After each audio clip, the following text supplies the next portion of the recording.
Welcome to the final seasons of Navy Dynasty. If you did not watch the last episode, that's a mistake because, spoilers, we have won the national championship and the Orange Bowl and the Peach Bowl and our conference. We've jumped up now from the American to the Big Ten, where things should be a little bit more challenging. If you have not seen the last episode of each of the Dynasty series I've done, this is not just going to be this final season. We're going to play more than just this season because we want to see if we really set this team up for success.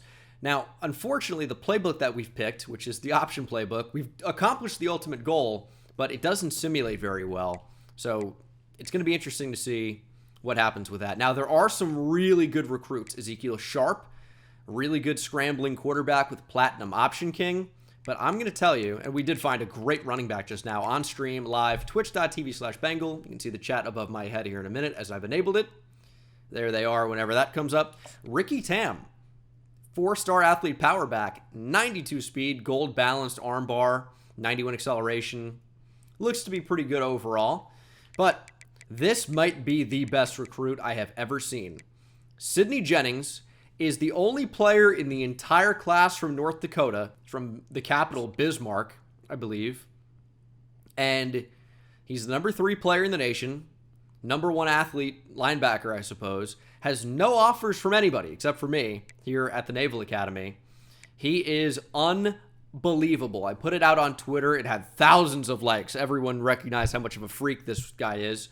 And people had different ideas for how to use him. He's got 85 tackle, 87 pursuit, 94 acceleration, 70 awareness really isn't too bad, 81 zone, 76 play rec, 80 strength, 88 speed. But here's the kicker for me. It's the bottom two that are incredible.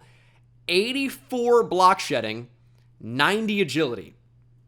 So you can see a player that looks like this. Maybe he's a great cover linebacker, even though zone coverage would already be kind of crazy.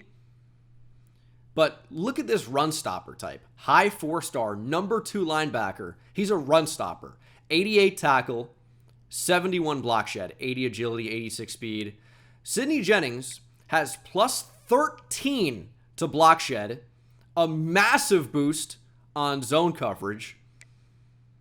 His strength is even higher. His agility is way higher. His speed's higher. Tackling is slightly lower. Pursuit's way better. Acceleration's incredible.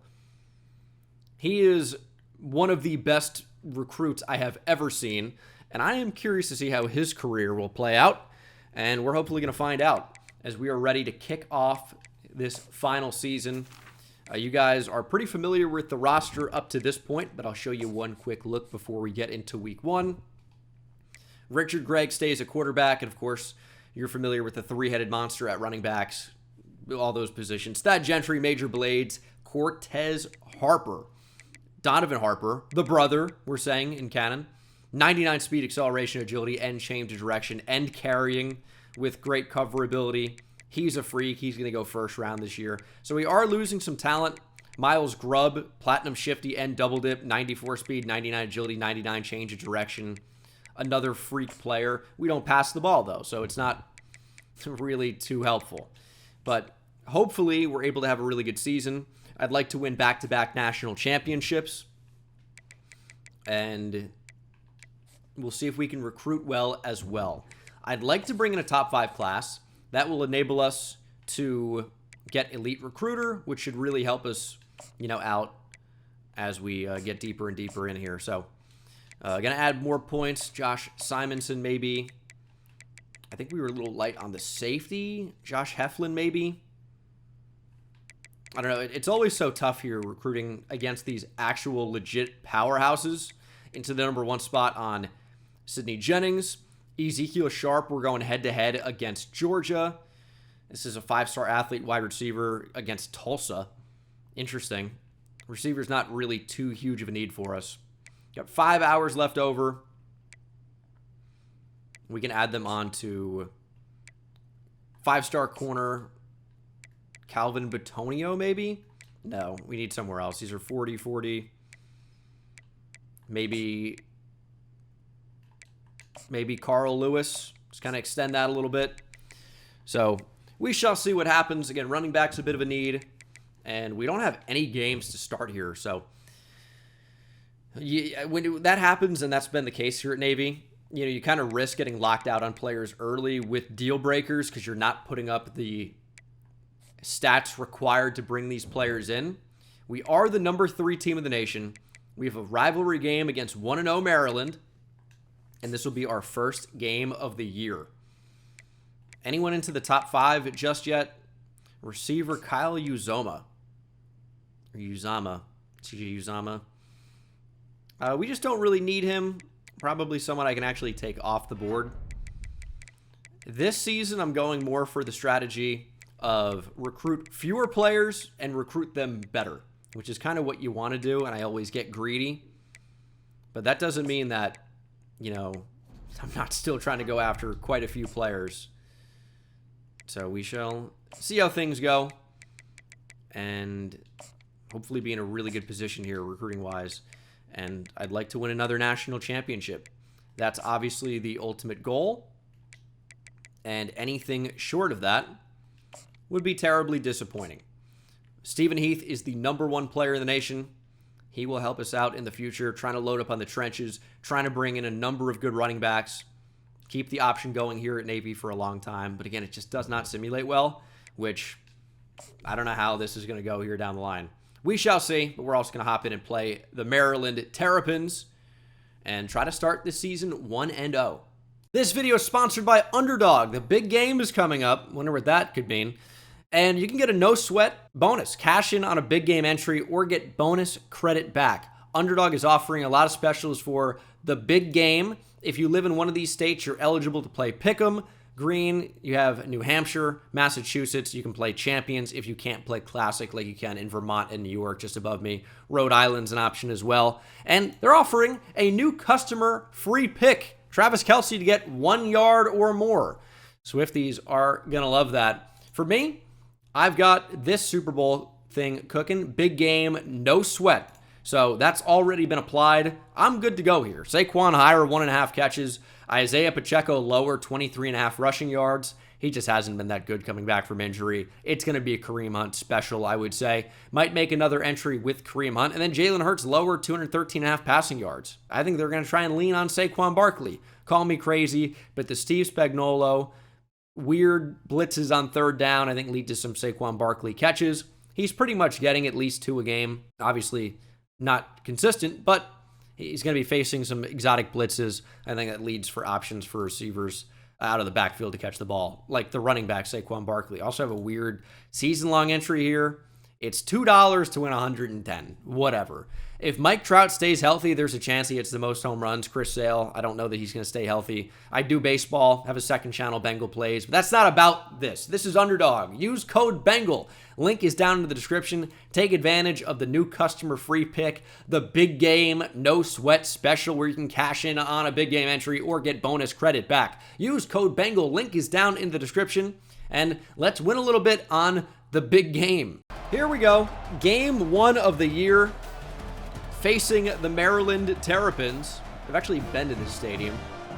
It was so long ago that I forgot that I even was. I might have been like 11 or 12 years old, which is a long time ago for me now. But we have lost to Maryland before at the start of the year.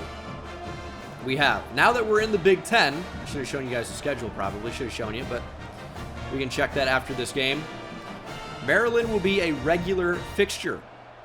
So the in-state Maryland rivalry, and hopefully we can start the season out right. We've got a ton of talent. I think we're as talented a team as we ever have been. Cortez Harper has a ton of speed. When Blades and Gentry are healthy, we are a pretty difficult team to stop, but Gentry did not pick up a block, and Greg is knocked out of bounds. 2nd and 8. Now, the one change we actually might want to make is our tight end, our jumbo tight end, is Josh Tanking. He really shouldn't be the starter. Maybe Earl Kiselak in that spot because he actually offers some speed. Because Josh Tanking at 300 pounds is not the best actual tight end. And we're already starting off the year slowly. We need to get back to the option, the triple option, in fact. and get this offense moving. Here's 3rd and 8. We can run a little bit. We know Richard Gregg has the ability to move. And that is an excellent start.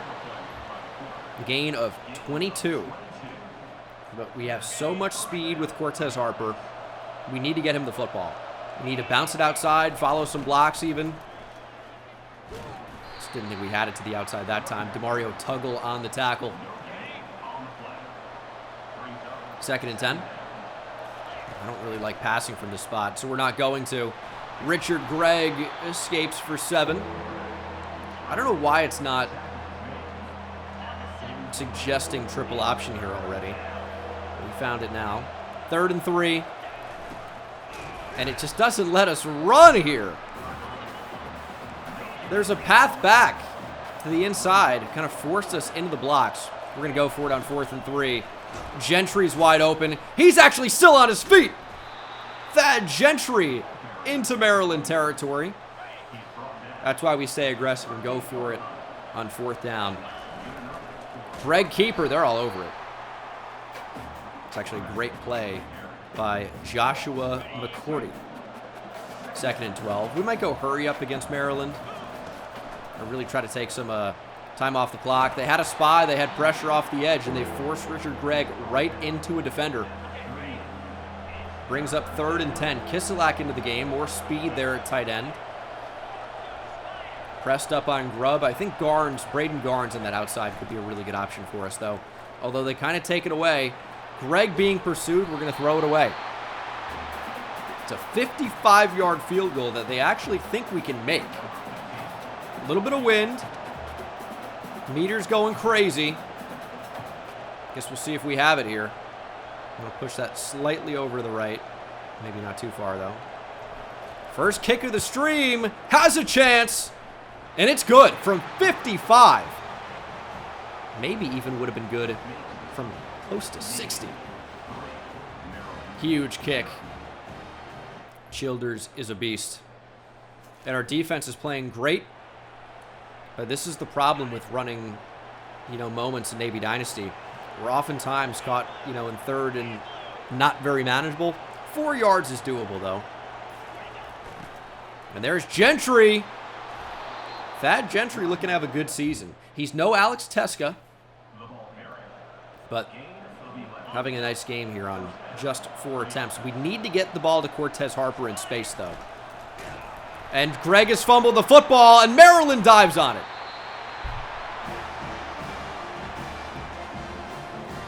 Well, it wouldn't be the start of a season here at Navy if we didn't fumble. Thankfully, our defense has been incredible, though. And it's 3rd and 1. Harper gets the give, explodes through the middle. Cortez Harper, his speed is incredible. He's got to get the football a lot. I keep, pulling it with Gregg. And it seems to be not the move. They're just giving Gentry, free passage right up the middle.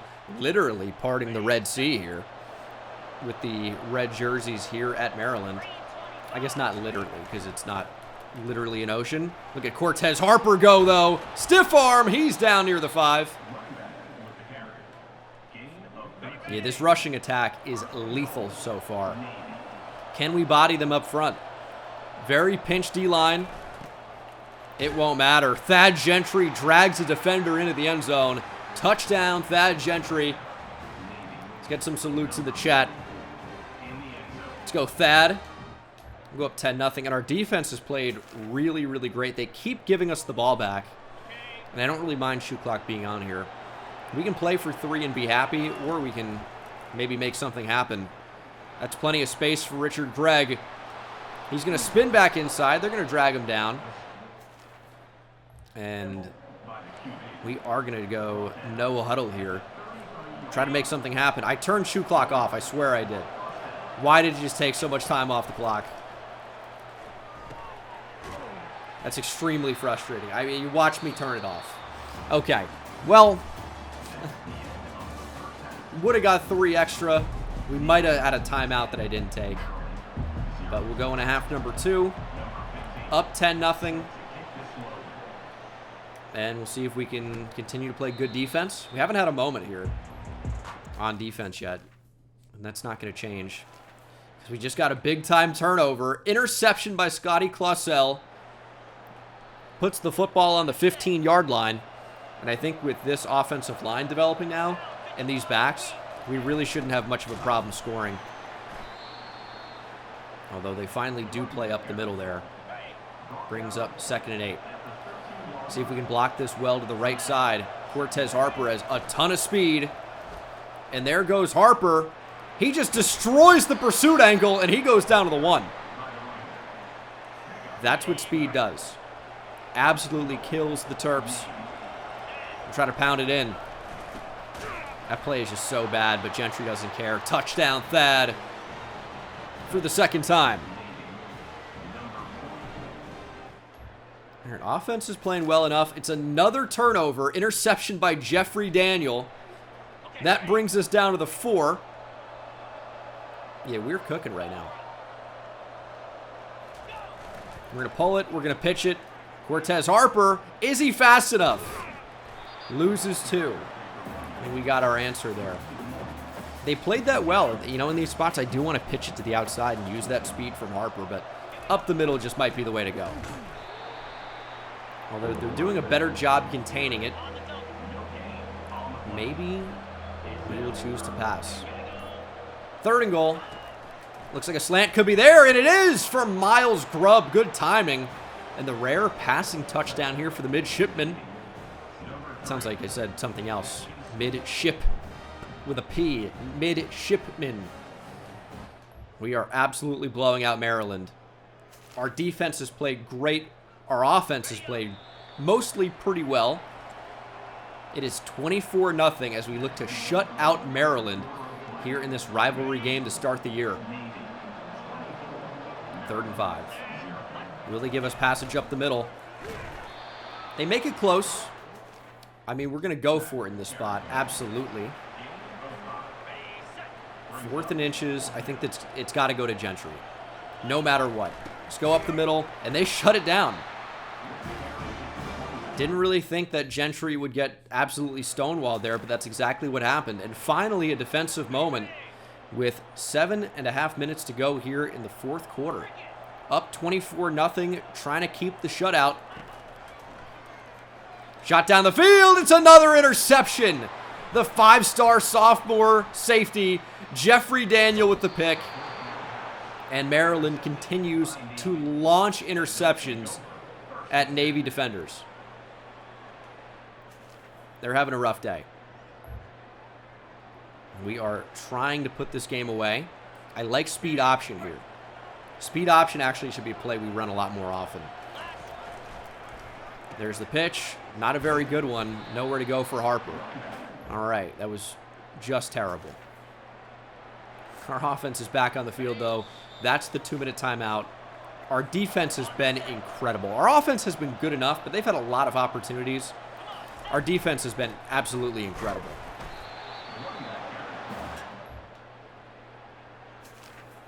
Going for it again on 4th down. Trying to keep the clean sheet. We have backups in the game, mostly, at this point. A lot of backups in the game. They're going to run it, and they're not going to get it. Zach Flynn with the TFL.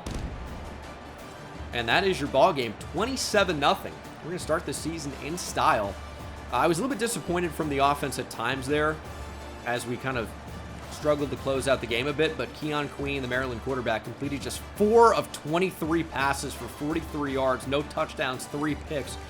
Oh my God. That might be the worst quarterback performance I've ever seen. Now, 3 of 6 for Greg for 8 yards, but a touchdown. That's Navy for you. Rushing, 64 yards, 2 touchdowns for Gentry, 68 yards for Greg, 45 yards for Harper, 30 for Major Blades. Of course, the touchdown for Miles Grubb. And then defensively, 0 TFLs, but 2 sacks for Scotty Utecht getting in the game. Okay. 1.5 for George Kaloa-Matungi. Evan Potts with 1.5 sack for our superstar defensive tackle James Gee. Picks for Scotty Clausell. 2 for Jeffrey Daniel. Plenty of pass deflections. Very, very good game. What a start here. What a start. So this is week 3 now.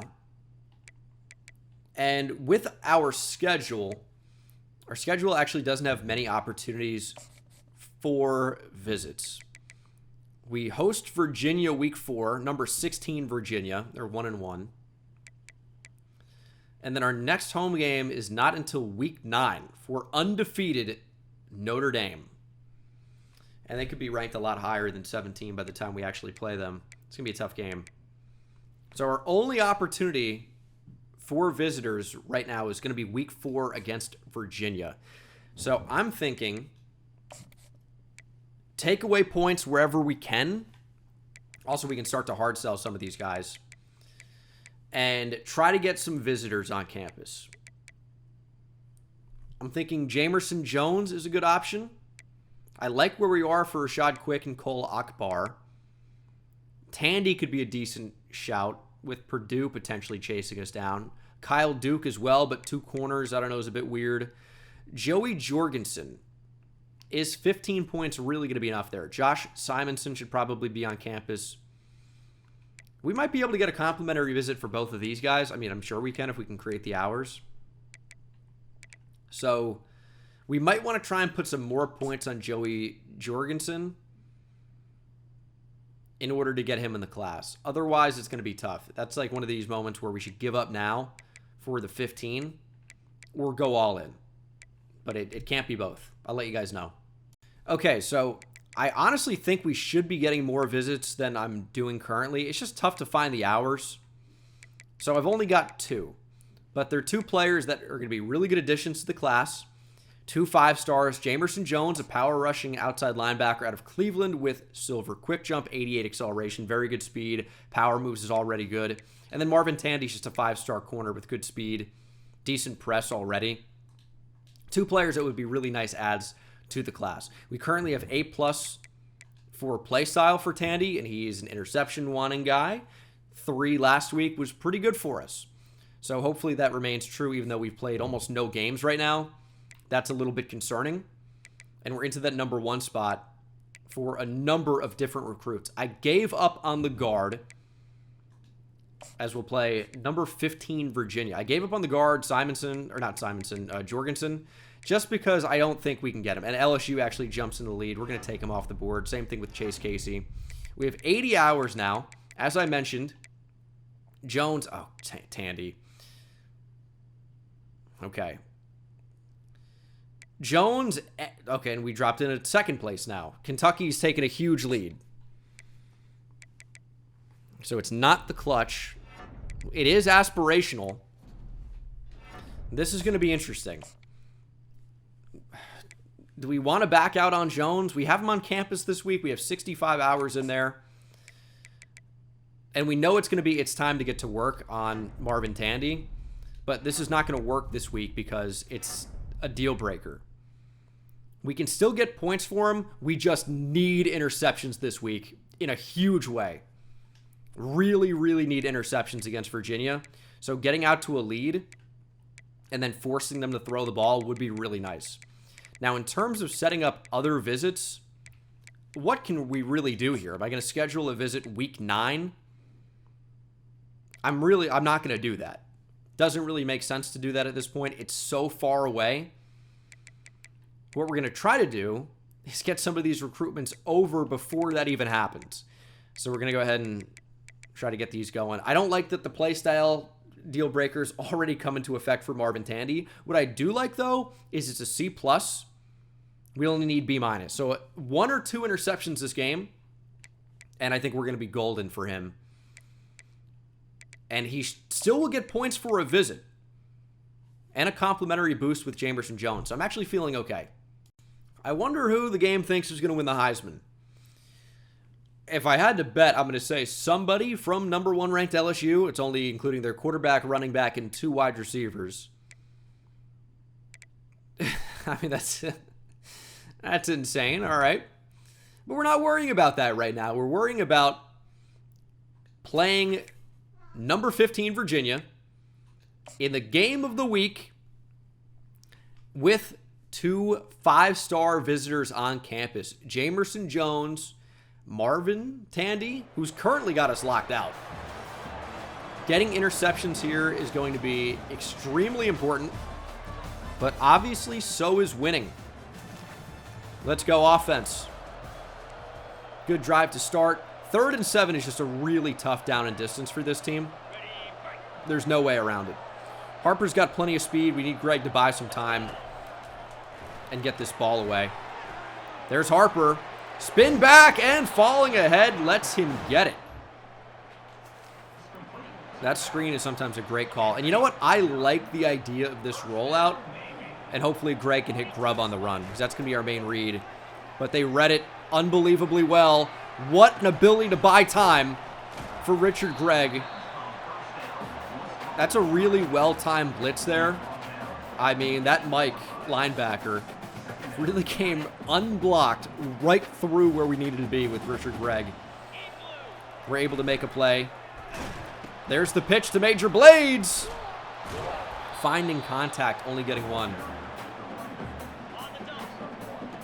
3rd and 5. I mean, they're showing a lot in the box here. We're just going to have to try and go up the middle. We cannot explode through the hole there. And do we want to try and go for it on 4th and 3? Recruits in attendance. I think just getting points up with a really good defense is going to be pretty valuable in this spot. So that kick is up and good. It's a disappointing start to the game in terms of not actually, you know, coming away with 7. However, we'll be happy by getting any points at all right now. And where are my linebackers? Like, why are Lambo and Redmond on the field in this spot? We have no injuries. It should not be Lambo and Redmond. Our sub-linebackers are supposed to be Jawan Story and Armand Lavrone. I guess Story needs a breather, but we've got guys on the field that shouldn't be. Redmond is fine, but Lambo really should not be on the field. And we might insert Lavrone into that role in our actual main depth chart. All right. They're going to run the ball in this spot. That's simply insane, and it almost works. Sets up 4th and 2, and they might actually go for it in this spot. I mean, the last thing you expect is a run there. Lavrone is on the field. We're going to bring our safeties up, and they're going to pass. Going to the outside, and oh my goodness, Clausel just... I thought we had an easy interception. He floats away from the ball. Touchdown, Virginia. And, of course, when you have these guys on campus, blowout wins are important. It's already not looking great, and our defense needs help. 1st and goal for the Cavs. All right. Well, this is not helping us get interceptions. It's not helping us get 5-star recruits. Not helping us win the game. Nice tackle by Armand Lavrone in the backfield, though. 5-star linebacker. Making a 5-star play. Hodges into the game over the middle of the field. Not a name I'm super stoked to see. Gets in the way enough. That ends the first quarter. Virginia with a slight lead, knocking on the door, trying to extend it. And I think this is where we get aggressive. We blitz. And we try to make a play. 3rd and goal. They could run here in this spot easily. They're not going to. And that's going to be a throw in behind. It was a touchdown, either Lamp or, of course, the man who it ended up going to. Slant over the middle. Pretty tough to cover that. It's a Coventry with the touchdown. And our offense needs to come alive here. 1st and 10. Play action. We're going to lob towards the end zone. It's going to be intercepted in the direction of Braden Garnes. And that's why we don't pass. Not a great first half for the number 3 ranked midshipman. Sack here would be cool. Okay, I guess it's a throwaway. 2 minutes on the clock. Down 17-3. We really need points here.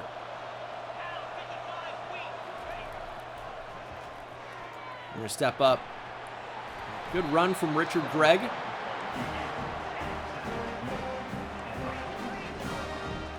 How about get under center, please? Snap the ball. Yeah, they kind of read that. Our options just become slightly limited. And when teams know we have to pass, it's tough.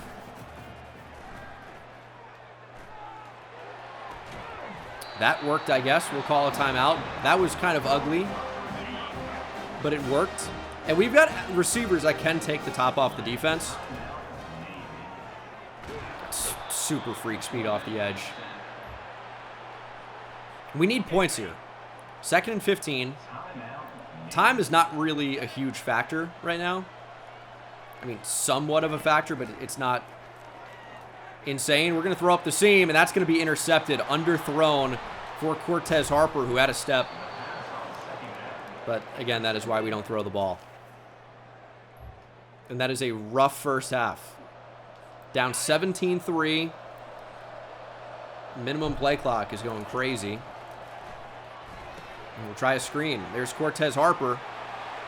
Good spin back. He fumbled the ball. It's recovered by Virginia.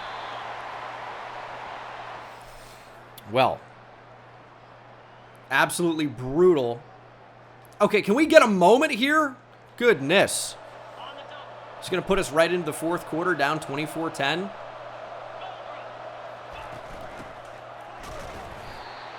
We need an interception or something. And we need, this is what I'm talking about. We need to not need to throw the ball. That's why getting a lead early is so important. There's the sack. Armand Levrone got there. 3rd and 15. We're going to trust our guys in man coverage. It's dangerous, but we got decent personnel. Okay, a sack there is fine. We don't get the interception we needed, but we will get the football back. 5 minutes to play. A loss here wouldn't be ideal. A close win even doesn't benefit us a ton.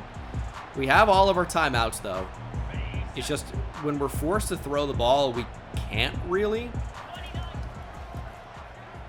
And that's a bit of a problem. I mean, the Cortez Harper fumble obviously didn't help us. We were already in a tough spot before that though, but that was a brutal fumble. And these edge rushers are really athletic here at Virginia. We're not really able to escape. Greg really is not able to throw the ball downfield.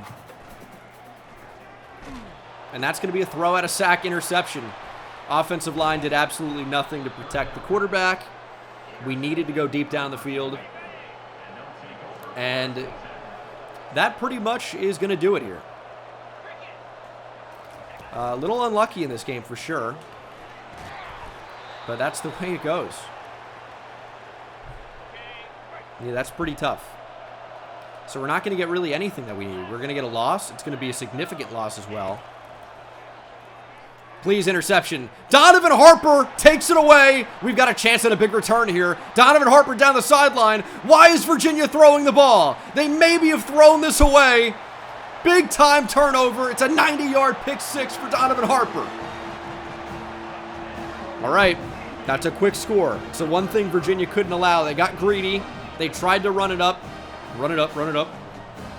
And now they might be running home. Going to be, well, we will go for it here, I guess.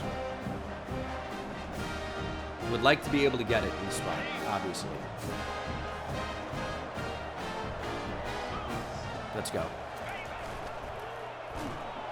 It's a terrible pitch. And we can't advance it? All right, we're going to be down by 8. We're going to try an onside. We do have timeouts, though. We don't need to. It's a good kick, though. We're not going to recover it. Virginia jumps on it. Another interception would be great. I think they might go more run-focused, though, at this point. RPO. It's a big catch. 2 picks for Denton Brown in this game, though. So we have intercepted him multiple times. That could bode well. Gonna run the ball. We're all over it. 3rd and short.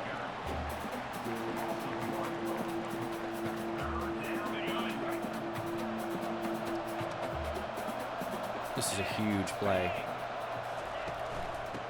They're going to run the ball. They're going to go straight up the middle. Oh, I thought we had it. I brought the safety right out of position. Ball is loose, though. It's recovered by Navy. Oh, my goodness. Jeffrey Daniel got on it. We needed a break. James Gee, by the way, punched in the mouth at the line. And I thought for sure that we were going to fill that correctly and he was going to bounce that outside. One cut, boom, straight back up the middle. We nearly gave him a touchdown.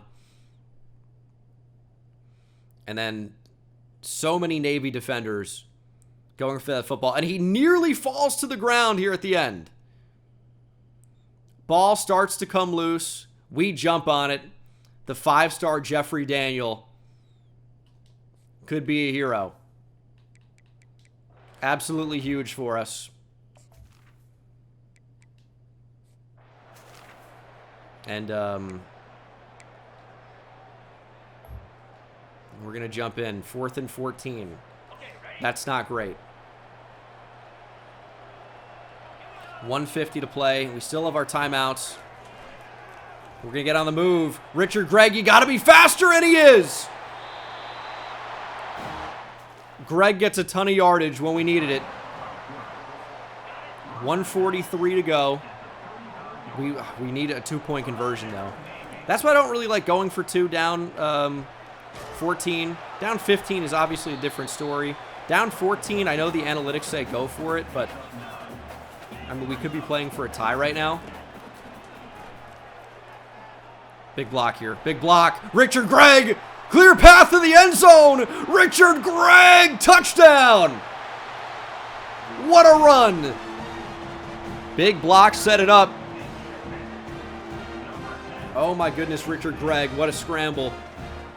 That's what he can do. He can't throw down the field. He can run down the field, though. It's a huge touchdown.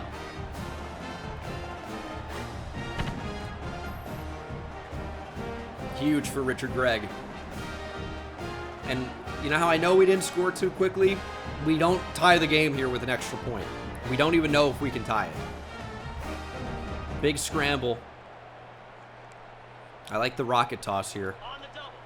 Use that speed of Cortez Harper. Hopefully they're not ready for it. There's the pitch. Cortez Harper too fast.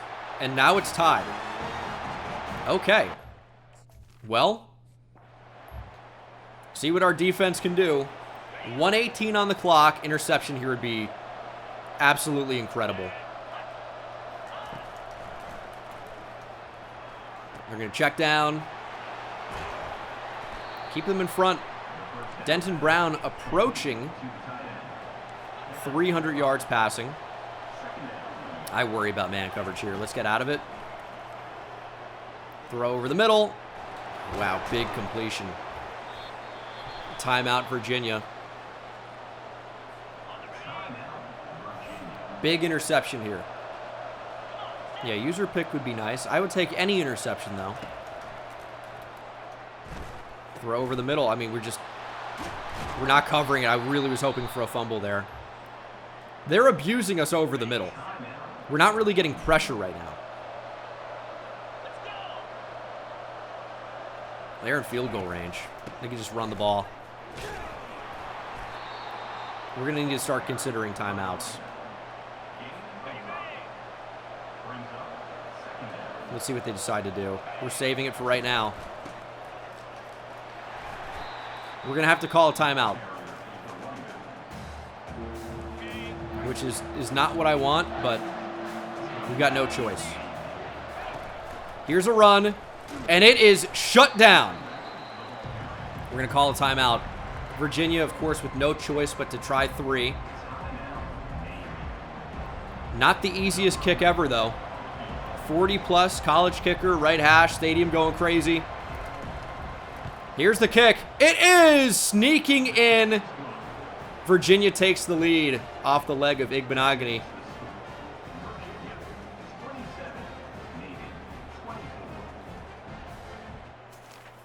And we are down to 30 seconds, 1 timeout. Sills back to return. Just go down, please. He returns it to the 26. Not amazing. 25 seconds to go. Grubb and Garnes can get down the field. But I don't know if we can get it there.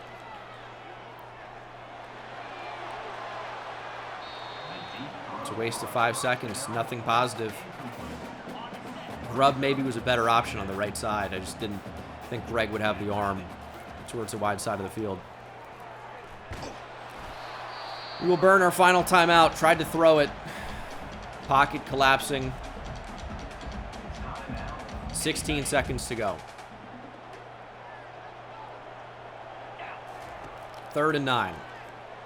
Harper with a bit of a step here. It's actually caught by Grubb working back to it. We got to go hurry up here. Got to snap the ball. You got to snap the ball. And it's going to be intercepted. Oh, man. No timeouts. Tough in that spot. I mean, the catch was good, but I mean, what do we even do? Maybe a spike in that spot would have been better. We just had to get rid of it. And floated out into nowhere. It's a close loss, but it's a loss. We dropped to 1-1. Our ranking will certainly drop. Richard Gregg threw 6 interceptions in this one, which tells me a couple of things. One, he is who we thought he was. He can't throw. And then 2, we were in a bad situation where we were forced to throw, and that's a pretty horrendous result. He did rush for 124 yards and a touchdown, though. Throwing's not his game, and we shouldn't be throwing. A lot of picks in simulation, obviously. A few for me as well, but not a good performance. 3 TFLs for Levrone, who had a sack. Redmond and Gee with sacks as well. Pick for Lester and Donovan Harper. Return 1 for a touchdown. 3 forced fumbles in this game. This was a wild game, and obviously not the result we were looking for. And now the potential positive results of a visit will be nullified as we have lost. Not what you want to see as we advance here to week 5. Not what you want to see. So we can't pass. We can't be in a position where we have to pass the ball, because that's the type of thing that happens. Now, he was launching picks in simulation, to be fair. So the CPU was trying to pass as well, as Levrone wins Big Ten Defensive Player of the Week. We only dropped to 8, but that's a pretty tough loss, as we don't really get a significant bonus on Jamerson Jones. We got +3 overall for the visit on Jamerson Jones. We're in the number 1 spot on Marvin Tandy, but obviously not the result we were looking for. Play style's back up to an A-. Should be able to keep him in the class. Jones here might be headed to Kentucky. That's going to be a pretty difficult player to actually secure. Clemson making a real big push for Rashad Quick. We're in a bit of a tough spot. UCLA on the schedule next. Got to bounce back here. Need to be in a position where we can actually run the ball. And when we fall down early, makes it pretty tough to do that. And that is absolutely a challenge. Now, if we just score early, we're going to be okay. But we're down 7-0, and we don't have the football. As I've mentioned, this Navy playbook simulates very poorly. Now, that doesn't mean our defense can't get after it, but the offense certainly struggles at times, as UCLA will move the football, move the chains on 3rd and short, and score. And it's 14-0. Looks like an interception, though, or at least a penalty, has put us in a pretty good spot to potentially get points on the board. It's 3rd and 3. Let's move the chains. Let's get in the end zone.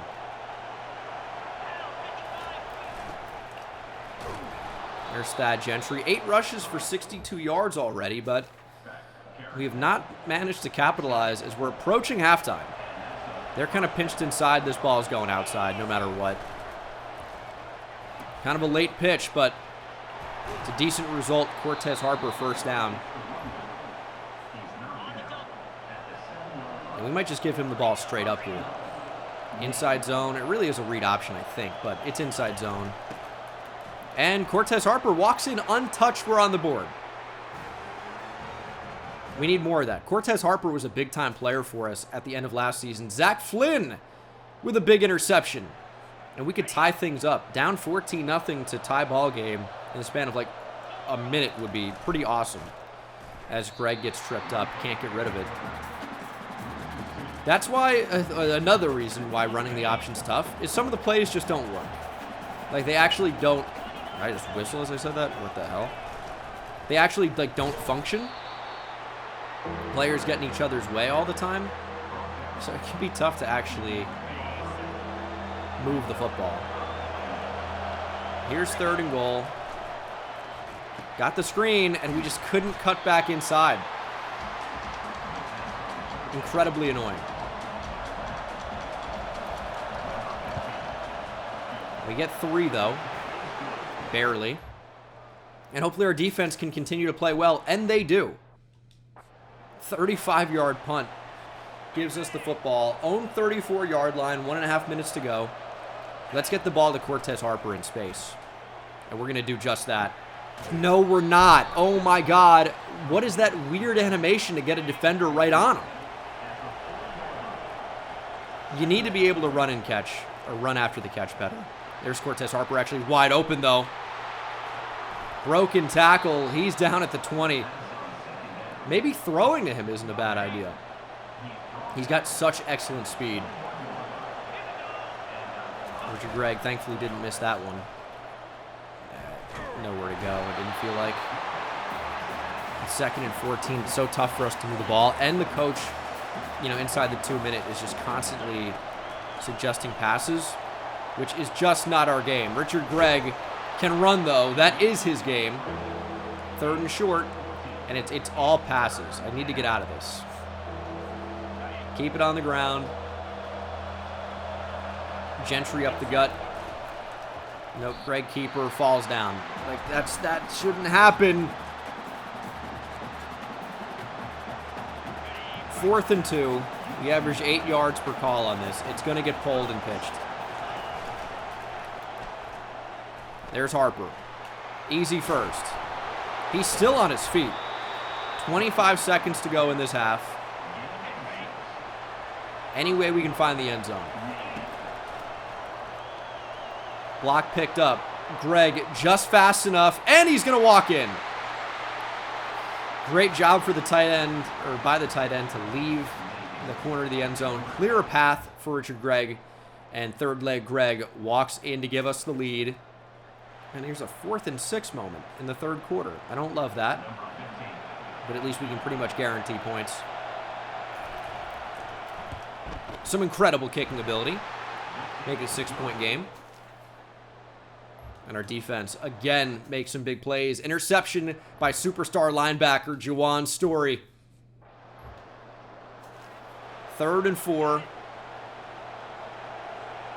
Passing the ball feels stupid. Good suggestion. Braden Garnes makes the catch, loses a couple. Would have been better off throwing the ball away there. However, we can take our points, and we make it a 2-possession game. Bang! All right, 23-14, real good. We will take that. Our defense is playing well in this one. UCLA forced to go for it. They're 3-1 too. This is a conference game. This is an important game. We're rising to the occasion. Shot up the seam. I mean, completely lost. I didn't expect the tight end to be streaking there. Touchdown UCLA. That one's on me. No question about it. Absolutely no question about it. Completely left that.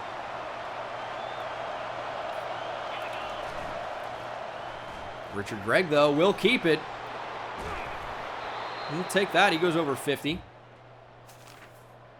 We can get points here, and that coverage lapse can be completely forgiven. Hopefully. Gentry shut down.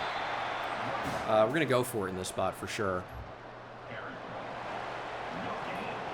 Taking the points, I can see, because it makes it so that they can't, go ahead with a field goal. However, I don't like going up by like 5. You're incentivizing them to go for a touchdown, making it harder for us to come back. We're going to go for it. Cortez Harper open, spins back, first down, 2-minute timeout. Timing worked out fantastically on that. And now we can really start to chew this clock. Harper wide open, juking back inside, tackled at the 2. UCLA forced to call a timeout.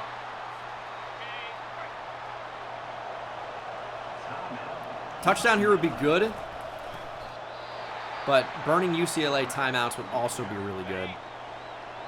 And I think we would go for it if we get stuffed. Harper with power. He's down to the 1. UCLA's burned their final timeout. We're actually pacing extremely well right now.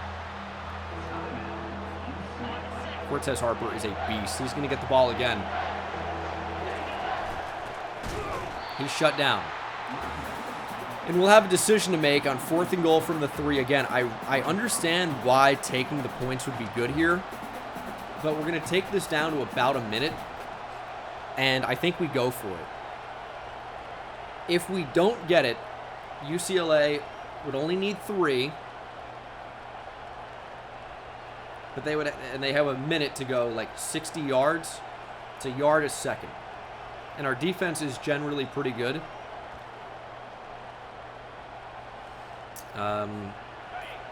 I think we're going to toss it to the outside, and hopefully they commit everything to the inside. We're on the road here against a pretty good UCLA team. They still have a lot inside. Kiselak, nobody lining up over him. Nobody lining up over the left tackle. We've got numbers. Harper to the outside. He's tackled at the 2. That's a bad spot. We will be short. That looked like a bad spot to me. Nearly got to the outside. Tried to dive in. How are they going to say the ball is on the 2-yard line? Horrendous spot. That's not a Sark moment. We're on the 3-yard line against a team that has been stacked on the inside and stuffed us multiple times in a row, and we don't really have power. We have big-time speed to the outside. That's one of the worst spots of all time. We're going to challenge that. One of the worst spots of all time. We'll see if they change it, but just an awful spot. They're not going to change it. You know what? It's basically on the 1. I'm not, like, that mad about that. Got to play defense for a minute. It's a great start. DeMarcus Davis having a bit of a rough game. And they're going to spike it to set up 3rd and 9 from their own 3.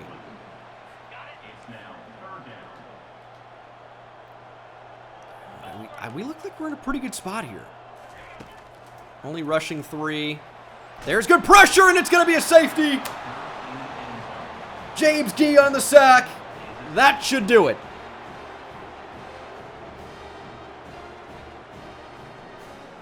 Great work. Our superstar defensive lineman, James Gee, got there. And UCLA with no choice but to punt the ball back to us. We're going to call for a fair catch, and we're going to win the game.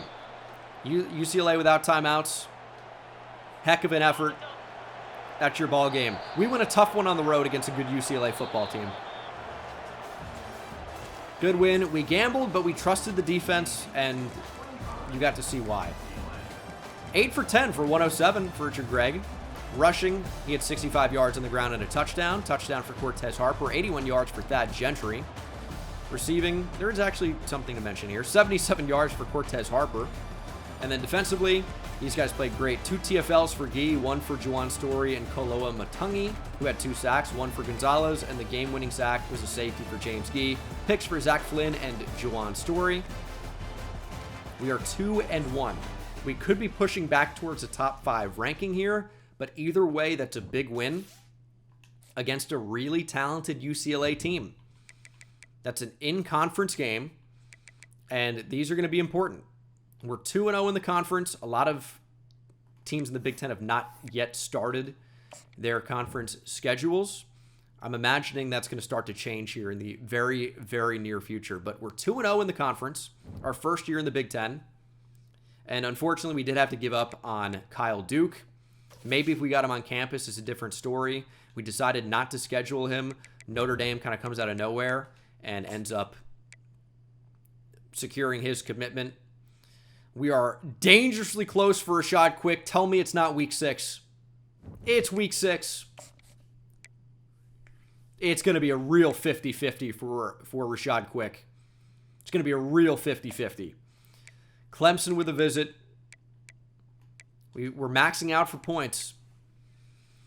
The difference between a 5-star defensive tackle and not is a Clemson game against who? Number 4, NC State. So, not only is it going to be a tough competitor in primetime, that goes to our advantage. NC State simulates pretty well. Here's the problem with that. If Clemson wins, they're going to get a lot of points for a win over the number 4 ranked team in the nation. They're going to get a lot of points for that. Let's go, NC State. Let us get Rashad Quick, please and thank you. Speaking of NC State, trying to beat them in the recruitment of another 5-star, Stephen Heath. Looking pretty good here. This is about the time where I would start to consider week 9 visits against Notre Dame. We gave up on... Yeah, we have to give up on Dunham. Georgia has overtaken us. Ezekiel Sharp needs to be on campus week 9. And hopefully we make it there. Georgia, dude, I hate them. How are we looking for Cole Akbar? Very good. He's going to be a member of our recruiting class for sure. Jamerson Jones. We're going to have to pull out of this one. Maybe should have done it a week ago. If he had a better visit, especially a blowout visit, we have a chance. That would have been a tough one, though. South Carolina, Virginia making a big push for Marvin Tandy. We've already had him on campus. That's going to be a tough one. I'll tell you what, these are real recruiting battles. Oh my goodness, we had the wrong pitch. These are real recruiting battles. And hopefully we can come out on top. Because these are not easy. So we'll see what happens. Should be getting Josh Simonson. That's a 5-star back that we'll add to the class. We look pretty good right now, but we need to get lucky with Ezekiel Sharp. His recruitment could be over before this Notre Dame game. It's a real possibility. He needs to make it to week 9. It's week 6. Georgia could just... They're going to get him to commit after week 8. It's going to be devastating. So, that sucks, but it's the way she goes sometimes. We're going to try anyway. This would have been a great visit week if we could have had Air Force. But instead, we go on the road. They're actually rated fairly well at an 82 overall. So that doesn't really work to our benefit. But they're a team that runs the same playbook we run offensively. It is a rivalry game. I guess you never know. But this is one we expect to win. Stadium's going crazy, though. This is as packed as you're ever going to see this stadium. I actually thought the play was a little bit different here. Get up the field. Big block. Richard Gregg. Good run. I thought for sure I called QB counter. And obviously, that's not what play it ended up being. The Air Force is only 1-4. There goes Richard Gregg, though. Big spin move, and Richard Gregg is still going. Speed out, run Reese, stiff arming down the sideline. What a run for Richard Gregg. Is he going to end up being the hero here against Air Force? What a start for him. There's a pitch to Harper. To even get back to the line there is impressive. We actually probably needed to keep that with the quarterback. Got rid of it a bit too hastily. All right, Air Force defense clutching up.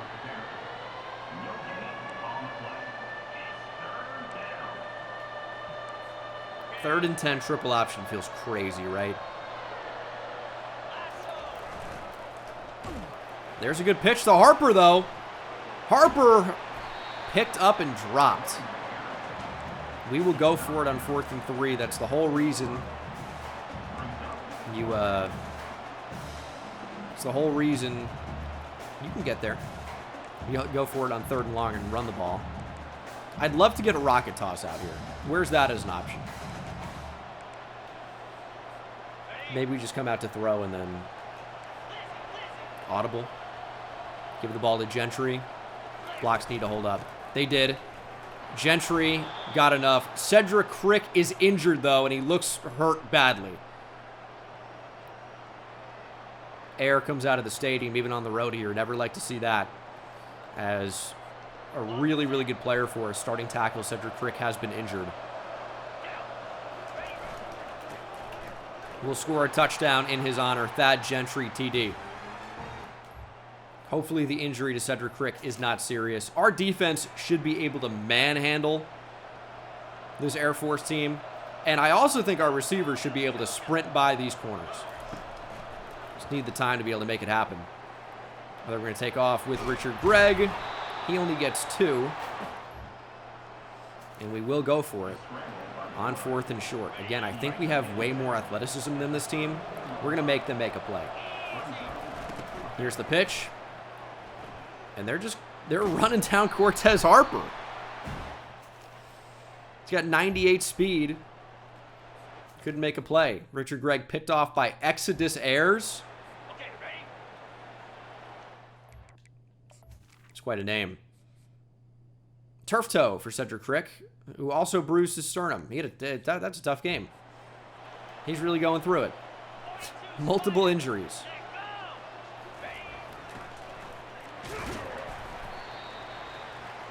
Not the start we were looking for, but thankfully not a serious injury. One that'll put him out for the season.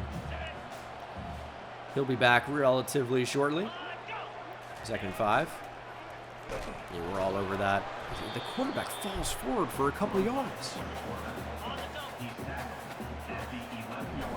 3rd and 3. We're going to pinch. They're going to throw. And we're going to drop back and give him all the space he wants in the world. What are we doing? Zach Flynn, I get defending the end zone, buddy, but you're right there. You got to make a play. Shoot a gap, make a play. All right, no touchdown. That's the end of the first quarter. You think Air Force might go for it on 4th and goal, which I might prefer. And that doesn't mean that we can stop them for sure, but we got a decent chance to. Shoot a gap, make a play. Up the middle, touchdown Air Force. Doesn't even get to 4th and goal. Okay. We're on the road here. Doesn't matter how we win. Just got to win. Rivalry games always get tough, and you're seeing it right now. Quarterback trying to take off. He's got nowhere to go. He is sacked. Offense will get back out there, but we're struggling to do anything. We had a 19-yard punt. Or it was returned for 19. Either way, Air Force breathing down our neck here as we come to the end of the first half.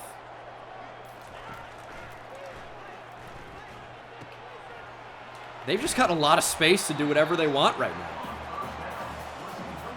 This is crazy. 2nd and goal from the 1. We gave it to him up the middle. Great call from the DC to have us out in that formation. We also can't score on Air Force. That's a little bit troubling. We're into the second half down 14-7.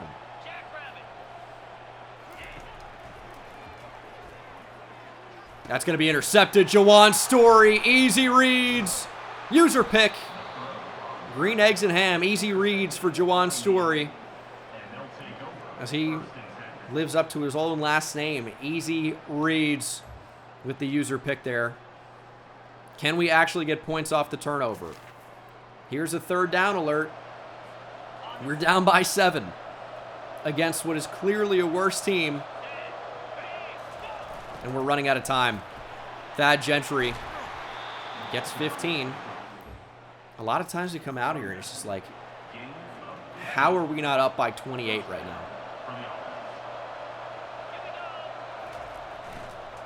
There's a pitch.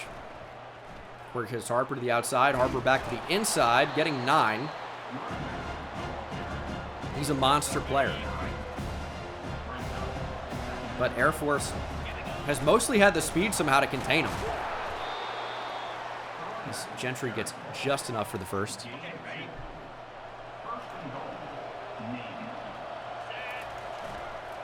Keeper for Richard Gregg. Gets a block from Clinton. Back inside towards contact. Touchdown. We're going to tie things up. 14 all. Air Force, though, continues to move the ball as we're not bringing enough D linemen to the party. Quarterback keeper. There's a pitch. Good tackle in space by Zach Flynn there. Like 3-3-5 is not going to work against this. Please stop suggesting that. We need 4 down linemen. We need to eat up blocks and make plays. Oh, it's a fake pitch. Good tackle, though. 3rd and 8. Will they snap the ball before the 2-minute timeout? It's going to be an interesting question. Big 3rd down. We're going to commit to the pass here. They're going to throw wide open and short. What a tackle by Clausel. It'll be 4th and inches. What does Air Force try? They'll line up for 3. Lefty kicker from the left hash. His kick is good. Right down the middle. Okay. 2-minute offense. The CPU, of course, wants us to throw. I honestly don't want to. We're going to play our game. Touchdown wins the game. There's Cortez Harper. Tucker Clinton is injured. And the reason why that's significant, you'll never guess who Tucker Clinton came in to replace. That's right, you guessed it. Starting left tackle, Cedric Crick. It's a chest injury for Tucker Clinton. We'll find out more in a minute. And our backup left tackle right now is now the true freshman Hashim Omayale. Feels not great. Can we bring in anybody? The junior guard Vince Dorsey is an option. Let's go Raphael Coker. He's already at starting right guard. Let's go. We'll go Vince Dorsey. In at left tackle. 2nd and inches. Gentry does not get it. These feel like some bad spots, dude.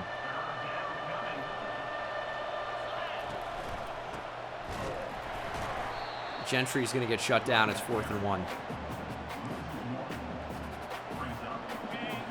Okay. We're going to try to run the ball on it. 4th and 1. Harper gets just enough. Oh my goodness, I thought he was stopped. Air Force is playing tough. Launching down the field. Grubb with a step, and he makes the catch! Miles Grubb, 1 catch, 63 yards, and down at the 1-yard line. Of course, we'll turn shoot clock on. Down to the 1. Here's the snap. Cortez Harper. They're going to let him in. What a throw, by the way. What a moment. 25 seconds to go. We'll see what we can do. Quick throw. I feel like we didn't cover that especially well. But Air Force needs a touchdown. That's the thing. They need a touchdown. Pressure, throwing back across body. Thankfully incomplete.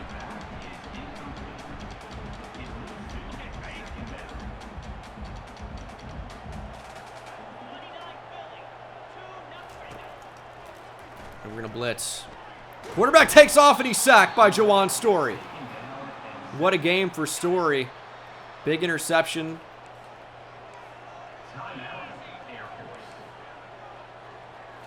And now a big sack. Quick little check down. Air Force called their final timeout. 4th and 2, but 6 seconds remain. Pressure here would be incredible. We got it. And that's going to fall incomplete. Pressure made that happen, and we barely survive another upset. 21-17 over Air Force. We're going to need to play better than that if we're going to have any chance here down the stretch. That was terrible. 2 for 4 for 70 yards for Richard Gregg and a pick. Of course, could have had a touchdown, but we decided to chew clock, and I think it was a good call in the end. Gentry with a touchdown. Gregg with a touchdown and over 100 yards rushing. Harper with a touchdown. Receiving, of course, Miles Grubb with a huge catch. And then defensively, we could have played a lot better. Great game for Juwan Story with 2 TFLs, 8 tackles, a sack, and a pick. Wouldn't shock me to see him be named the Big Ten Defensive Player of the Week. It's a great performance. He was probably the biggest reason we don't get upset in that game. Made a couple of huge plays. The interception, I would say, certainly was the biggest. And we'll find out if it's good news or bad news on a 5-star defensive tackle. Is he going to Clemson, or will he be going into the Navy? We get Cole Akbar, 5-star D tackle from Washington, Maryland, but that is not the one. We'll know more here in just a second. That's another 5-star, Josh Simonson from Virginia Beach, Virginia. Big-time running back. And we do not land Rashad Quick. He's headed to Clemson. Knew that was a possibility. Clemson got him on campus. They beat NC State 35-13. Oh, what a joke NC State is. What a joke. Get blown out by Clemson. We're going to leave him on the board in case Clemson falls off. It's a disappointing recruitment to lose, though. But let's focus on what we did get. That's a 5-star running back out of Virginia. 90 speed, 90 acceleration at 5'10", 225. Colorado's making a push for Ricky Tam. We're going to try and avoid that. Maxing out. In a really good spot for Roderick Tongues, a 5-star running back. I mean, we're seeing what we do well here, and we're doubling and tripling down on it with a bunch of really good running backs. We have overtaken Georgia slightly. It's going to be really interesting to see if it makes it to week 9, because that visit against Notre Dame will make the difference, if that's what it is. Dunham is headed to Oregon. Take him off. Nebraska making a push here for Sidney Jennings. We got him on campus for the Notre Dame game. Just don't want to risk Nebraska making a run, and now Alabama's into the mix. That's a little bit scary. We still have a decent chance to get Lamar Broyles here, and we might even be able to get him on campus with the quarterback. The timing might work out really well for it. Number 1 on Marvin Tandy. Can we hold off Florida State, or excuse me, South Carolina and Virginia? We have A-, A-. If we can sell playing time and playing style here, I think it actually does make sense to go with the soft sell. We just need the double A-, which we might not be able to get.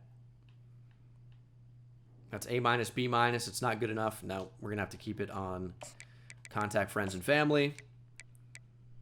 Notre Dame has overtaken us for Josh Heflin, which means this recruitment is over.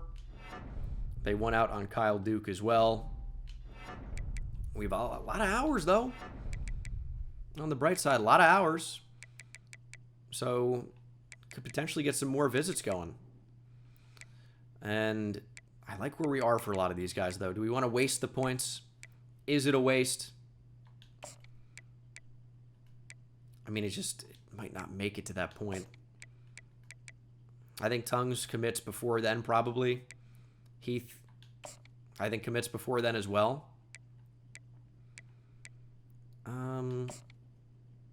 Colorado's maybe getting a little bit funky. Let's get Ricky Tam there just to be sure. But might be a waste of points. We'll do the same on Batonio. Even though I think it's over for him before that as well. We'll just try to play it safe. Yeah, we'll try to play it safe. We have 190 hours left over. We could actually use these to find out about some other players. Or we just worry about what we already have. We need to add to the tight end room. Rayshawn Spriggs for 50. Carl Lewis is a big-time guard who we have completely ignored here because I guess we really we haven't had to go after him at all. Penn State, Michigan making pushes, but I'm honestly not really too worried about them. Is Jake Tanner good? 86 finesse moves. I've seen enough. Don't have enough available hours. Okay, let's take 50 off of Rayshawn Spriggs. And we'll go back there in a minute. Jake Tanner might be a decent little find here. He was on the board, but we hadn't recruited him at all. Just didn't have the points for it. And there might be something there. Another 4-star tight end, Nick Bajorquez on the board. Not going after, or no one's going after him either. All right, we're looking great here. Just got to keep winning games. And hopefully, you know, in these coin flip recruitments, it just happens to go our way. That's going to be the thing. It didn't go our way for Rashad Quick. Unfortunate, but we can still bring in a really good class. Here we go, playing Wisconsin. This is a tough team. This is one of the toughest teams we faced the entire year, I would say. Obviously, we've lost a game, but Wisconsin is a super athletic Big Ten team. And they don't have the speed to cover Cortez Harper. Harper to the open field, down the sideline of the end zone. Touchdown, Cortez Harper. What a start. He's got such electric speed. And it's over already. He says good night. Drive home safe. What a start to this game. Barely 15 seconds into it. We are up by 7, pending the point after. Cortez Harper. Electric player. And we'll see if our defense can match. Make a play on defense.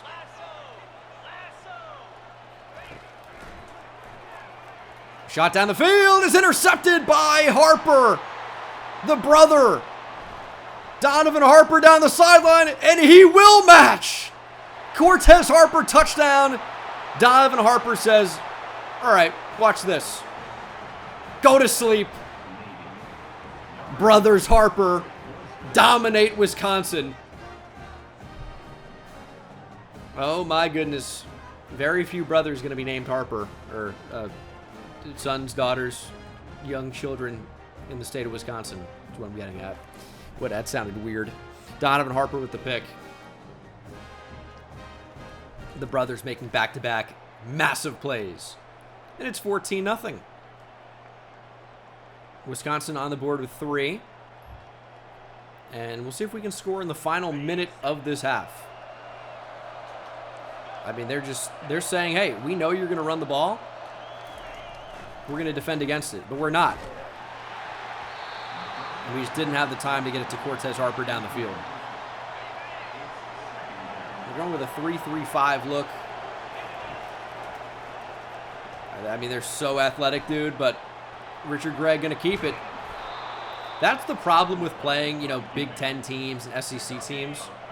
Like, an Air Force squad can play you close, but Wisconsin is just super athletic.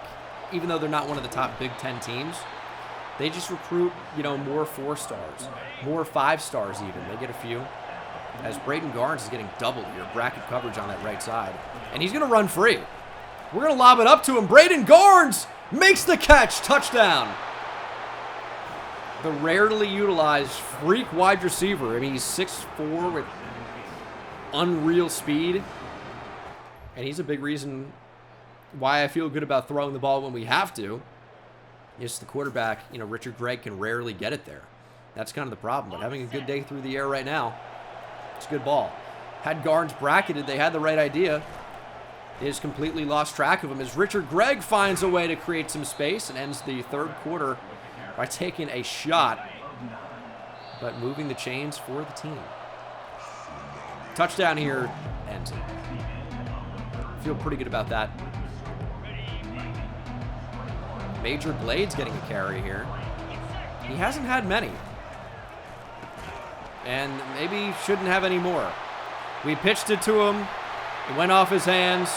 Maybe shouldn't have been pitched to him. Fumble. Recovered by Wisconsin. Cortez Harper trying to save a touchdown. He will. But that is not what we needed. Wisconsin with a touchdown and the football. And suddenly things are falling apart. Great effort from Cortez Harper, but didn't matter a lot in the end. Shot down the field. Jeffrey Daniel has saved us. Another interception for the ball-hawking free safety. And that should enable us to run the clock out. Although, we're not taking a ton of time off the clock. 3rd and 9. Yeah, I think we're going to keep it on the ground here, play for points. That's 1 yard. 8 rushes for 91 yards. It'll be a 54-yarder. This is a tough one. This is a tough kick. I don't know that we got this. That's going to be wide left.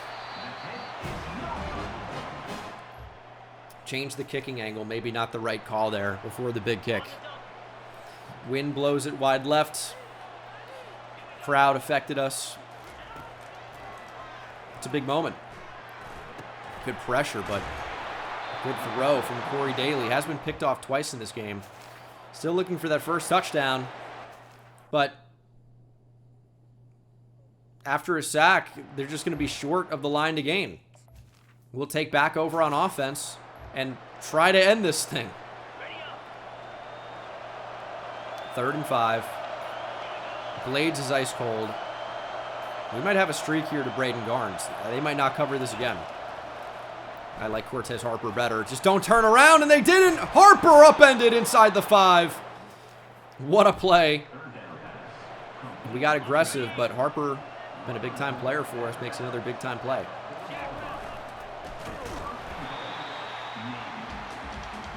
Probably better to just keep it there with Greg, not risk another turnover. Cortez Harper, touchdown to put it away. Wouldn't mind it. And he should be able to win this foot race. And he does. Untouched. Like the Veronicas. Cortez Harper, touchdown. What a reference. Oh, and we get the football back. Interception by Jeffrey Daniel again. Gotta love it.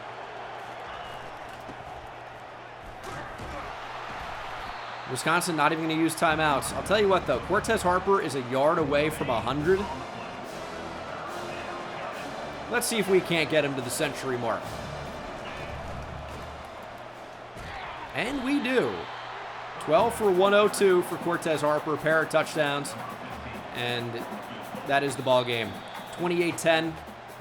Nice 18-point victory for us as we advance to 3-0 in the Big Ten.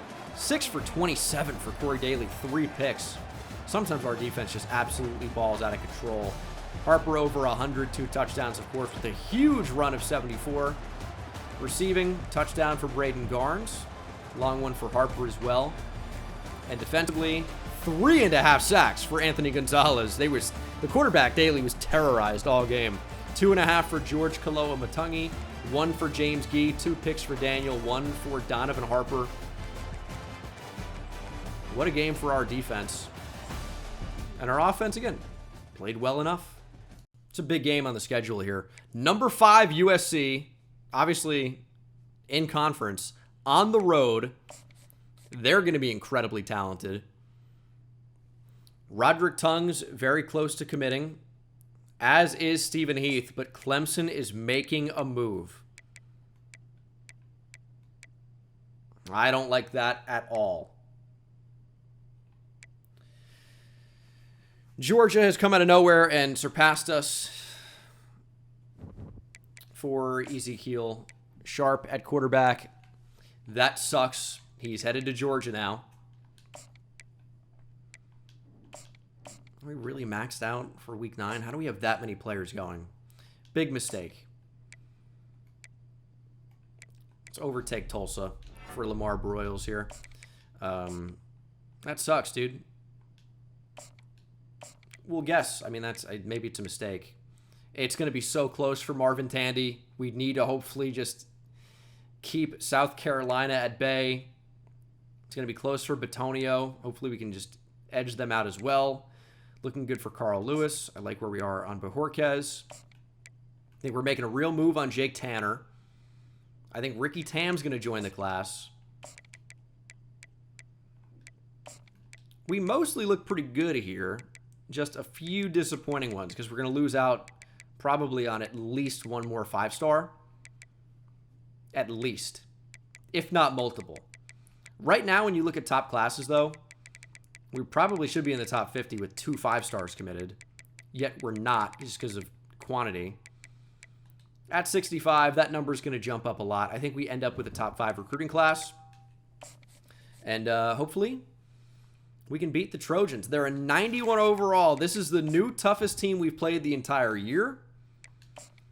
And it could be a challenging one. That's for sure. Do we go all Navy on the road? That's a bit of a weird look. But let's try it. Maybe it brings us good luck against the Crimson or Scarlet. What do they call it? Some type of interesting red and gold here for the USC Trojans. And it's raining. The rare rain event here in Southern California. I think that actually works to our benefit. Cardinal. I know Bama's crimson, but I don't know what technically they call this. It looks dark. We're down 14-0 already. We're getting smoked. This is a tough road game, though. Against a really good team. And we're all ice cold. That's great. Toughness rank 4 here. Can't be true. Rip it up the seam. Cortez Harper cannot make the catch. Although our defense did their job. Sets up another 3rd down.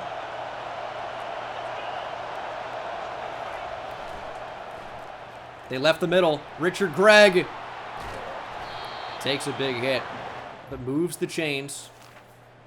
Got to find the end zone. 2nd and 2 from the 14. Blades into the game. Gentry falls ahead and gets it. Makes me wonder, where is Cortez Harper? Also, we'll check in on the injury status of previously injured players, but everyone is back. Cedric Crick is back. Just maybe a quick breather for Cortez Harper. 1st and 10. A little play action. It's going to be a bit of a throwaway there.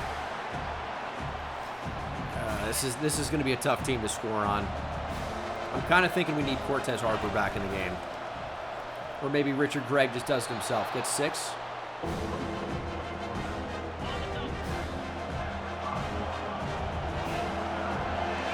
Let's give it to Gentry. I don't know if they heard the play. It's supposed to be read option here. Gregg has no idea what it is. He did not get the call. He's just going to use his body over his mind. And brings us down to 4th and inches on the 2. Blade still in the game for Cortez Harper. He's going to get it. And I actually don't mind him in this spot. He's got power. And he will move the chains. Thankfully, not a horrific spot there. We're going to go back to him. Major Blades, touchdown. Salutes for the Major. Major touchdown to get back in this game here against USC. Down by a touchdown. Down by 7. Obviously is what a touchdown is with the extra point. USC has the ball, trying to take that away and make it a 14-point game yet again. And they're letting this clock go all the way down here. And then they'll call a timeout. It's a bizarre play.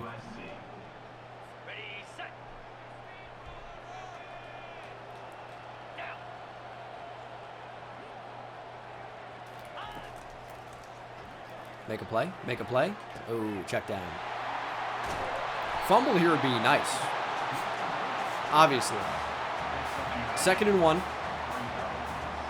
I kind of want to run commit in this spot. I'm going to. They're going to pass. I think we did it too late, so we catch a break. And that's nearly jumped and intercepted. Oh, what a missed opportunity. That could have been a pick six. Oh, that would have been huge. Pressure. 4th and 1. Our defense comes up clutch. Although, they're going to have to come up clutch again. 4th and 1. Halfback direct snap. What a play. Are you kidding me? Mamula with an incredible block shot on the edge. Oh my goodness, how did he make that play? Save the touchdown. Sets the edge against a double team, powers through the double team, and then makes an arm tackle to drag down the ball carrier short of the line to gain. That is an incredible play. We likely won't be able to do anything off of it. But just to keep USC off the board, I think is pretty incredible.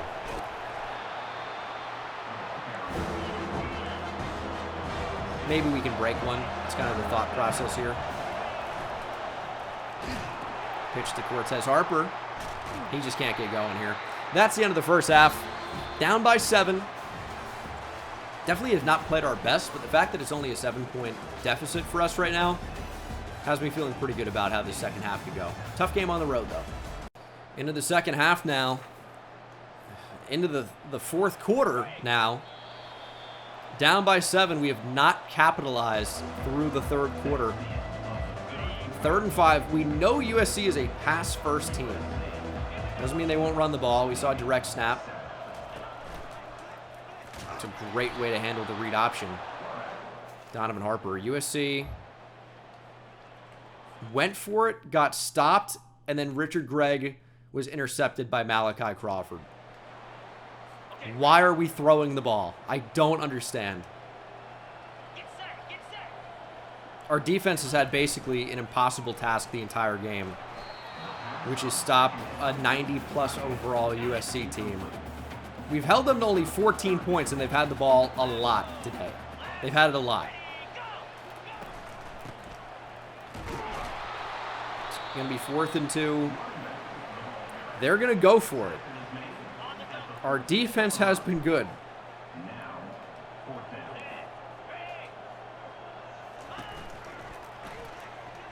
And that is shut down completely. They went for some type of speed option, it looked like. We were all over it. We're actually going to jump in here. 6.5 minutes to go. Running a counter. Blades looking for space. Gets 2. This is where I want to run the rocket toss or something. Get Cortez Harper cooking. Get him out in space. Although Gentry up the middle is going to work pretty well. Gentry's got decent speed. Gentry outrunning the safety. Thad Gentry, touchdown. Oh my goodness. Out of nowhere, we've tied this game. And Thad Gentry asking the crowd what happened. It's dead silent here in Pasadena. You can hear a rat piss on cotton. Thad Gentry, I mean, just was fast enough. Just fast enough. Oh my goodness, 82 yards for Thad. And we have the football in a tie game. We don't even need 7.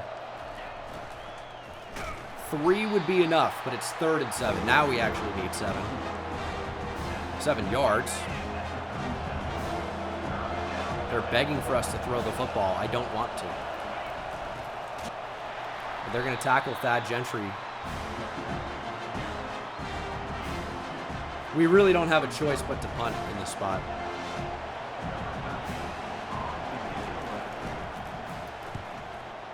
It's a decent punt, actually. Not amazing, but our punter doesn't have the biggest leg. And our defense has to make another stop. They've been able to do it the entire game, but Yeah, if you think we're going for it on 4th and 5 against a good defense, when our defense has played well, on our own 39 in this spot, there's just no chance. There's no chance. Maybe if we made it real short. Oh, that could have been a crazy pick. But here's 3rd and 5. We can pass commit.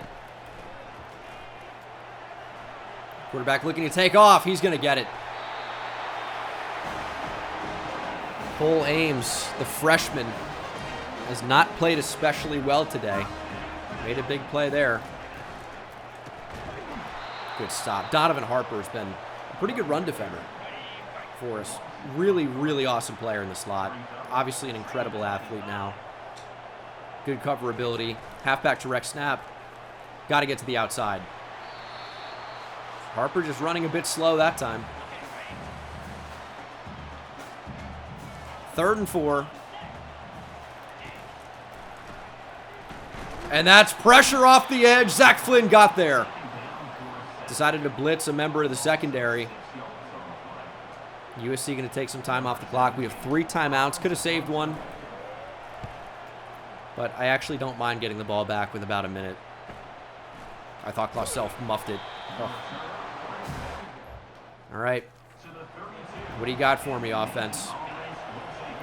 1:13 to play. Greg not knowing the play change is making it impossible to audible. And that's pressure already. Greg trying to get to the edge. He gets a few yards.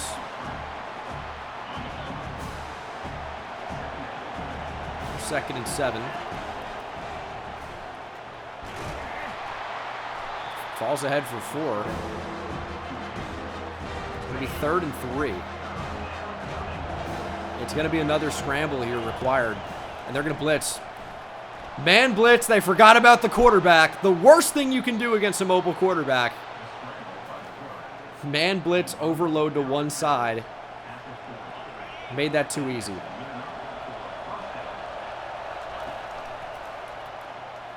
And again, they're forgetting all about the quarterback, Richard Gregg. USC forced to call timeouts. We're setting up, an easy field goal.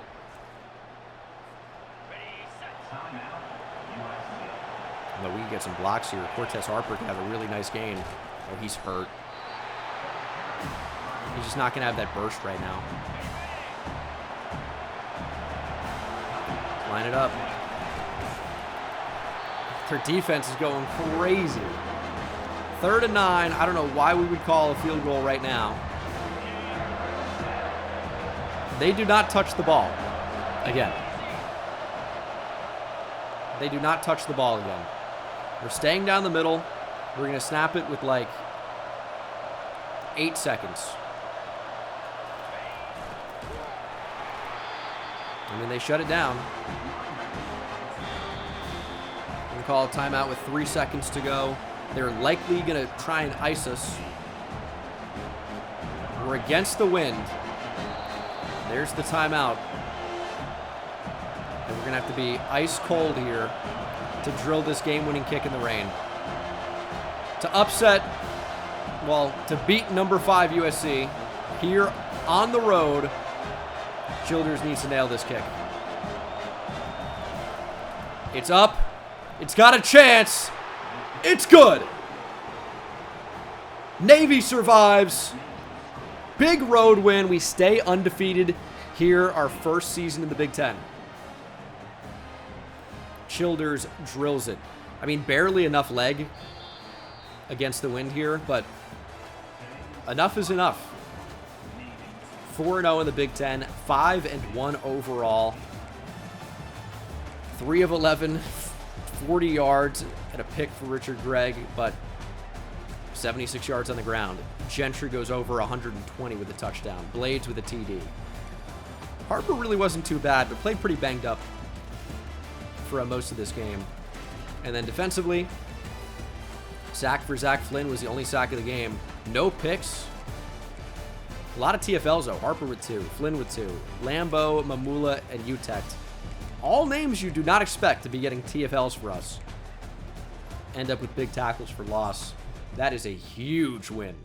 Marvin Tandy, 5-star corner from Milan, all the way out in Italy. Milano. Joins the cause. Big time 5-star corner. Rare to get. Joining him will be Ricky Tam, 4-star running back from Littleton, Colorado. Ezekiel Sharp does pick Georgia, as we knew that was a possibility. And that's a big-time quarterback to lose out on. Navy is the new #1 team in the nation. My prediction comes to fruition that Sharp picks Georgia 1 week before the visit. That sucks. Sidney Jennings will be on campus. Win and a commitment, I'm thinking. Stephen Heath. We are trying to survive against Clemson. It's not easy. We're going to try and get him on campus against Iowa. If for some reason he's uncommitted, that visit next week could be our saving grace to get him in the class. Broyles will be on campus next week as well. We've overtaken Tulsa. Tandy was a big get. But Tonio is on campus this week. It's between us and Notre Dame. The 5-star from New Jersey is picking the winner, you'd suppose, of one of these schools that are about to square off. That's going to be a fun matchup. Carl Lewis, let's get him week 10 as well. All right, that's a fun storyline. Let's get Rayshawn Spriggs there also. He likes championship contender. We could probably start to sell him here. Just going to hard sell or soft sell. Just play it safe. We might know what it is, but I mean, we'll just go Sunday bound. Play it slightly safe here. Looking good on Bojorquez. Tanner. Let's get him in against Washington. Sell brand exposure. So we actually know what he likes. We are going to hard sell that. And he'd be a really nice ad. I mean, he's a big-time speed rush, high 4-star with 86 finesse moves. Definitely something to it. And we've actually maxed out our points. What we need to do now is find a quarterback down the board here. Eric Quick. He lost out on Rashad Quick. Remember, we need scrambler types. Otherwise, they're not really going to be a very good fit here at Navy. We need big-time speed. Conklin, I guess I already looked at. Colby Scruggs. Robert Peters we looked at. Not really interested in a bust. Storm John is a Hall of Fame name. Edward Booker. One of these guys is going to have really good speed. Just will we be able to get him in the class before we get locked out? That's going to end up being the question. So there are a lot of scramblers to add here. And again, just hopefully, we can get some of these guys down the board. It's just scouting at this point. I think I did scout a lot of these guys already. 86 speed's not bad. 84 is really not going to be enough. 89 speed's good from Wimbush. 88 speed, 83 speed you can go. 81 speed you can go. 92 speed from Russell Coulter. All right. He'll be a target.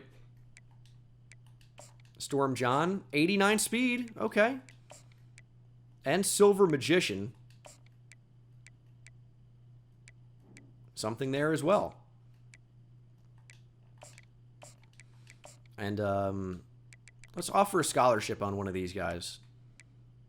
Say Doug Winbush. Yeah, Eric Quick's not really going to be doable. All right. So we found some decent quarterback targets as well. And now it's a huge game against top 10 Notre Dame. Looking at teams here with players with visit scheduled, it's going to be Sidney Jennings, who is about the best recruit I have ever seen. I mean, he just looks absolutely incredible. Look at these attributes. Just Just incredible. Would love to get him in the class. But, yeah, he's going to be there. Batonio's going to be here. And Ricky Tam's already committed, but he's going to be enjoying the festivities. Let's beat Notre Dame. They're a 90 overall team. And we're going to throw them in the greens. Oh, what is this? I swear I've never seen Notre Dame use these.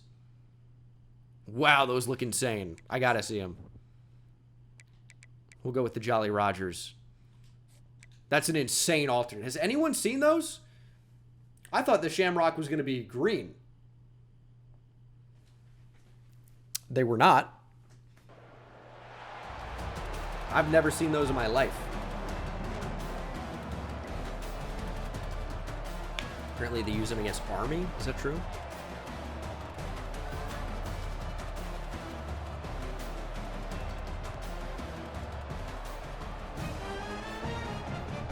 This would be a big game for us. All right. Big third down, make a stop. Some big recruits in attendance. I don't know that it's a must-win game. It's out of conference. It's a rivalry game. But it would absolutely be nice to win.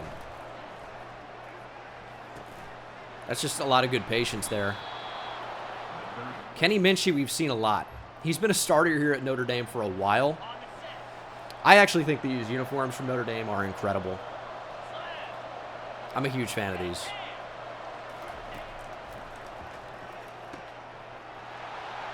Juwan Story is a great coverage linebacker.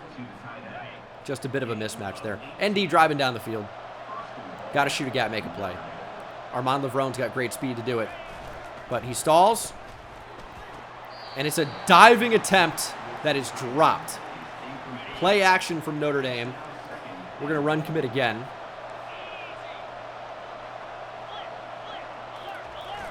And Lavrone shoots a gap, makes a play. That's what I like to see. It's a great play. 3rd and goal. We're going to pass commit. It is a pass. We're running with it. To the end zone. Touchdown, Irish.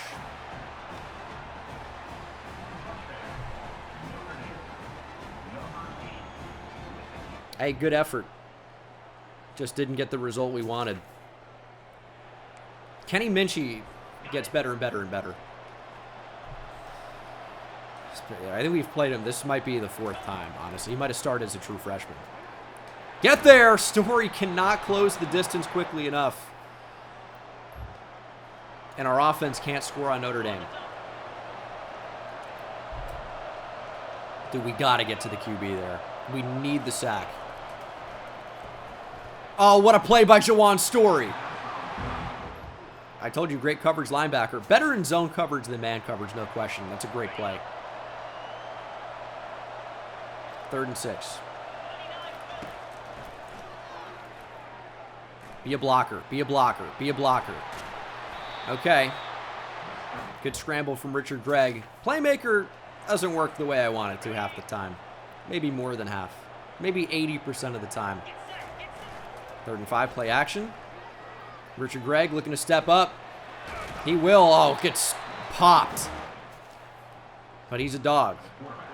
He is what you expect from an AV quarterback. You look at, you know, Horvath. Now we got Gregg. They're animals. They've got the rocket toss locked down. 2nd and 13. Get the ball out. Oh, my God. What is that?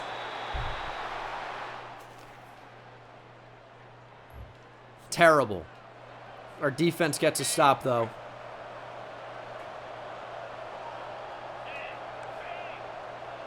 And we'll try to make a big play here. Daly uncovered. I didn't like it. We're going to check down. Thad Gentry gets us there. Yeah, it's a crazy turnover, unfortunately. But our defense did enough, got us the ball back. Chance to do the same thing that we could have done, you know, prior to the turnover. Cortez Harper wide open. Out of bounds inside the 10, but not going to be first and goal. This is where the line to gain was, so love that. We're looking at first and goal here from the 5 or 6 yard line, maybe even better than that. And it will be better than that. First and goal on the 4. Cortez Harper's a big game player. This is a big game. He's going to have a big game. Stuff there, but you just know it. You just know he's going to end up making a play that is the difference in this one.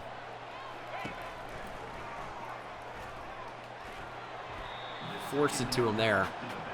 Let's find the end zone.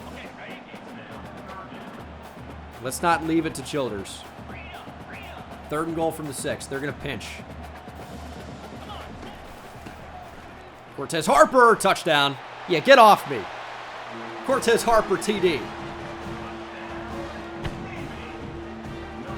Straight up the middle. Going to be 7-7. Very defensive first half. See what the second half has in store. Well, has Notre Dame knocking on the door, looking for more, trying to score. We'll see if we can stop them. Throw at Scotty Clausell. It's intercepted. Clausell could return it here. Clausell's got decent speed. Got to outrun Williams. Lineman in pursuit as well. Harris in pursuit. Receivers trying to keep him off the board. It's a touchdown for Clausell. It's an 85-yard pick 6. Scotty Clausell. Big-time interception, of course. Not easy reads because it's not a user pick. But it is a big interception. 14-7. Minchie just trying to throw it to a receiver that just wasn't open. We take a big lead, not in terms of point differential, but in terms of meaning. But it would be for naught, as Notre Dame's tied up the game, and they have the football again. He just has way too much time. I mean, you've got to be kidding me. Way too much time.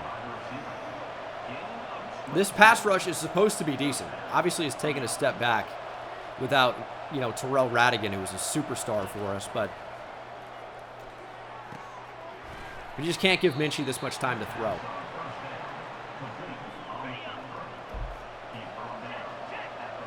Big opportunity for a turnover here from Gonzalez if we can bait the quarterback. Oh, we're locked onto a block, brother. Oh, it was perfect. Got caught on the block.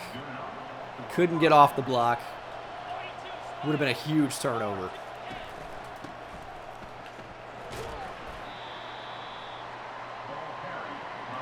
Will this game end up being decided by a field goal? We're going to find out.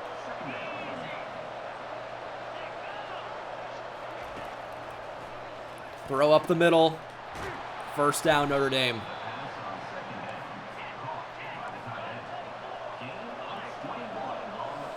.220 to play. A quick score here really doesn't hurt us too much. We're in fine position with the clock. Obviously, we just like to keep them out of the end zone. This is going to bring us likely to the 2-minute timeout. Although maybe they try to snap the ball before. Get a little bit of wiggle room. That's exactly what they do. Guy's going to close in on it from behind. It's going to be 3rd and goal. We're going to blitz. It stopped pretty well. We're going to call a timeout, get a little bit more flexibility here.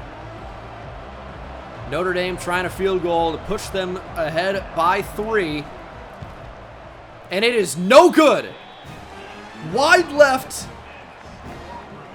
Absolutely massive miss from a Notre Dame kicker. Saw that all year in real life from Mitch Jeter, although it was clutch when it mattered for Notre Dame. But this game somehow is still tied at 14. What do college kickers do? They miss. And we only need 3. I said, would this game be decided by a field goal? Seems like still a decent chance for that to happen. Nice run from Cortez Harper.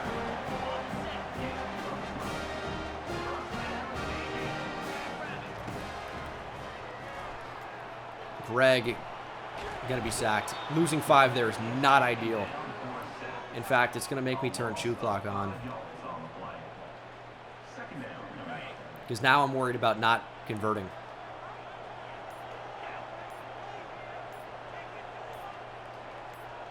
Second and 15.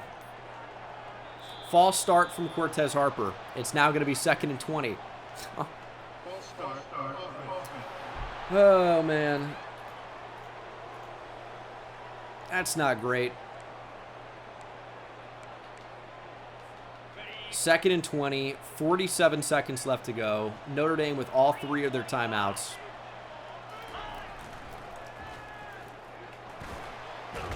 It's not a bad gain on the rocket toss.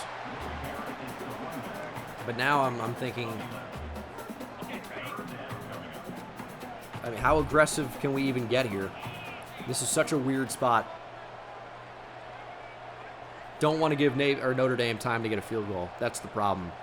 I think we honestly snapped this with like 15 seconds. This is a tough spot to be in for sure.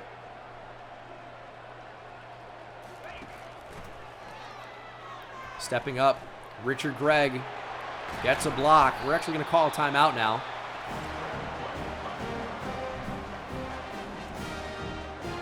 Nine seconds in a timeout.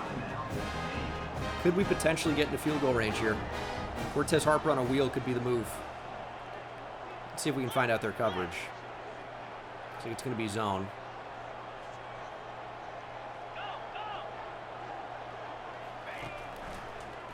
Now we're going to get sacked. 3 seconds to play. We are likely headed for overtime. 3 seconds. We're taking a shot down the field here for Braden Garnes, most likely. Lobbing it up towards the end zone. Marco Messer can't come down with it. Surprised Greg could even get to the end zone. We are headed to overtime. 14-14. Okay. I mean, this is what you play for. A highly competitive game against a really good team. Notre Dame going to play defense first as they've won the coin toss. We'll defend left, though. That's just what we wanted anyway. All right, offense. Now you can actually play a little bit here. It was just such weird timing-wise. You did not want to get over-aggressive and let Notre Dame actually win the game in regulation. Gentry's fumbled the ball on the first carry of overtime.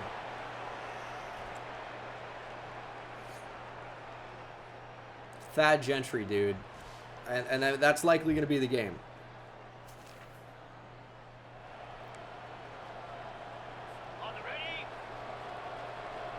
Why are they on the 10-yard line?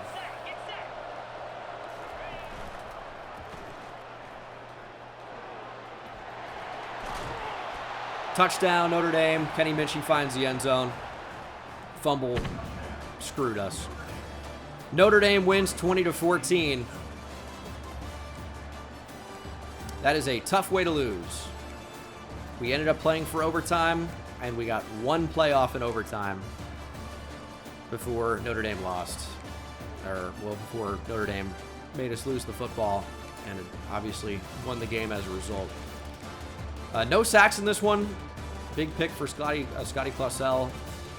We just had so many opportunities to bring down the quarterback and couldn't. That's a tough loss, obviously. Just right like that. I mean, one play was all it took. We'll see how that impacts recruiting. We had recruits on campus that were deciding between Notre Dame and Navy. We got one of them. 5-star running back from Arvada, Colorado, Roderick Tungs. That's our second running back in the class from Colorado, by the way.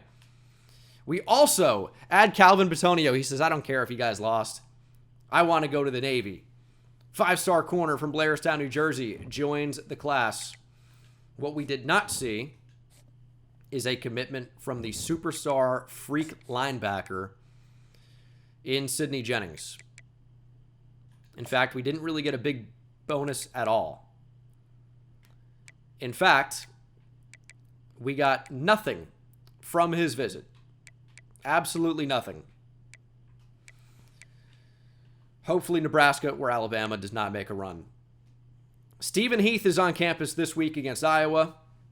#1 player in the nation. Joining him will be 5-star receiver Lamar Broyles. That's big. 4-star tight end Rayshawn Spriggs. And we did get his pitch right. This class has real potential to be as special as it gets here at the Naval Academy without having unlocked Elite Recruiter yet. We are bringing in a very, very good group. Penn State making a real run at Carl Lewis. Making a real run. It's time to hard sell. In fact, it probably has been time. Neglected that one a little bit. But he's on campus. We have the hard sell. We're in a good spot there.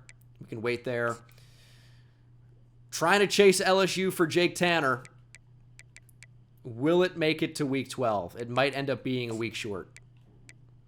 All right. Seems like Oklahoma has found out about Doug Winbush. Don't like that. But now with all the points we have, we're in a position to bring in these, really, really talented quarterbacks. Who, their star rating might not be incredible. Winbush, I suppose, is a 4-star. Not to be confused with former Notre Dame quarterback Brandon Wimbush. Hopefully one of these guys down the board here can run a little bit as well. 86 speed's decent. Quincy Emery is simply good at nothing. 78 speed. What are we doing? Oh my god. Still have plenty of hours here. One of these guys down the board, I'm hoping, is going to be another 90-plus speed guy. No real accuracy, not that fast. 89 speed's decent. I'm looking for 90-plus. Seeing a lot of 88. Field general's okay. I mean, we're going after a good group here. Storm John is going to be certainly nice. I think we can get Coulter as well. And then Kegler and Winbush are definitely, big possibilities. Saving our coach points for right now. Iowa is 3-6. They're an 84 overall team. We got to beat them. This just needs to be a team we beat. Got to bounce back after the Notre Dame loss. And we absolutely need a win in conference.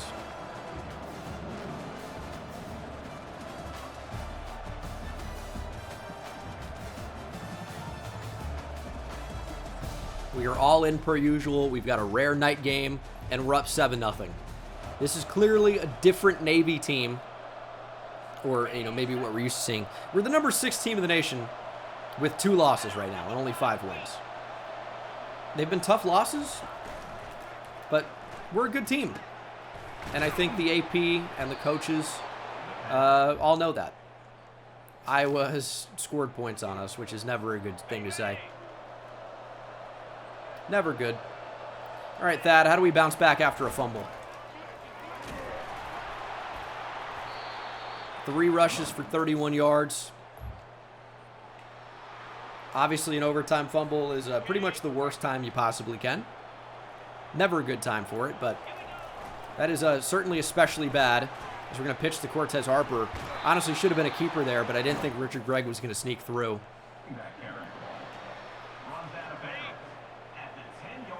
And Cortez Harper's a bit banged up. Major Blades into the game. Richard Gregg keeps it. He's a beast. 2nd and 4. Come on, Thad. Thad Gentry, power. Braden Garnes injured on the play. That's no good. But we do get a touchdown. And hopefully the injury for Braden Garnes is not significant. He's actually already back out there. He's good to go. I don't know why Richard Gregg kept that. Didn't hit A even once. But we do get the first down.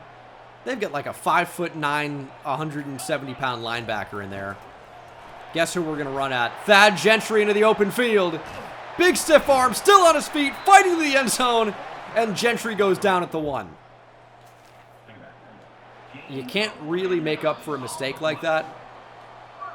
Huge fumble to lose the game against Notre Dame. No telling we would have won anyway. But he's doing his best to make up for it in this one. It's another touchdown for Thad Gentry.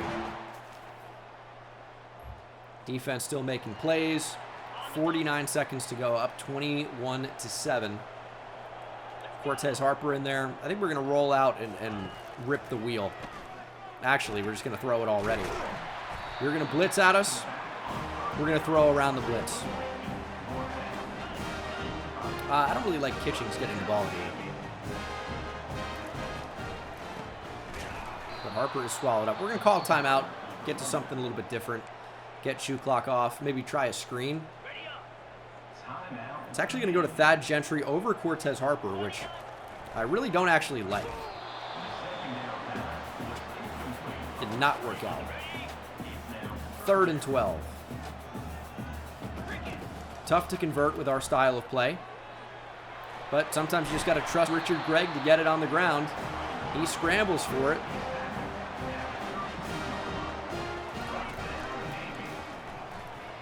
And he's going to scramble and get a ton of yards again. I don't know who this Matt Terrell cat is playing linebacker, but he's tiny. You got to be able to exploit that matchup. Thrown to the end zone. Major Blades. Touchdown. Thought for a second that Madden was going to get in there and break that up. But Richard Gregg hits Major Blades for a major score as we are into the second half. 28-7. 3rd and 7. We're going to throw for the tight end. Kiselak drops it. It's a whole reason why he plays. Is he's supposed to be a receiving tight end. Dropped it. Byron Lewis with a pick. Ball on the 4. Thad Gentry looking for a 3-piece. Greg kept it. Got popped.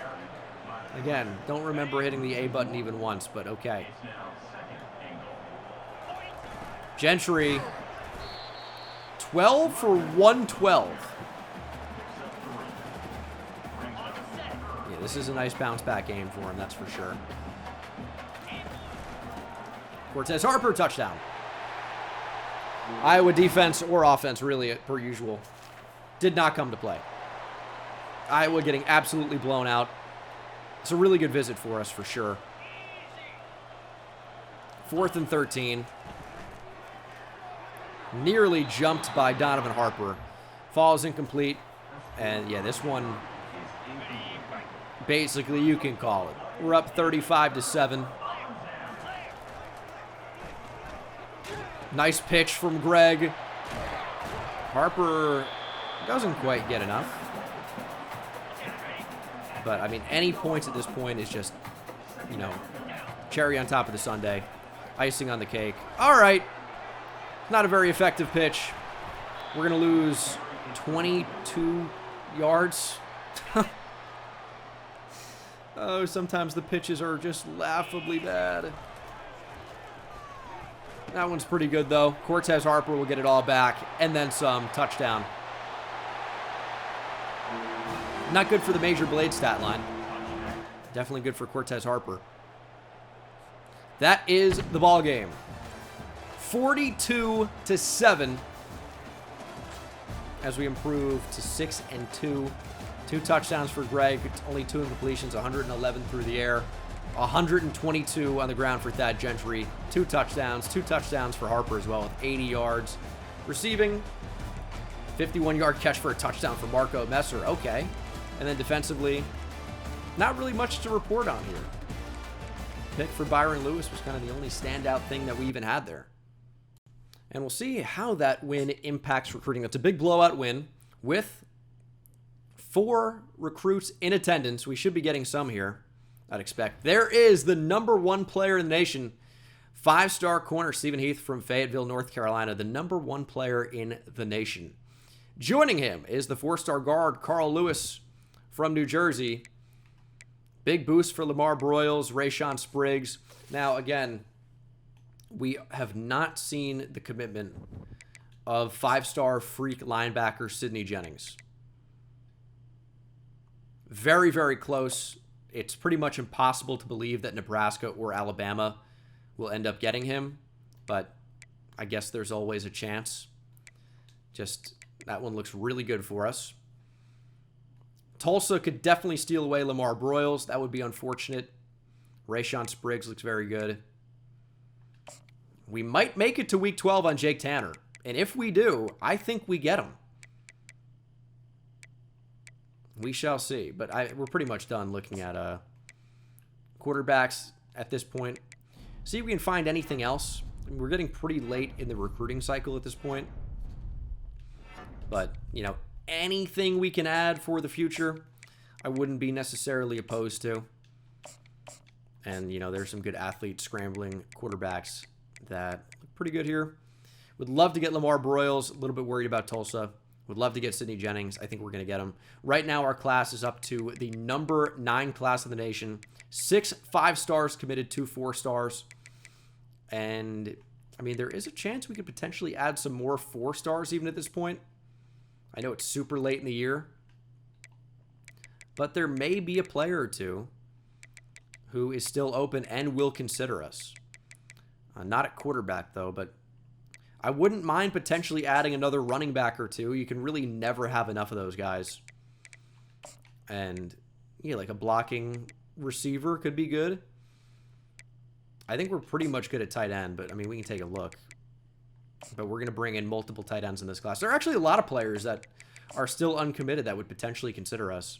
And I would even consider adding pass protectors at this stage. Really, anyone that's, you know, ranked fairly highly, I would consider. So, we're looking pretty nice. Another linebacker could have been nice. Definitely want to max out points on that corner.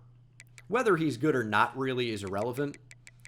But that's just a player who we should probably look to add. Just need to get in that mix here. So, all right, I'm loving where we are. The recruiting class is going to end up being, I mean, incredible. It sounds like a stretch, but I think it's going to end up being really, really good. We're just going to run out of hours here really, really quickly. That's the only unfortunate thing about it. But maybe we'll take some of the points off of the quarterbacks in order to go after some of these running backs. I think I'll probably opt to do that. So let me change these points around, and we'll get ready for the next game. Indiana.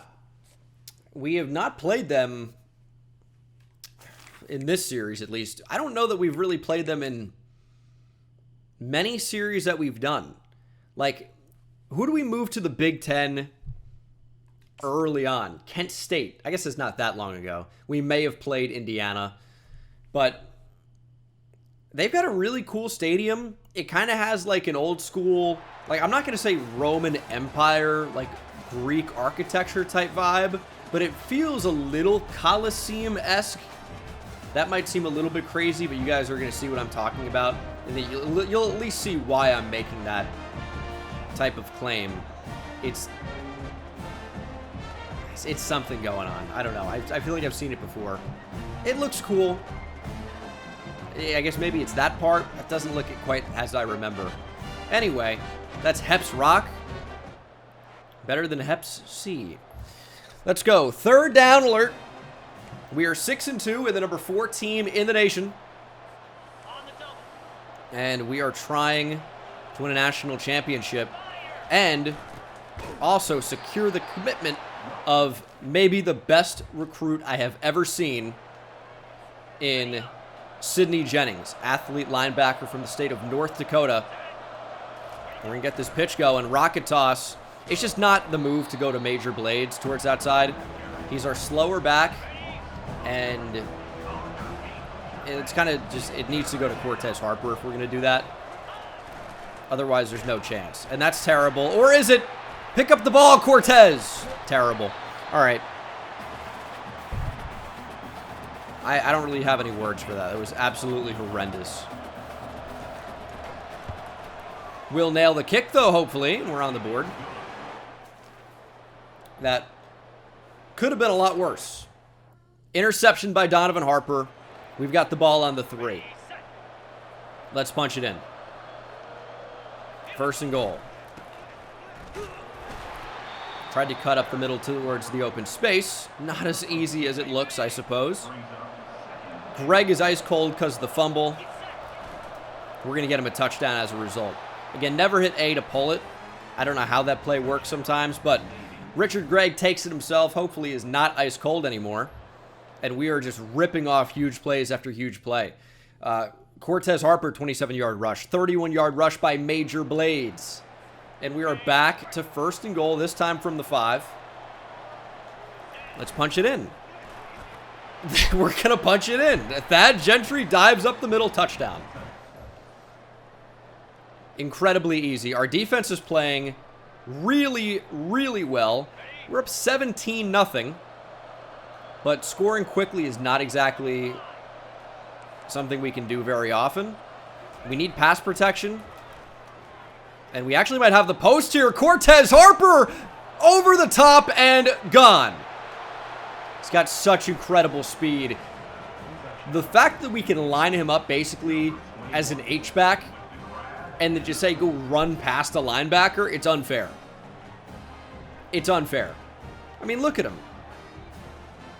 He's going to run past everybody. It's a terrible mismatch. The safety doesn't respect the speed. And that is a very good half of football. Now, Illinois does finally have nothing to do with this game. Indiana finally on the board with a touchdown and a 2-point conversion. We're up 24-8. I guess in theory they could still come back here. You know, if they get a stop in this spot, 24-8 means they only need a couple of touchdowns and 2-point conversion. So we will take our points no matter what in this spot. God, I hate that. We fumbled the ball. Indiana takes over. Gotta stop pitching it in those spots. All right. We're trusting our defense, though. They're playing great. We gotta stop fumbling the ball. That is the risk with the option offense, though. You make a mistake, it's compounded because it's a turnover. And that's a sick throw from the QB. And it's 24-18 now. Oh, my God. We're really choking this in a huge way. Gentry first down. 9 rushes for 110 for Thad Gentry. That's doing pretty well. Last play before the 2-minute timeout. Thad Gentry gets it. Spinning back. He's still going. Broken tackle. Thad Gentry inside the 10. What a run from Thad Gentry. He's averaging a pretty ridiculous amount of yards per carry. 10 for 130. Don't really see that too often. Over 10 yards per carry significantly. Cortez Harper just keeping the head down, looking to get in the end zone. I don't think we want to toss it here. It's going to go straight up the gut the old-fashioned way. And we'll have them burn their timeouts. We're going to end up with points here one way or another. We will not fumble. Totally fine with that. We'll take our points, make it 27-18. 2-possession game. Going to be really tough for Indiana to get back in this game inside 2 minutes. Now, this is typically what happens is when that's the situation. The CPU will score instantly down the field and have an onside try. That's typically how that goes. We will recover, though, and we will win the game. I mean, closer than we would have wanted. We were outscored in the second half, 25-3. But we took the foot off the gas pedal. Thank you, fans. Indiana's season over. Richard Gregg, 4 for 8, 79 yards and a touchdown. Thad Gentry ran the ball really well. Touchdown for him and quarterback Richard Gregg. Cortez Harper, of course, with the long touchdown through the air. And then 2 TFLs for Zach Flynn. Defense played pretty well. Sack for George Kaloa Matungi. Interception for Donovan Harper. I'd love to be able to bring him back. It's just not going to happen. He's going to end up declaring for the draft as a junior. And our next season is going to be a heavy amount of simulating anyway. We will probably consider changing the playbook for that just because I know it's not going to simulate well. Show me 5-star Sidney Jennings in the class, please. Bang! From Bismarck, North Dakota. Again, maybe the best recruit I have ever seen, Sidney Jennings. We also add 4-star tight end Rayshawn Spriggs. And we lose Jake Tanner to LSU. I know we got in there real late. We have him on campus this week now. A little bit disappointing for sure. But that's just the way that goes sometimes. Desmond Brink locks us out. Not really too upset about that. But Tanner to LSU, I think if we could have got him on campus for this visit, we may have been able to win out on the 4-star, but it's not going to happen this time around. We do have a ton of points now. We can scout some of the linebackers I just added to the board. You know, getting Sidney Jennings is awesome. Harrison Minor does have the gem, but he just doesn't really look that good. We'll take a look at it individually. I'll show you guys Sidney Jennings. If you didn't see him yesterday when I streamed this, streaming it in 2 parts, if you missed it early in the video, God, he's unbelievable. 94 acceleration to go with 88 speed, 90 agility. He's great in zone coverage with 81 zone, but he's also incredible against the run with 84 block shed, 80 strength, 87 pursuit, 85 tackle.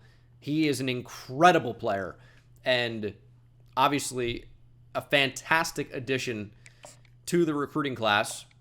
This is some good speed. All right. Davion Washington could be something we're interested in. Could definitely use some more depth at linebacker, if nothing else. Clyde Burt can definitely run. He's a run stopper type with 89 speed. Decent block shed. Definitely something there. I'm looking for freaks out here. I don't want just like 84, 85 speed.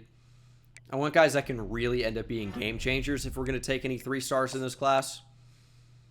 And I'm not sure we're getting that with some of these players. Is Shabazz going to be good enough? 76 tackle, a little bit low. I think Washington and Burt definitely are valuable, though. So should be able to get in the mix on those guys. And might even look to add another tight end as well in Mike Stubbs. But our season's pretty much coming to an end. We had a visitor on campus, but obviously just committed to LSU. So not going to be especially important to talk about that and hype that up. We'll just look to stay undefeated in the Big Ten. And in order to do that, we need to beat Washington. So let's just go out, get it done, play a better second half than we did last week against Indiana. Got off to an incredible start. And obviously the finish was not so good, to say the least. Starting from the 45-yard line, 3rd and 4. Maybe we just stay up the middle here. Not really a lot in the box. The safety's playing really far off the line, but if they shed blocks and make a play, I mean, there's only so much we can do. And now Washington has the ball on the 2-yard line. We got to really change how we defend this.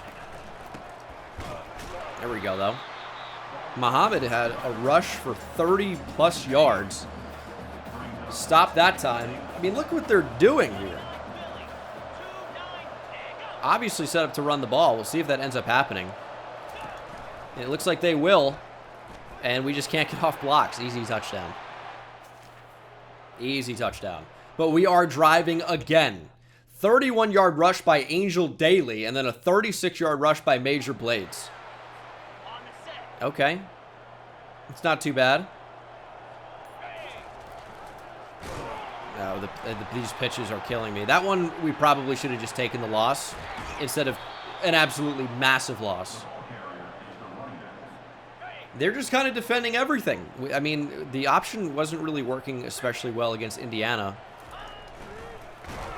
And that ball's loose. It's recovered by Washington. Chance for return. God, dude. Oh, the option's killing me right now. Last play of the first quarter, potentially 3rd and 13. We're looking bad right now. We are looking bad. That's going to be a rip up the seam. Big play. Washington down to the 4-yard line.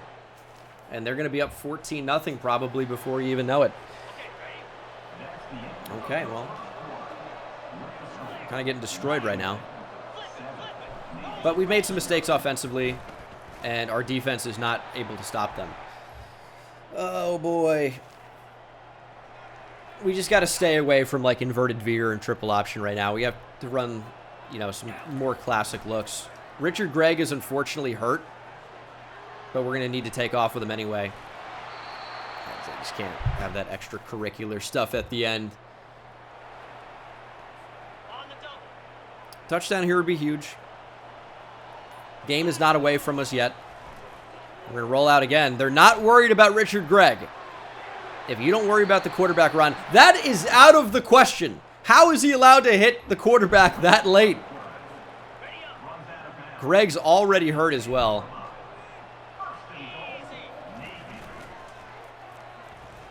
Just do a little bit of a pitch there.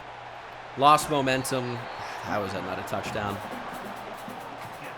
And I'm so afraid to run triple option because they just get into the backfield so quickly. I feel like we just need to go with some classic runs, but every time we try that fullback dive, the running back just gets in the way. It's not a play that works. 3rd and goal. Quick slant. Caught by Miles Grubb. Touchdown. And we got the result we wanted. Our defense needs to step up, and they did. However, we have the ball on our own 1-yard line, and we have not won the battle in the trenches so far today. It's going to be tough to get out of the back of our own end zone. We'll need to make a couple of plays. I don't want Major Blades getting the football here, really. He just doesn't have the same type of speed, but does have some power, and there's Major Blades! Maybe I was wrong! Blades out in the 2nd level, knocked out of bounds at the 41. He's already got 75 yards rushing on just 4 attempts.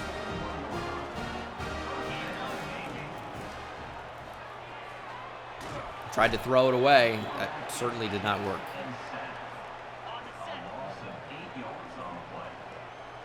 Second and 18.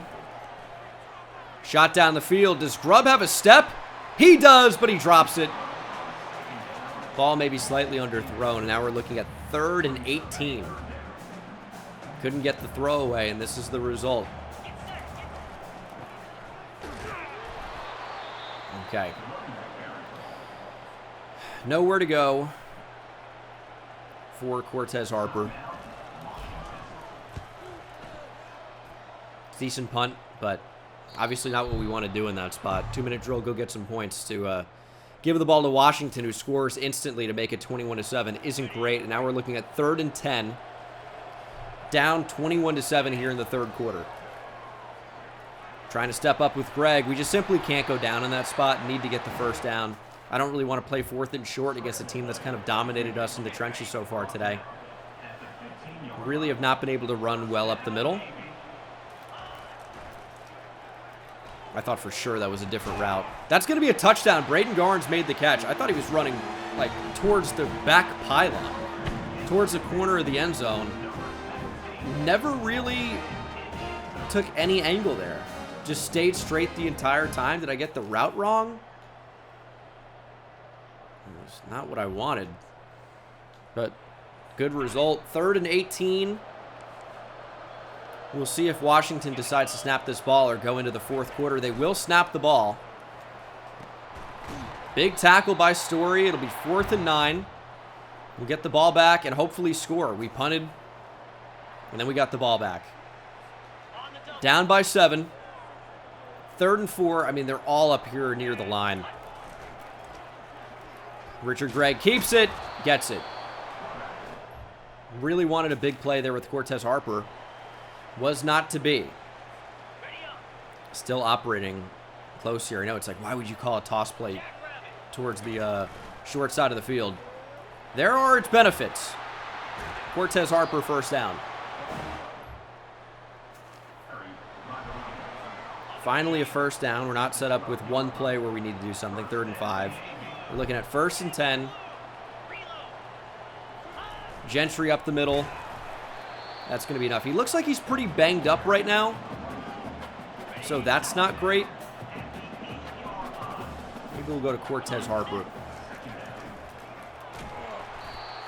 I was so confident we were running the rocket toss. It was not what play it was.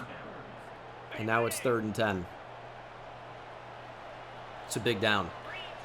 It'd be really tough to take our points in this spot. They're not accounting for the quarterback run. You just got to lower your shoulder. Richard Gregg gets the first. I don't like that fullback dive. I wish I could cancel the running back option, or like the motion, because then it's a decent play. Thad Gentry touchdown. We're going to tie it up. Let's go, defense. 21-21. Got to go out and make a stop. Here's a run. Should be all over that. And we will make a tackle for a loss there. Looks like Zach Flynn got there first. David Lambo out onto the field, or Lambo. David, wide open in the flat. I mean, you really can't get more open than that. That's not great. We have our B team linebackers on the field for that play. Finally, the starters are back out there. Over the middle, throwing deep down the field. Byron Lewis make a play. It's intercepted. Byron Lewis with the takeaway. And we'll have 2 minutes and 1 second to take the lead. 9 calls for negative 5.2 yards on this rocket toss, but it's going to work this time. Cortez Harper to the outside. He's a little bit banged up. Doesn't matter. He's a dog.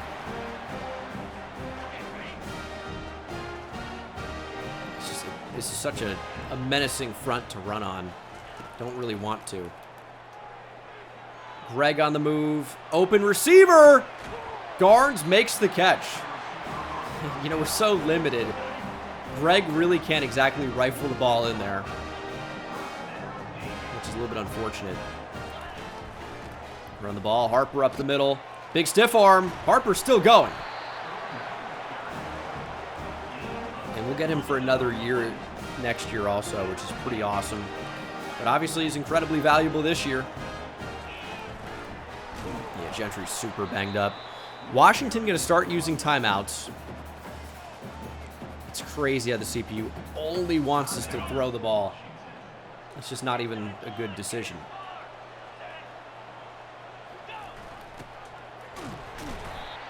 Timeout Washington. I mean, obviously we're playing for 3 here. I don't know if that's the right call. But we're going to stay up the middle. Washington uses their final timeout. We're going to try a 51-yarder. This is not a gimme at all. Yes, it is. 24-21. Was there ever a doubt? Was there ever a doubt? Look at Randy Missouri on the hold. Childers bangs it through. 1 minute and 17 seconds to stop UW from tying or taking the lead. Got David Redmond out here. And Lambo. I don't like when Lambo's on the field. He's not one of our best linebackers. They're up over the top already, but look at the range from Jeffrey Daniel. Oh my goodness, you thought it might have been game over, and it will be. Thought Washington was going to go ahead with a big touchdown there, but Washington instead turns the ball over, targeting our 5-star sophomore free safety, Jeffrey Daniels. Yeah, he spells his name like an idiot. Or Jeffrey Daniel. He's got 2 first names. But he's been an animal at free safety for us so far this season. It's not a great throw. I'll say that. It's not a great throw, but it is a great result for us.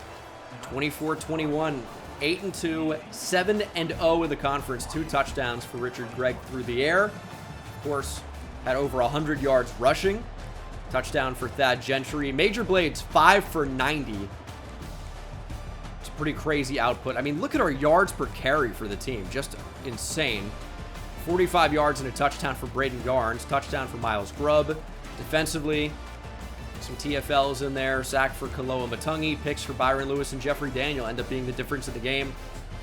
These aren't the easiest wins in the world, but they are wins. And this is a pleasant surprise.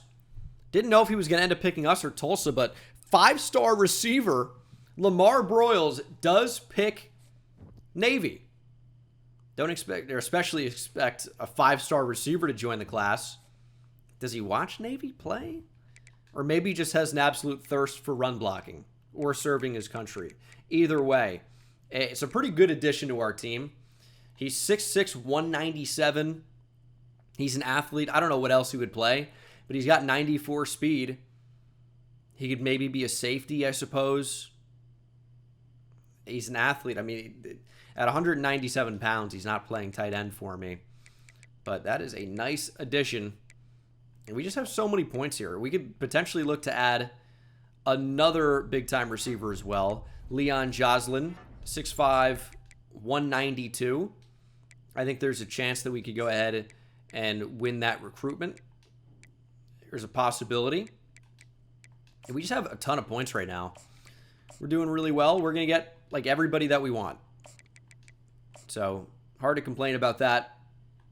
Let me just gamble on that. We're up so far ahead anyway. Doesn't really matter. But this is going to end up being, you know, a really solid class. I think top 5 finally. You know, I've been saying top 5, top 5, top 5. We've done it one time, which I think is still pretty good at Navy. But I think we're about to up that a little bit and, you know, finish somewhere top 2, top 3 even. I think it's a real possibility. So, all right, we're just going to continue to do what we're doing. Eventually switch over to hard sells and take on Purdue. 7-0 in the conference. That is the best record alongside Oregon. And that looks like that for sure will be the Big Ten championship, barring something crazy. The CFP bracket is out. Currently has us as the 1 seed. But Oregon is going to be a team to watch, especially if they win the conference. That's going to be a pretty tough team to beat. They have 2 players in there, a quarterback and a receiver for the Heisman. But it's receiver Elijah Jones from Cincinnati that is currently the front runner. Their quarterback in there as well, Samaj Jones. That's interesting. But I'm less worried about the numbers, the name on the back of the jersey. I'm more worried about the name on the front. Navy. Playing the Boilermakers. We're going to rock, I think, all Navy. Don't really see that too often from us. And it's a good look. So let's go ahead, go out there, win a football game, and basically lock up our spot in the Big Ten championship. It's been a very good year, even with 2 losses. They're both out-of-conference losses to good teams. I mean, Virginia was ranked. Notre Dame was really good. And we'll get the night game here against Purdue. Our first season in the Big Ten really actually could not have gone any better. We've yet to lose a game. And we'll try to win a night game here against a 2-9 Purdue team. They will have some talent, but they're not going to be great. We're going to start by throwing the football. Miles Grubb, airborne, upended, and into Purdue territory. The rare pass to start the game. We caught Purdue sleeping. They were absolutely not ready for it. Richard Gregg, quarterback keeper, gets 13. Damon Marable on the tackle. And I just don't think they're ready for us to throw the ball. Such a weird start from us. But Josh Clinton got home. And now we're almost forced to throw the ball, which I don't want to do. Hate to be forced to throw, but on 2nd and 18, oh, they're going to blitz. Throw on the run. Thad Gentry with the juke back and the power. All right. Good way to get out of a bad situation. It's going to blitz everybody. Look at the power of Thad Gentry. I mean, how do you find 9 yards there? What a guy. 2nd and 1. Thad Gentry, get out of the way. Touchdown. Good opening drive. Our defense, they're struggling a little bit more. I don't get why Lambo and Redmond keep coming on the field. A quarterback sneak on 3rd and 6 is one of the weirdest calls I've ever seen. They got 3 after that field goal. That's so strange. I mean, 3rd and 6 QB sneak is unreal. Now, I remember the Giants called a QB sneak from their own, like, 3-yard line on 3rd and, like, 10 under Joe Judge. It was a bad time. Richard Gregg has the speed. Look at Richard Gregg finding some extra yardage. Looks like Purdue maybe anticipated a slide. It didn't happen. Tell me we can actually pitch this here.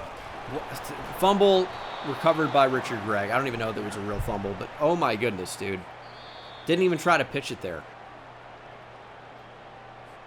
Why is every team completely shutting down the triple option? They were all over the screen.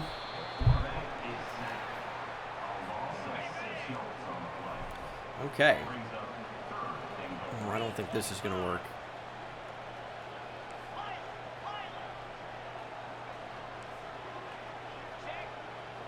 All right, 3rd and goal from the 14. A little bit of space to run here. Gregg diving toward the end zone. Makes it 4th and goal from the 1. All right. They're obviously ready to stop the dive here. Can we ever get to any toss? Nope. Let's see if we can go power on power and just beat them. We cannot. They just live in the backfield. We really can't run down anybody's throat. It's really unfortunate because that needs to be our identity. 3rd and 6. Thad Gentry, big stiff arm, throws a defender off him and gets the first. Look at the fight from Thad Gentry. They're completely stacked on the inside. A quick pitch here is going to be necessary.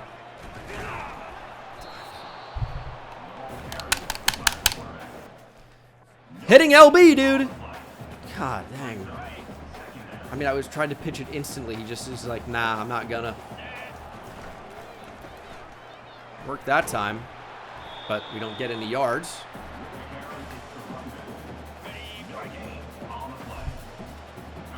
Third and 10. Any points here, I guess, would be good, but is Gregg fast enough to make a play here? All right, get 6.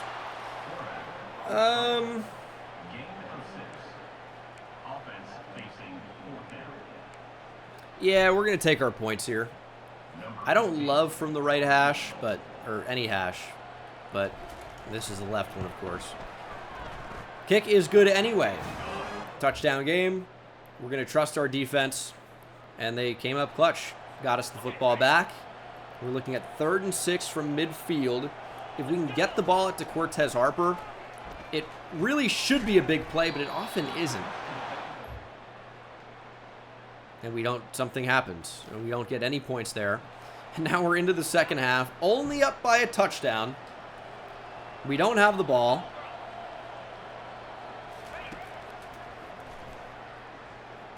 Playing good coverage down the field, but Story in man coverage is just not it. Juwan Story is a great zone defender. Obviously less so in man. He wasn't even close to making a play there. Let's get Gonzalez after the quarterback. It's going to be a run. Jeffrey Daniel does enough. I want to pressure the quarterback. I don't know. It's going to be tough to get sacks here.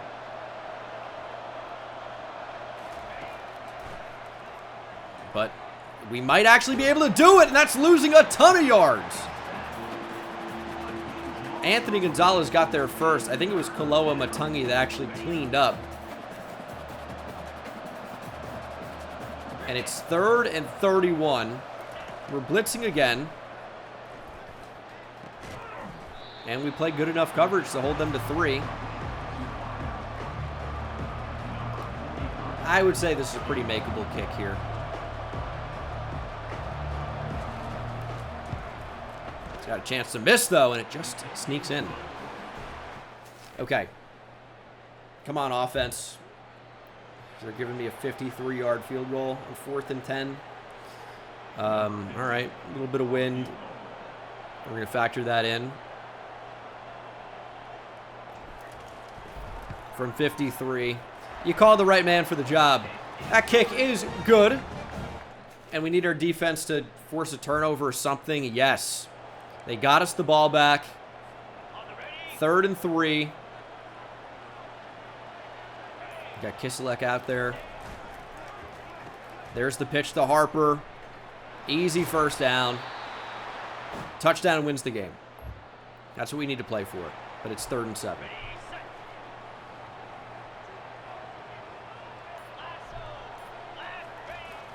Up the middle. Thad Gentry is just hurt. I mean, the wear and tear for backs in this game is just ridiculous. No, I think we take the 3 here. I think we take our points. It's a 35-yard field goal. It's an extremely makeable kick. We would make it 16-6. It's a 10-point game. Currently at 13-6, it's a 1-possession game. Why would we ever go for it on 4th and 3 in this spot? To guarantee ending the game if you get it. But you put yourself in a great position to win the game anyway, going up by 2 possessions late. So I don't really get that. Seems like a crazy bad call. I think it's a really stupid suggestion from the CPU. A really dumb suggestion. 4th and 17. Guess our pass rush has been going crazy. Quick throw. I don't know why we didn't get an animation. Clausel was right there in position, didn't put his hands up, even though I'm pressing Y. 3rd and 6. Purdue down to their final timeout after the turnover. I don't really know why we'd be passing this spot. They're going to blitz, and they're just not going to contain the quarterback. Get up the field.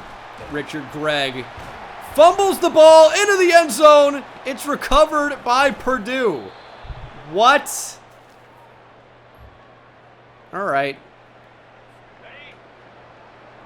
Weird. But really shouldn't hurt us here. It's 4th and 7. That's an insane throw.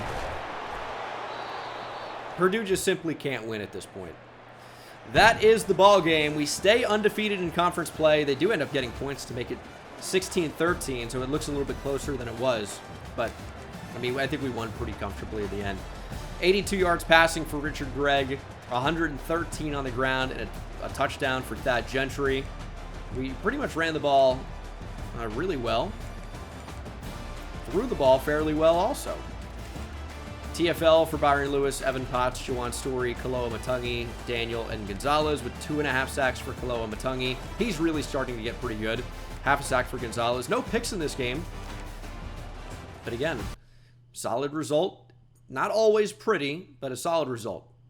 Our championship contender grade goes down to an A. I don't get that. We're about to be playing in the Big Ten championship game. Simply makes no sense. We do need to rearrange our points, though, to start hard selling some of these guys that we previously hadn't.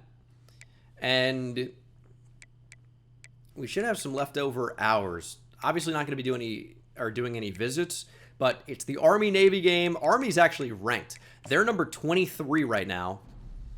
So this might not be an easy game. And I'll tell you what, the rivalry games are just always weird. So can't sleep on Army. That being said, though, the results of this game outside of pride don't matter. Like, we're not really going to, lose our standing at all. We're still going to be looking really, really good. We're going to be totally fine. So I'm not super worried. I think Russell Coulter is going to be a great get, but is it worth the 40 points when we might need them other places? We're going to put 20 on for now. And that should be the right pitch. We'll see, though. And we'll get ready to play Army. Go, Navy. Beat Army. Let's see what Army's rated here. I know they're the 23 ranked team in the nation. They're only an 82 overall. Although, that doesn't necessarily mean anything. Army has been a challenge for us at times. Now, with that being said, I don't think they've ever beaten us. So, I feel pretty good about our chances. And let's just come out here and get it done. 82 overall. My mind tells me they've got no chance, but then when we actually get to the game, it's like, okay, well, they're moving the ball enough, and their defense is just getting stops. Like, their front seven in these games should be absolutely, by an overwhelming margin, be overwhelmed to the point where they can't do anything with the players we have up front now, and they just find a way. It's annoying. But not today. Army went 8-3. Very good season for them. We are the number 2 team in the country, though. It's going to be different today. We're going to come out and we're going to ball. Oh, my God. Oh, my God.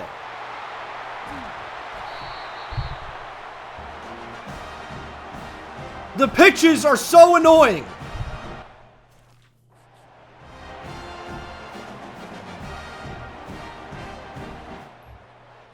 Like, do we really pitch it too late there?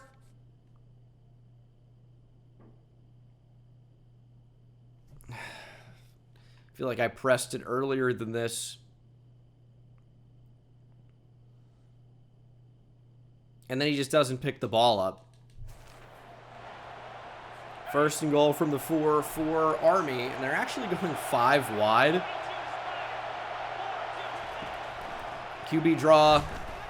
I know you just didn't break those tackles. I mean, that's insane.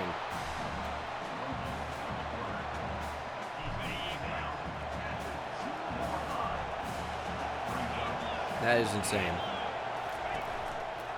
Quarterback keeps it, touchdown Army. All right. Noah McGuire rushes for a touchdown. And we just got an interception. Donovan Harper. Let's see what our offense can do here.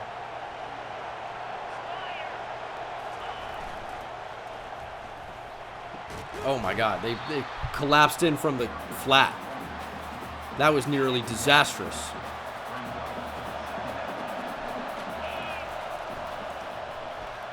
Greg on the move. There's just nowhere to go. Need to just throw that away. It's like a Jalen Hurts play. 3rd and 16. High point. Braden Garnes drops it. We're going to try not to get frustrated here because that's going to be... That's our downfall. That was close. Good from 3.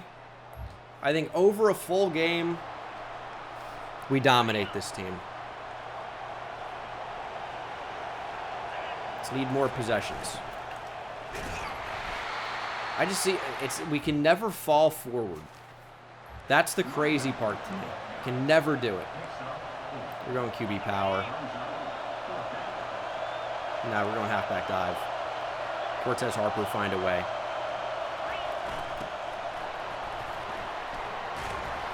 Okay, that was interesting, I guess.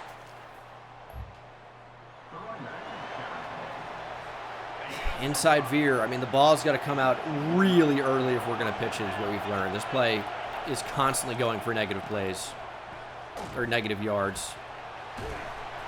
I mean, Cortez Harper is an actual animal, in case you forgot. Our backs are sometimes absolutely insane. Touchdown, Richard Gregg. Not winning a championship with this playbook. I would advise you to look what we did last season. Check it out. It's on the YouTube channel right now. As we look to win back-to-back national championships. Shut your mouth. 17-7. Let's go, Rich. Touchdown, Richard Gregg. Third leg, Greg. G-Reg. Dick Greg. Touchdown. We're up 24-7. That's how often we own Army. Let's go. 3rd and 4. Thad Gentry. I mean, we've got animals in the backfield. What are you going to do when Thad Gentry comes running at you, brother? Are you just going to stop him? Well, good luck stopping Richard Gregg or Cortez Harper or Major Blades. You got no chance. Got no chance.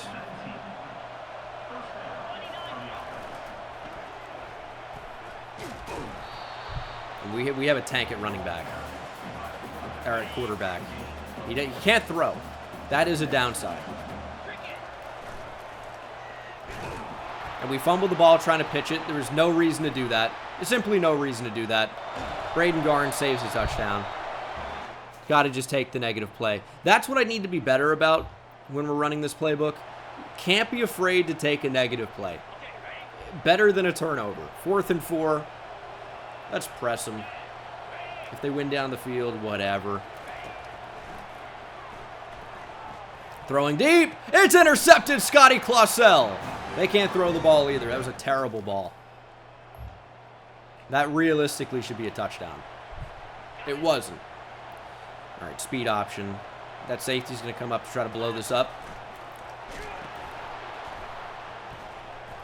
Yeah, all right. I mean, it worked. They kind of handled that. But they can't really do much on our defenses. The problem they're facing right now. The quarterback was going to run. They barely got the first. No McGuire. 1 touchdown, 3 interceptions in this game. It's going to end up being the downfall of Army. And that's what you have to do against these teams. Build a lead early, which is obvious if you can. And then force them to throw the ball. When you do that, you win the game. And that's what we've done. We've won America's game again. I don't think Army has beat us once in this series. We remain undefeated. And that is our 68th series win. 10 wins guaranteed on the season. McGuire, of course, ran for a touchdown. 1 for 3 for 52 yards and a touchdown for Richard Gregg. He also had 2 on the ground and 2 fumbles. That's interesting. Harper, Gentry both ran for 70+. And receiving, Grubb 1 for 52 and a touchdown. Defensively, I'm telling you, Kaloa Matungi is starting to find it. 2.5 sacks in this game. Gee with 1. Been a little bit quiet this year. Clausell ended with 2 picks and 1 for Donovan Harper. 10-2, undefeated in the Big Ten. We'll see if that continues through the championship game. Oregon is on the menu. And I don't say schedule for a reason. They're on the menu because we're about to eat them alive. Duck is on the menu tonight. We're talking big. We'll see what happens. Oregon's going to be pretty incredible. Oregon's going to be pretty good. We'll do a quick check on the season stats here, as Kaloa Matungi had a pretty great week. Richard Gregg named the Offensive Player of the Week, of course, nationally as well. There was only 1 game. And Oregon went 11-1. Also, undefeated in the conference. Their only loss was at the hands of LSU in week 1, who has finished 6-6. What a fall off. Season stats for us will change, but of course right now 9 touchdowns, 9 interceptions for Gregg, close to 1,000 yards. Rushing, Gentry could hit 1,000 yards rushing, 9 touchdowns. Gregg could hit 1,000 yards rushing again. Harper was a good back. Blades did his job. Receiving, obviously not much to talk about. And defensively, Kaloa Matungi at 13 sacks. Very productive. Jeffrey Daniel with 5, 4 for Harper and Clausell. But this Oregon team is going to be... they're going to be a tough challenge. I mean, there's no question about that. Do we have any chance for Pete McDonald here? I think we have a chance. Not a great chance, but a chance. Only way to know is if we go for him. It's not like we're really using the points for anything else at this point. So, recruiting at this moment, a little bit of an afterthought. We're just in a pretty good position, you know, just across the board. And our grades here might be good enough to get Leon Jocelyn in the class. This one is far from a given. Championship contender would be nice. No way to know if that's it at the moment. Taking the lead on Alexander Forrest. 4-star running back. Looking very good there. Marrero. Feel good about where he is. Our grades actually are not very good, though. But not sure it's going to end up mattering. Yeah, we look pretty solid here. So, we'll see what ends up happening with our recruiting class. Right now, we are the number 9 team in the nation, but only 11 commits. With a few more, we're going to pass easily Penn State, but probably ASU and Miami. I think top 5 is all but guaranteed here. The way things look right now, we can add some 3 stars in order to get it done. Okay. 90 overall Oregon team. Yeah, those are some cool away uniforms. We're going to go all Navy. Can we beat the Ducks? Big Ten championship, 1 seed on the line for us. If we win, we're going to retain that. If not, Oregon, obviously, with some pretty good potential to steal that. First round bye on the line, for sure.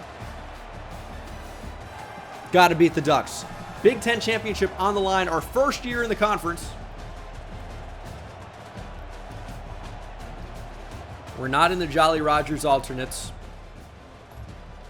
And already, a big turnover. Jawan Story with an interception.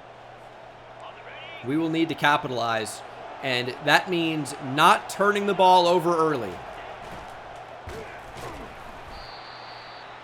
We cannot against Oregon. You can afford a stupid turnover against Army. Not against Oregon.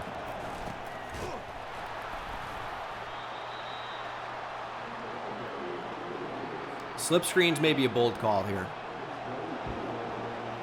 And I don't think they're blitzing either, so I don't really like it, but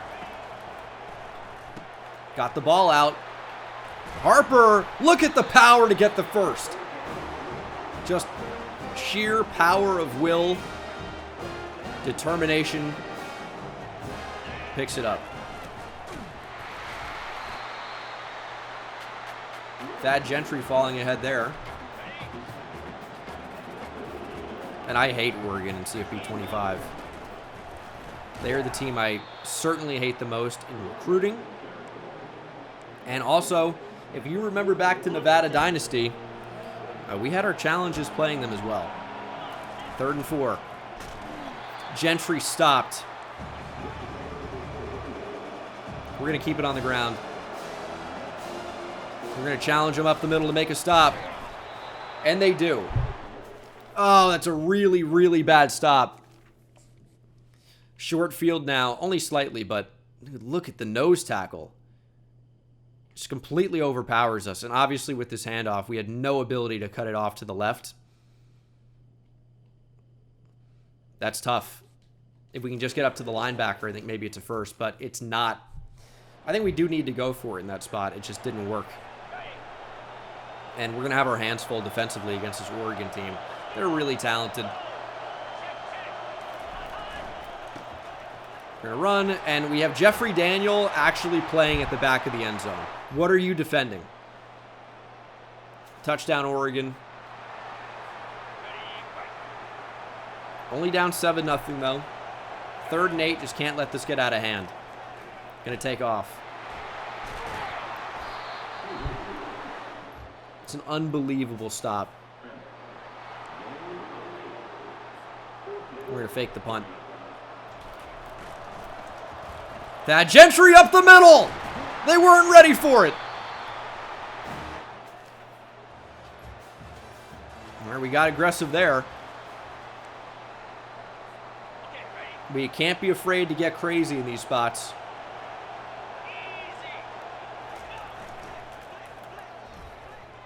We're losing a ton of yards. I don't know what that play is.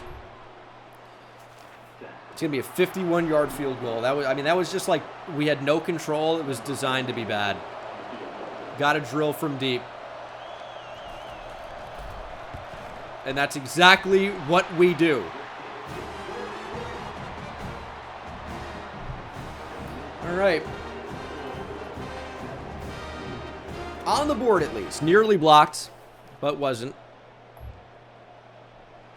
And it's 3rd and 8. We've had success dialing up a screen in this spot before. We know Cortez Harper has great speed.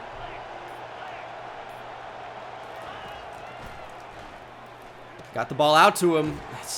There's not blocked. But our defense is doing enough right now. 3rd and 3. I'd like to be able to run the ball at him here. We're going to go for it. This is absolutely 4-down territory. Well, maybe not. Let's just hope we get it. And we do. Gentry up the gut. The only reason why I say maybe not 4-down territory in that spot is we're not going to let the CPU take over. If we don't get it, it's the end of the first half. Oregon would have to go, such a short distance to guarantee points. Just don't really like that. And Harper being banged up is not good for us. Obviously. Didn't feel especially fast there, but didn't really say that speed was being affected, so I don't really know what was going on. All right, 2nd and 9. Harper wide open. There he is. Okay, kind of an unnecessary hit to take. 35 seconds. Still all 3 of our timeouts. Thought about ripping it up the seam there. We're just going to run Richard Craig. Great movement ability. 1st and goal from the 6, 20 seconds. That Gentry broken tackle. Down at the 4. Let's call a timeout.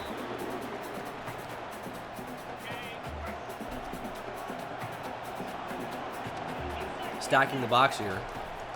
Oh, no. Barely get the throwaway off. I wouldn't mind 3. Obviously would prefer a touchdown. 3rd and goal. I think we're going to try to run the ball. Not successfully. All right, that will be the last, or leading into the last play of the first half, though. Call a timeout. We'll take our points. We're down by 1. Could have been a worse first half. Could have been a worse first half, but only down 1. So, feel decent about that. Oregon's a tough team.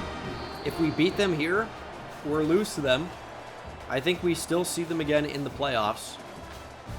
I'm just going to be interested to see whether or not we're going to get that first round bye. That's going to be the big question. We do get the football to start the second half as well. Let's actually just take this drive. We'll go for 2 if we score a touchdown, but we have been unable to score a touchdown the whole game.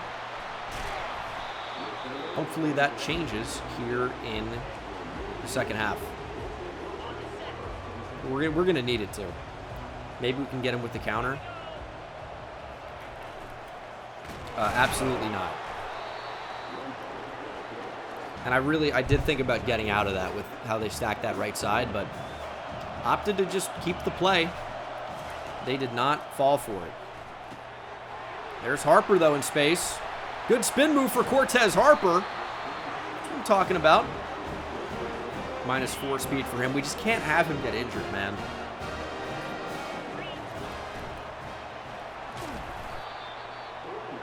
That's the problem with this offense is, our backs get injured so easily, and that's the entire offense. If these guys are not operating at full capacity, it's going to be pretty tough to beat an Oregon team like this. 3rd and 1. Gentry looking for space, finding enough, fumbling the ball. Thankfully, we jump on it. It's been a problem. He's a fumbler. It's not the first fumble. I mean, everyone on our team really fumbles the ball.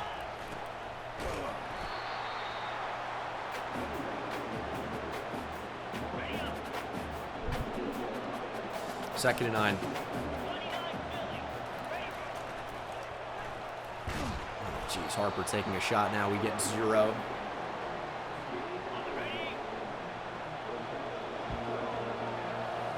Third and 9.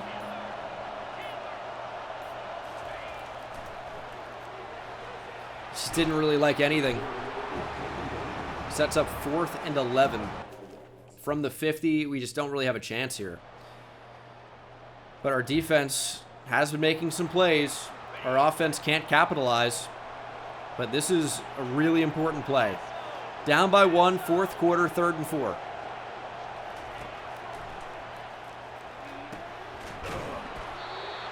Really wanted to be on Levrone there. Couldn't switch to him. First down, Oregon. I also don't like man coverage here. We've intercepted their quarterback twice today.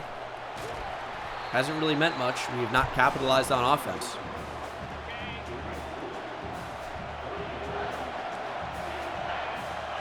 Third and 3. Quick throw to the flat. First down, Oregon. Oregon is just doing just enough right now. First and goal from the 9, though. I think a sack in this spot is huge. I think we keep them out of the end zone. But we get right out of the way, and they walk right in.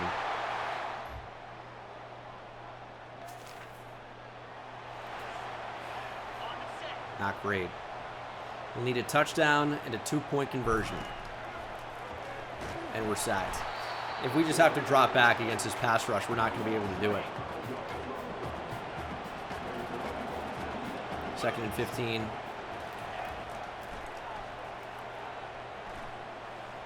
Greg on the move. I don't know where to go with the ball. There doesn't really seem to be an option.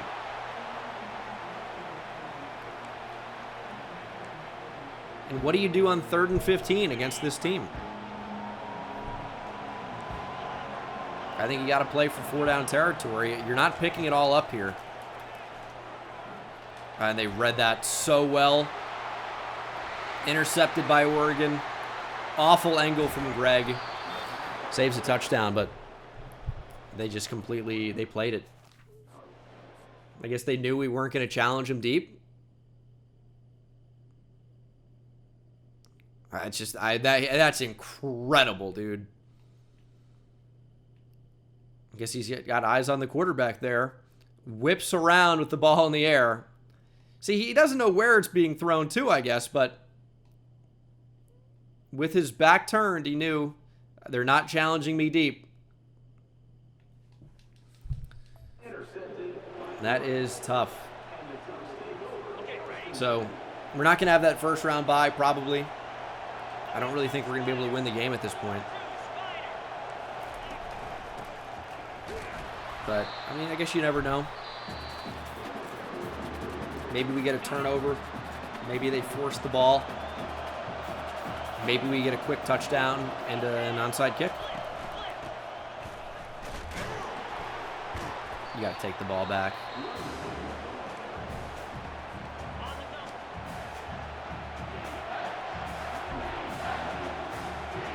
Looks like they're going to pass. No, they're going to run the ball.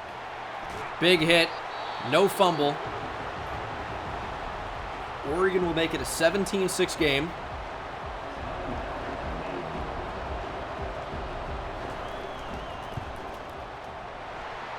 We have the 2-minute timeout. The only problem, and I would say it actually is a significant problem, we don't really have a consistent way of moving the ball quickly. And that's what we're going to need at this point. We really need a big player to. Can we rip it to Harper up the seam? I think you're asking for an interception against a team like that's one of the worst balls I've ever seen. All right.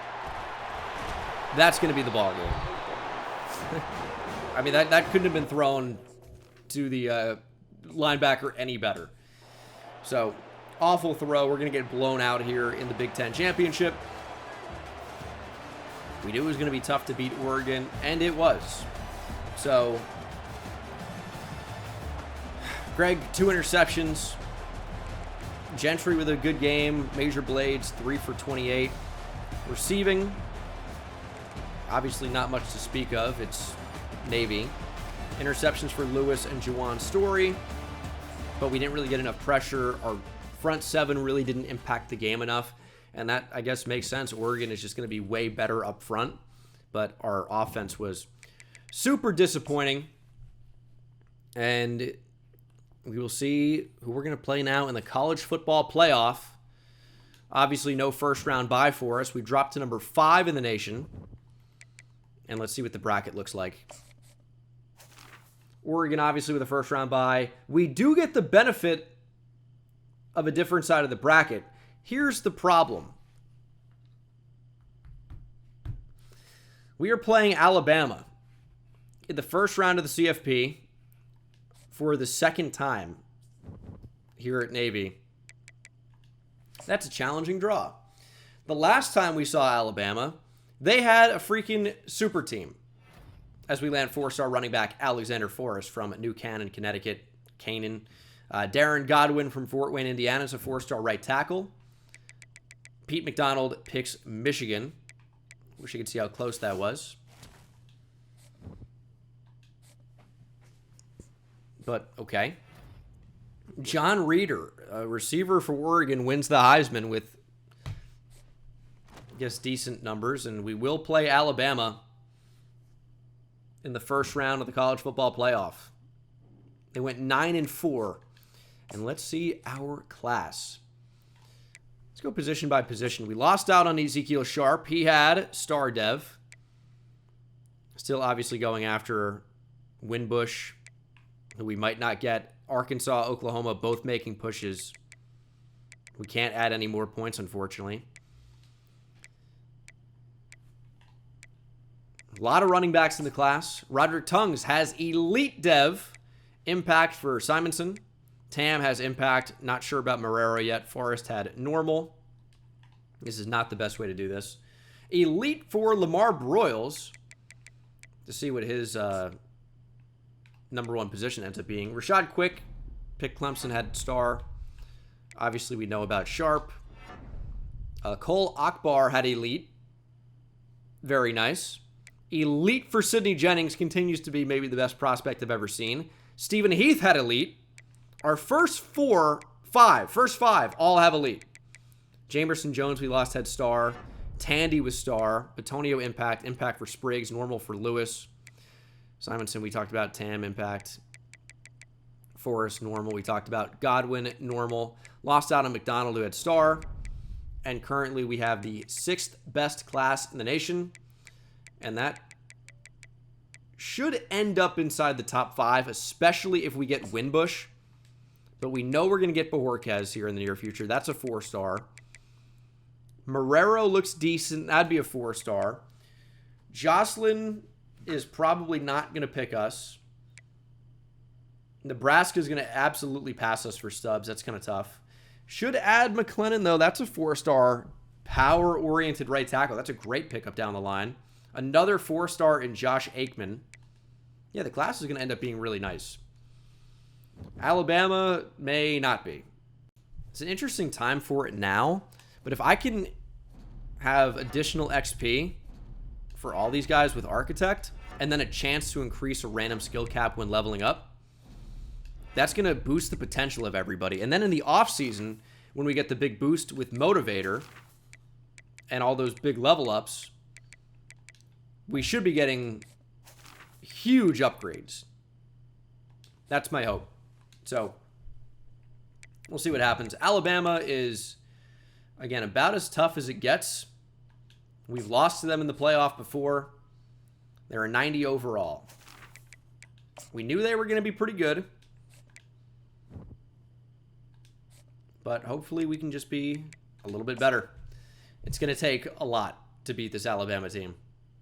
Alabama with a drop sets up 3rd and 10. We do have home field advantage here. That's actually a big bonus here to beat Alabama. Is that Looks like it says Raiola at quarterback. Did they get Dylan Raiola to transfer? That's absurd, but he stinks. It's intercepted by Story. Easy reads. Any children's story. For Jawan Story, it's an easy reads over the middle. We are all over it. Jawan Story with the interception. And that, I mean, is a great start for us. Need to capitalize with points, and we did with an instant score. Defense is playing well, but they need a bit of help. First and goal for the Crimson Tide. Man coverage against a team like this feels like a mistake. But pressure got there. No sack, but good pressure. All right, we're not going to get crazy here. We can show heat. They're going to run right at us. Oh, good. Campanaro is there. Former 5-star recruit for us. Doesn't really play a ton right now just because I feel like we have some better options. Where is James Gee? Oh, no. Well, Thad Gentry with an injury on the first drive. Dislocated wrist. He's done for the game. That is not great. Major Blades, it's going to be your time to shine. That is a pretty significant loss. Here's third and goal.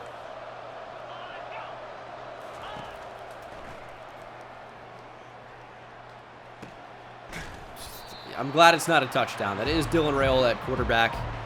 We should be able to hold the Tide here to 3 or less. This is close. Left hash. This could go wide left. And it will. All right. Great stop. Look at the way Alabama's trying to defend us. Richard Gregg taking off. Just enough speed. Here's the thing. Is our offense does look a little bit worse without our best running back. I like Cortez Harper a lot. I like Major Blades. Oh, my God. Zach McIntosh just obliterated that. But we're a different team without Thad Gentry. Here's 3rd and 6. And we're just going to lose a ton of yards. Tried to get away so we could throw it away. Too much speed. Disaster. Absolute disaster. Well, I mean, we bought a little bit of time, I guess. Pushed them back a bit. Just sometimes you think you can be more athletic and make a play. Didn't happen this time. 3rd and 7, approaching the 2-minute timeout. That's good coverage, but not good enough. Getting Raiola on the ground is going to be a really big challenge this game. I don't think it's going to happen very often. Their O-line's too good, and his ability to get rid of the football is going to be really good as well. You can see it on full display there. What a play. I don't really like a blitz in this spot. We're going to get a little bit more conservative. We're going to pass commit. And that should be jumped. Thankfully incomplete. Levrone, quick enough to make a play. Not quite fast enough to get a takeaway. 3rd and 10. Showing heat. Torched. Philip Lester allows a touchdown. God, dude. We were looking so good. Ryan Williams was a real challenge for us last time we played. Looks like Metzelaars is going to be the challenge today. Just cooks press.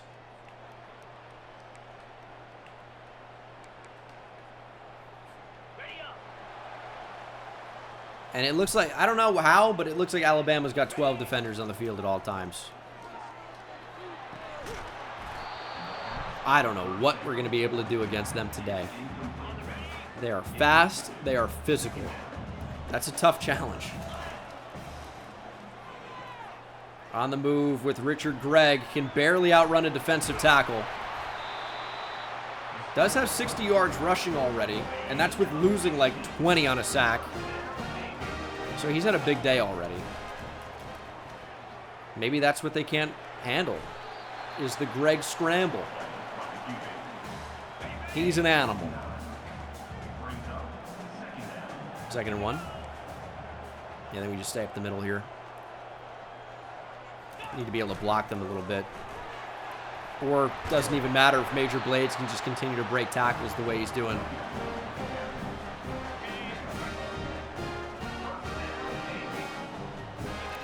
These routes I just don't think are going to work too well. Greg cannot escape. There certainly was a hole. Yeah, let's call it the same play. Good call. I mean, they have a spy out there. I just don't think they're going to be able to defend Richard Gregg. If you're on your back foot here, you're not going to be able to defend him. Scrambled Greg is a funny nickname. It's going to be intentional grounding. I was hoping we'd be out of the pocket. I think we ran back into it. Intentional ground. 2nd and 22 is not great. How do we get back? I think throwing to one of the running backs here is going to end up being the move. Or we can take off Cortez Harper with the block. 3rd and 8. Not going to call a timeout. Taking the lead going into the half would be quite good here. 20 seconds to go. Stepping up with Greg, got a block. We're going to call a timeout. He's already at 110 yards rushing. Again, if they're not going to factor in and defend the quarterback scramble, if they want to drop everyone back and take away every route, hey, congrats. I don't want to throw the ball anyway. You played yourself. 1st and 10, 14 seconds to go here in the first half. Cortez Harper, get up the field. 2nd and inches means we need to call a timeout.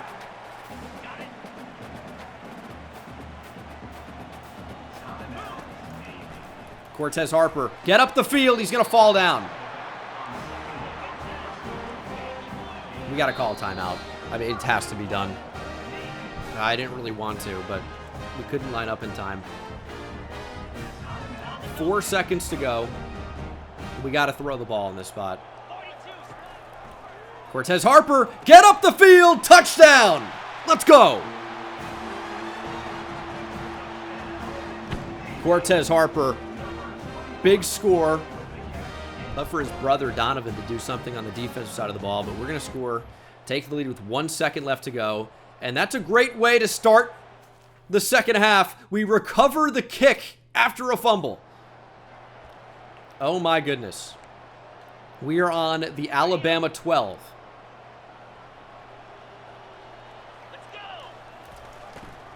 Major Blades took a huge hit there. Yeah, that's going to be a little bit scary.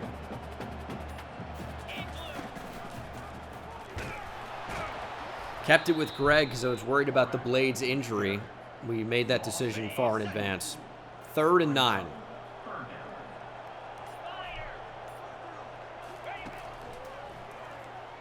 Greg stepping up, lowering the shoulder.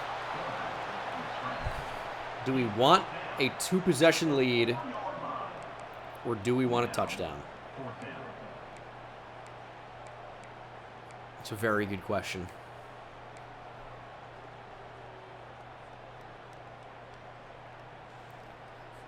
We can always line up to go for it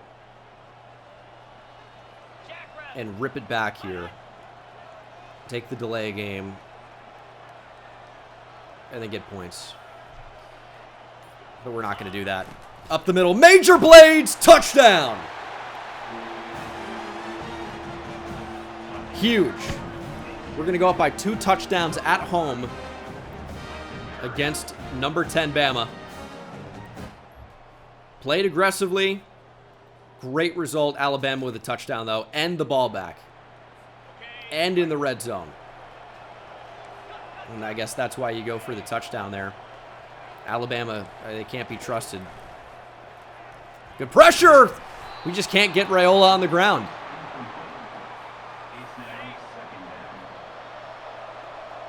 Second and 10.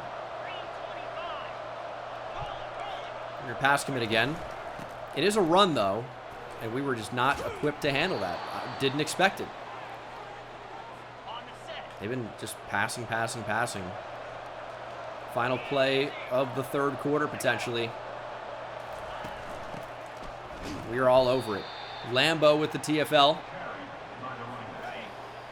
And we are into the fourth quarter, trying to hold on to a slight lead. Alabama likely in 4-down territory here. Which means I would absolutely love to get a stop. Big tackle. Bama gets a few. 3rd and goal.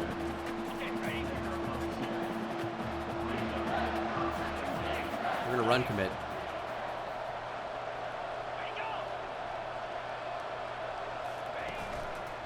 End around. It's shut down. Metzelar's nowhere to go. And we will see a 4th down.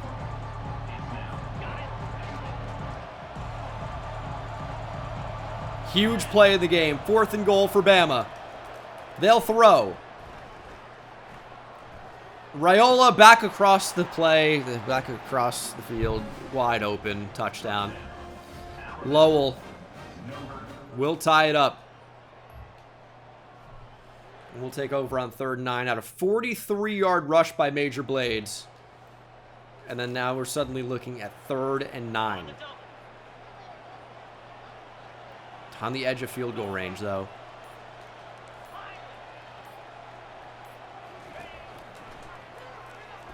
They did not account for the quarterback. Richard Craig picks it up. And now it's 4th and 14. You've got to be kidding me. Try to take our points here, but that is brutal. We'll take the lead at least.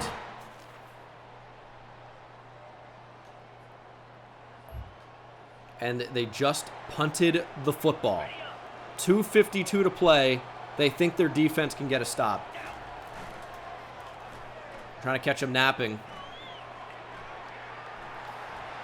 They were ready for it. They were ready for it.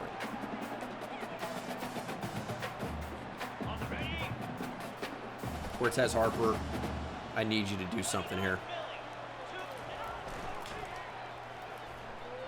Decent blocks. Harper, 1st down. Unfortunately, we will have to snap the football before the 2-minute timeout.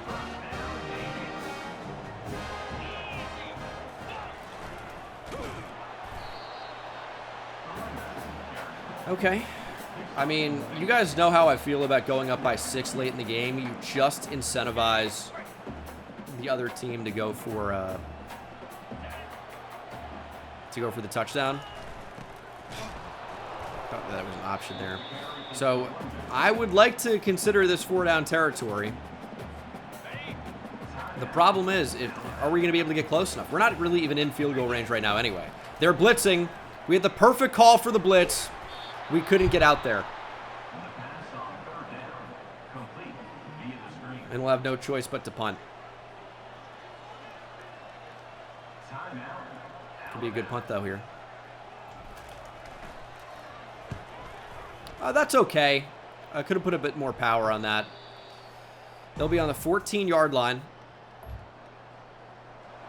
And our defense, which has really struggled to finish here, will need to keep Bama out of the end zone. Otherwise, we're headed for overtime. It's a pick by Story. Easy reads again. The cat in the hat. Easy reads for Story. Jawan Story will likely push us to the quarterfinal round of the college football playoff. Bama with a timeout.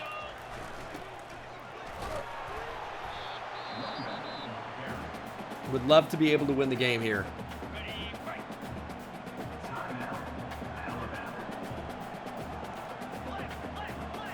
We're going to give Angel Daly a carry. That feels like a mistake. We're going to go wide side. And we're going to go down. Out of bounds. Now tell me how I try to give myself up and they get a tackle animation to force us out of bounds and stop the clock. It's actually insane. Blades powers ahead. Ball don't lie. That's game. Bama, thanks for playing. Fly home safe. Richard Gregg goes for 142 yards rushing. As we win, I mean, would you say it's an upset? We're at home. Might have been slightly favored in that one. But we win. It feels to me like an unlikely win over Alabama. An unlikely game to win. Forced Raiola into a few turnovers. That really ends up being the difference in the game. 6 for 9 for 25 yards and a touchdown for Gregg. Rushing, he had 142 and a touchdown. And we didn't turn over the ball. Blades with the score. Obviously, we struggled to do anything through the air. And then defensively, a lot of TFLs in this one. 2 interceptions for Juwan Story. Ends up being the difference. What a win over a very talented Alabama team. Very interested to see what happens here. We actually might get a commit here after that Bama game. Big win. Doesn't happen. But I'm really interested to see who we're going to play here in this next round. It's the number 3 Texas A&M Aggies in the Sugar Bowl. Another tough opponent. We unlock Program Builder. They're going to have some really, really good recruits. They went 11-2. And why wait? Let's just jump in. They are a 90 overall team. Does A&M have any cool alternates? I don't think I've ever seen any. Oh, they do have the black ones. That's right. Those do look kind of good. I mean, they're all black. It's like they look fine, I guess. But we're bringing out the Jolly Rogers. And, of course, I absolutely would love to beat Texas A&M here. They're going to be as talented as this Alabama team we just played and beat. We don't have the benefit of home field advantage here. That's the difference. We do not have the benefit of home field advantage. A&M's going to be tough. But in order to win a national championship, you got to beat tough teams. A&M up next. They've got a lot of stars here in the front 7. But Thad Gentry is back. Welcome back, Thad Gentry, from injury. Dislocated wrist knocked him out against Alabama. But he is back in a big way, and the wrist looks fine. Thad Gentry over 1,000-yard rushings. Nope, 1,000 yards rushing. He's going to continue to go. You can't stop Thad.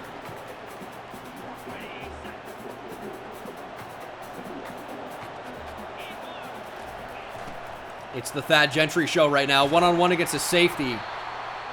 Juan Angel probably had help from above bringing down Thad Gentry in the open field. That's crazy. Major Blades gets it now. Blades cutting up the Alabama defense.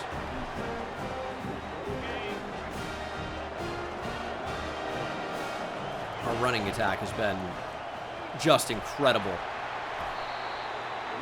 Blades continues to slice and dice.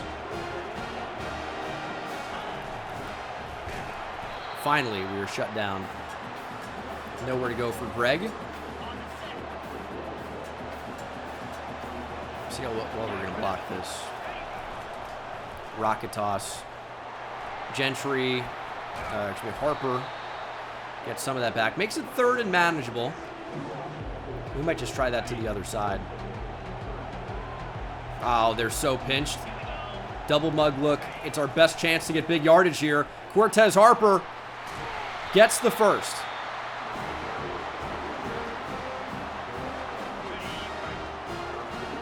First and goal from the 4. Thad Gentry, keeper. Well, keeper. Thad Gentry gets it. And this is the play that never works. What can we do with Harper here? I don't think we can motion him early. We really can't do anything. It's just a bad play.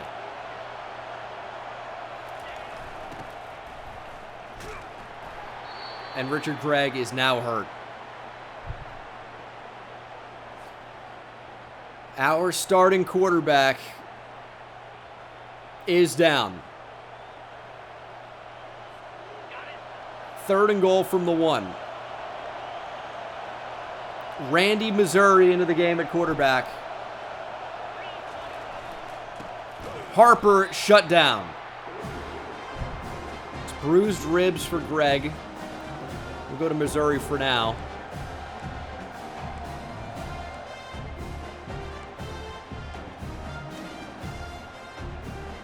I'll tell you what. I wouldn't mind just getting points up here. Starting the game on a positive note. We had a great drive. It sucks not to end with a touchdown. We're on the 1-yard line. But we'll end on a positive note. We get 3. Our defense is good, and our offense is back out on the field. Richard Gregg is back in the game. 3rd and 5 to start the 2nd quarter. Gentry dragged down from behind. Now, this is a moment where I think we do go for it. 4th and 3.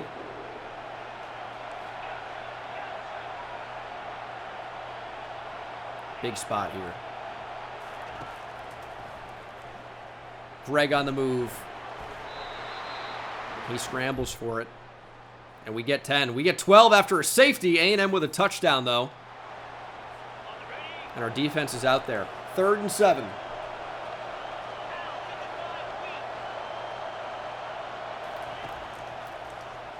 Ooh, we're just dropping back too far.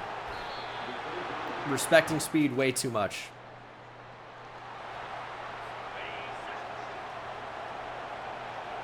And we can keep the Story in that spot. Bring Redmond up. Thought about blitzing Juwan Story, but like him in coverage. A&M down to the 1-yard line.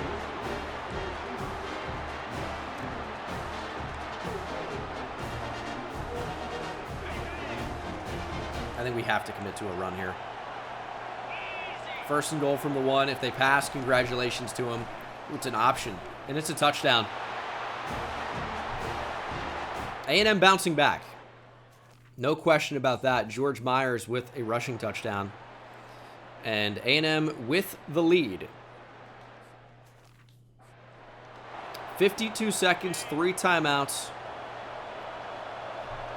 Guess we're coming out to throw the ball. They contained Gregg pretty well there. They know what we want to do.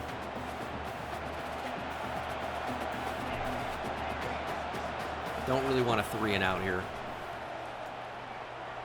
Gregg on the move, gets a block, gets the first. 72 yards rushing. Can we run the option here? I actually think we can. We might catch them in a bad spot here.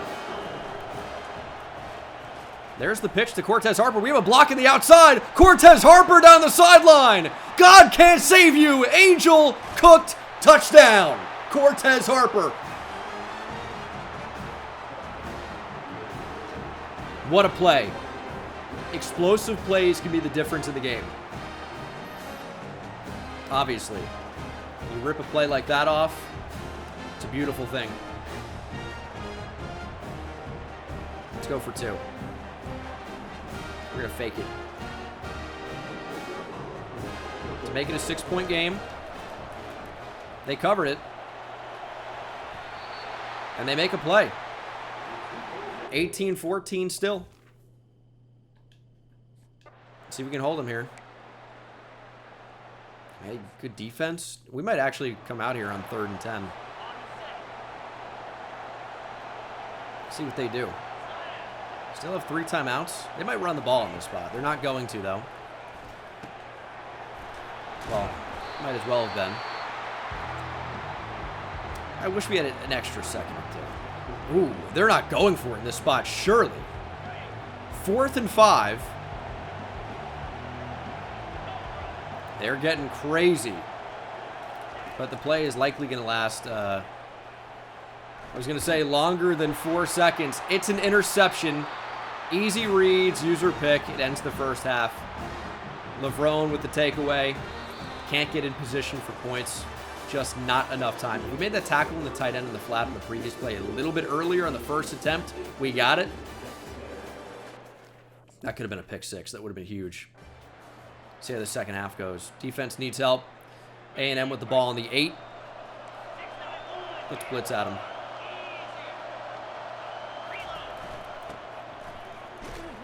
All right, that'll work. Was worried about read option there. Thought the quarterback could have kept that.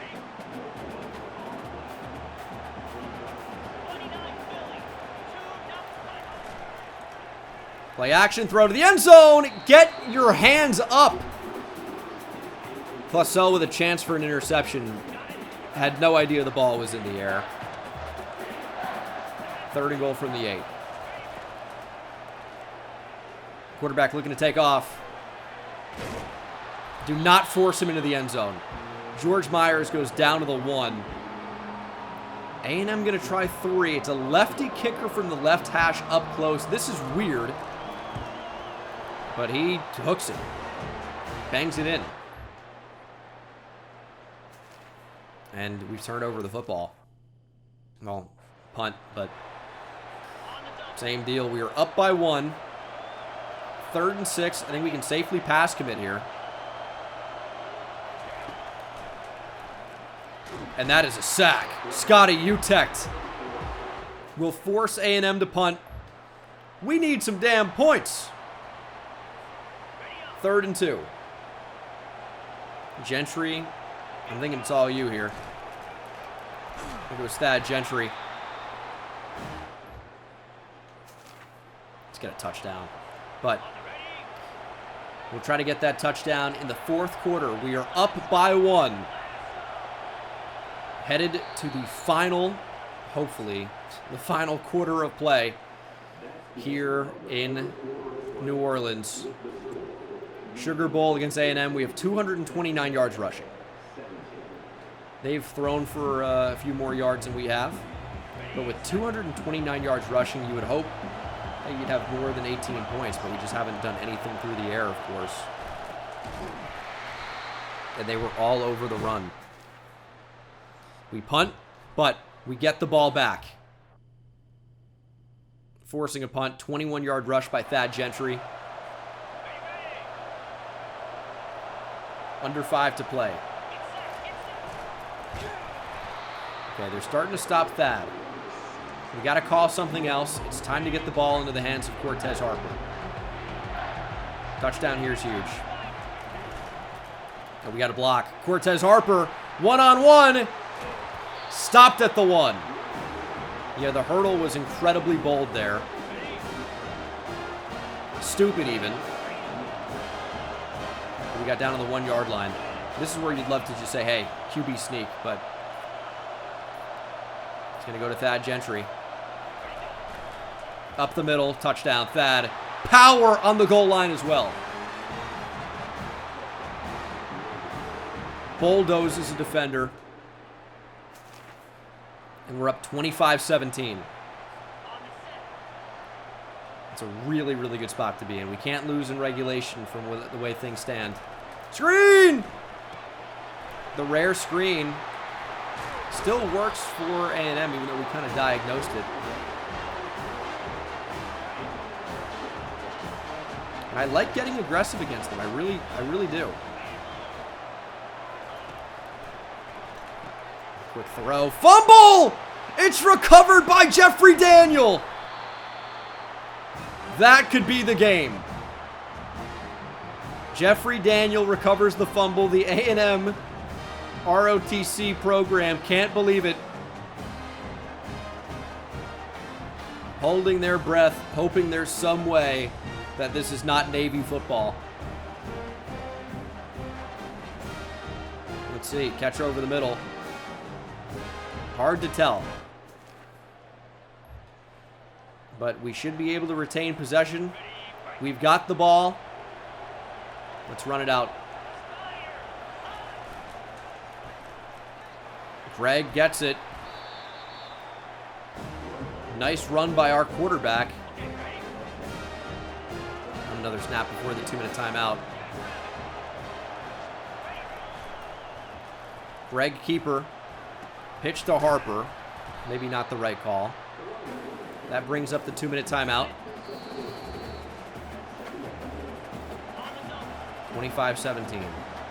Any points here is huge. A&M can stop the clock 3 times. Harper, first down. And that really should do it here in the Sugar Bowl. It's hard to find, a way where we lose this game at this point.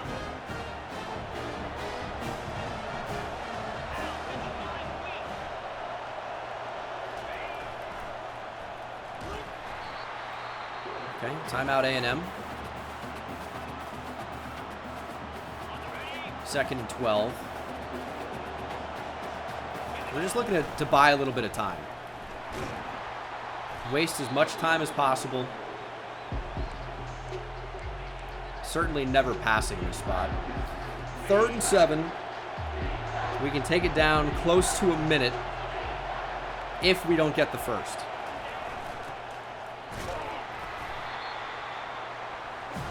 We're going to end up taking our points. It'll be a 42-yard try. And that probably gives A&M the football back with under a minute or just about a minute, depending on how long this kick actually stays in the air. Down by 2 possessions. I think we're going to jump in on defense to try and make sure that A&M can't score, in 18 seconds. That's pretty much what happens. So we will definitely jump in on defense. Play conservatively. Keep them in front. There's the timeout. This kick effectively wins the game. They're going to have just over a minute. Probably takes 3 seconds, maybe 4 to get there. I don't know if we drilled that. All right, it's going to get in there. Okay, let's jump in. Oh. Interception by Philip Lester. That's the game. Down goes A&M. We win 28-17. We advance to the semifinal of the college football playoff as we have won the Sugar Bowl. Bye-bye, Aggie. Thanks for playing. 2 interceptions for George Myers. 2 for 6 for Richard Gregg, although he did have 108 yards on the ground, 2 touchdowns. That Gentry was great. He had 78 yards. Harper was 70 and a touchdown, 50 for Major Blades. Great production. And then defensively, sack for UTEC was the only TFL in this game. Lester and Levrone with the interceptions. And the forced fumble forced by Donovan Harper. Recovered by Jeffrey Daniel. Brothers Harper making an impact on this Navy team. And then our nation's military. We are headed to the semifinal of the college football playoff. We will add a 4-star right tackle, Don McLennan. 4-star center, Josh Aikman. It looks like Troy Aikman a bit. Pass protecting center. Something to develop, I guess. It's not really something we've gone after. And it's a Big Ten matchup. We will play the Wisconsin Badgers in the Peach Bowl. Semifinal of the college football playoff. Wisconsin's an interesting matchup here. Oregon is just sailing on through. Beat Miami, who beat Notre Dame. The Raging Cajuns beat Iowa State. I think you'd obviously expect Oregon to make it to the national championship here. Wisconsin beat Arkansas by 2, and then had the benefit of playing Charlotte, who had a first-round bye. Wisconsin and Navy. Now, you look at our first year in the Big Ten, right? We beat Wisconsin 28-10. At Wisconsin. I mean, we really handled them, right? Their quarterback, Corey Daly, had no touchdowns, 3 interceptions on 78 yards passing, 6 for 27, completed 22% of his passes for a passer rating at 24.2. It's going to be tough to hold him to that bad of a performance again. It's pretty unbelievably bad. They're an 80 overall. They're a very beatable team because we've done it already. This is one of the worst overall teams we've faced the entire year. 80 overall. I really can't even explain to you how bad that is in comparison to some of the teams we've seen. It's really, really awful. This is like the best matchup we could have asked for. Will we be able to blow them out again? It's like they're getting hot at the right time, but they just beat Charlotte. This is a different battle here.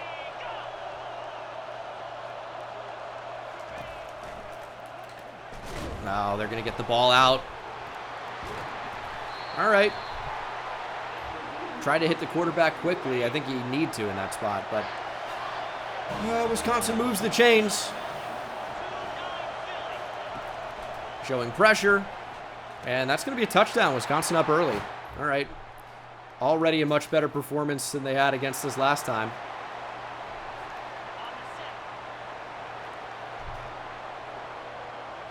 They're up 7-0. There's the pitch. We can't pick up the ball. We lose 19.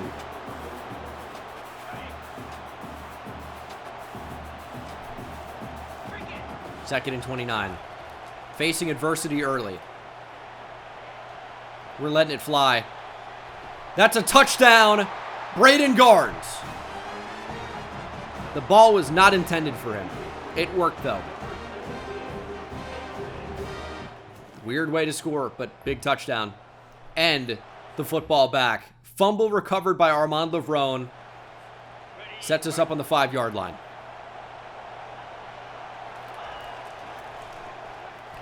Richard Gregg touchdown. Third leg Gregg doing it all right now. Dick Gregg. Big game Gregg is what he's about to be known as. BGG. Like that. And we got the football back again. 34-yard rush by Thad Gentry. We're starting to cook.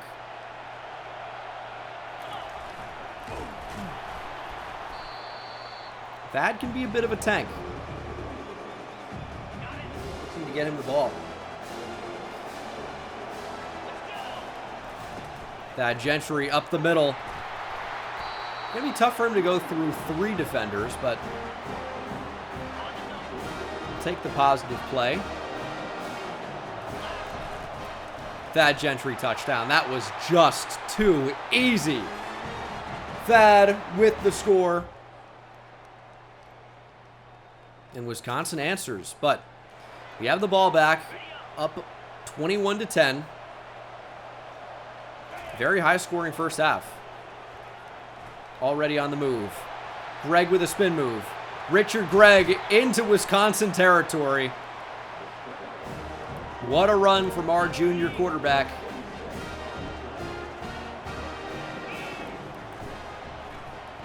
Ooh.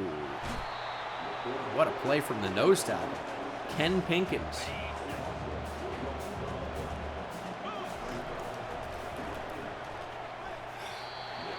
Too much pressure. Would have been a touchdown to Cortez Harper. 3rd and 12. Being pressured already. Gregg taking off. Richard Gregg. Still on his feet. Richard Gregg, touchdown. G-Reg. What'd he do? Score touchdowns. 7th floor crew, alive and well. Richard Gregg is unstoppable right now. Wisconsin's got no answer, but actually they do. They scored instantly. Second half. We've got the ball. Up 28-17. Let's just take this into the 4th quarter. No reason to snap the ball. Right where we want to be. Now, this is a classic turnover spot. That's something we need to avoid. We need to... How do they know it's going to be QB power here? They're just spaced out. It's annoying.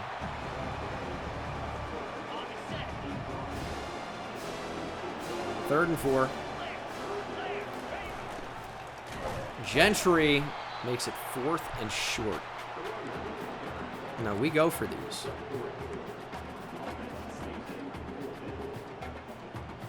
And I think we just get it.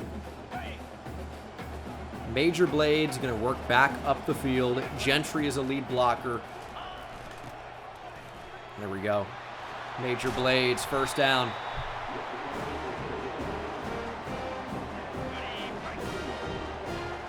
Good drive. I mean, we could be taking more time off the clock here, but kind of fine with what we're doing. It's working. Touchdown here, I mean, I feel like it pretty much ices the game. So, that's what we're going to try to do. 3rd and 4. They want us to pass, but obviously we can just scramble in these spots if we want to. And that's what we're going to do in this spot. Richard Gregg, at least 3 touchdowns today for him. He's been unreal. It's a great time to come alive. And he's been good for us, so I'm not gonna act like he hasn't been. He definitely has been very good. But he is ascended to another plane in this one. 3rd and 4.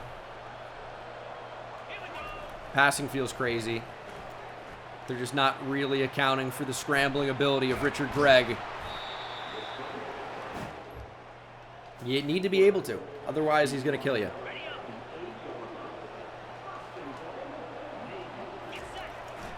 Cortez Harper. Oh! Legs taken out from under him. I thought that was going to be a touchdown. That takes us to the 2-minute timeout. We are up 35-17. I'd like to think that this is pretty much unlosable at this point. A touchdown solidifies that. Major Blades.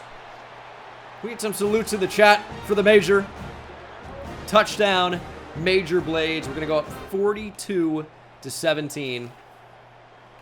1:37 on the clock. I don't think Wisconsin has much of a chance. I'm going to tell you. Shot down the field. Clausell cooked.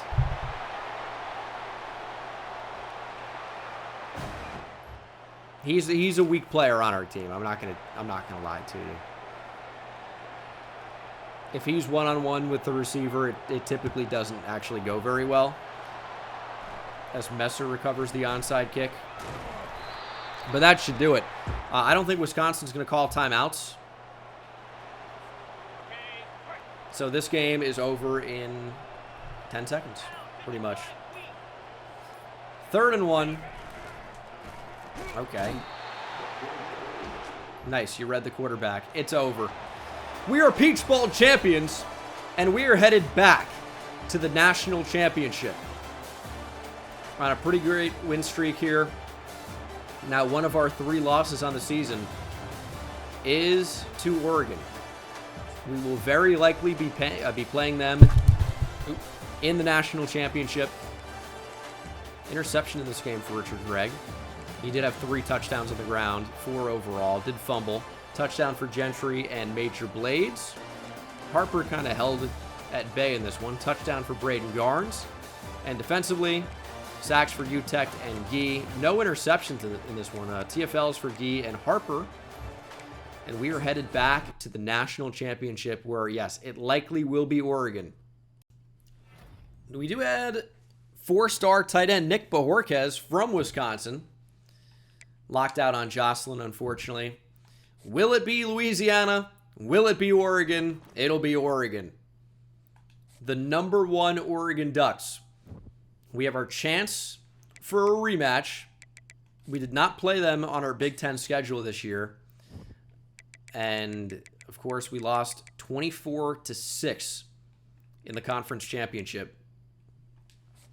We're headed to Arlington, AT&T Stadium, to face an Oregon Ducks team that just beat Louisiana 41-3. Oregon is a heck of a team. We know that. We're going to hope to be better. We have the overall advantage here right now. Oregon, I mean, there's so many cool uniforms we can put them in. And I don't know. I don't know what I prefer. I think we're going to be in the Jolly Rogers, of course. So, I mean, there are probably more options here if we, go individually. Like, all yellow is an interesting option. Probably, but it doesn't really match the color there. But either way, it doesn't really matter. We've got a job to do, and that is beat this Oregon team, whether they look good or not. So, all right. We'll get ready for the Natty, playing a really good Oregon team that has blown us out this season. That's what we're playing for. Trying to be national champions for the second straight time. This will be an interesting game. Oregon absolutely dominated us. We're going to make some changes. And hopefully play a better game. I swear I put us in the Jolly Rogers alternate. Something's afoot here. I guess we're in the away uniforms.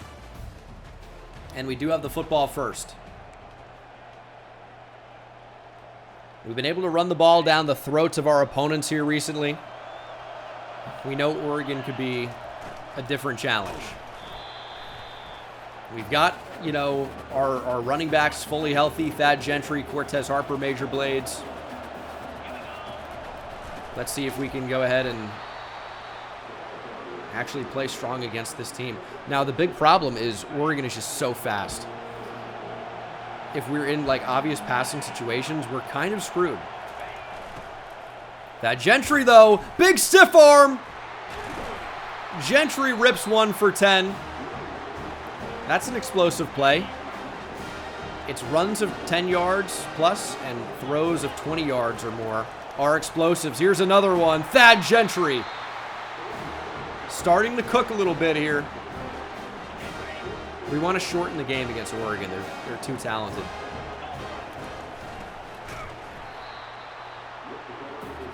And I'll tell you, I'm worried, really worried about, pitching the ball against Oregon. I think they're going to close in so quickly. Harper's got 98 speed and can't get, the next level there. And it's 3rd and 5. Let's see what we can do. Completely stuffed. Let's leave the offense on the field. We're on the 42. I don't really care for a punt in this spot. 4th and 6. Might be able to scramble for it. Or that's wide open. Major Blades with a major catch. As we keep the drive alive.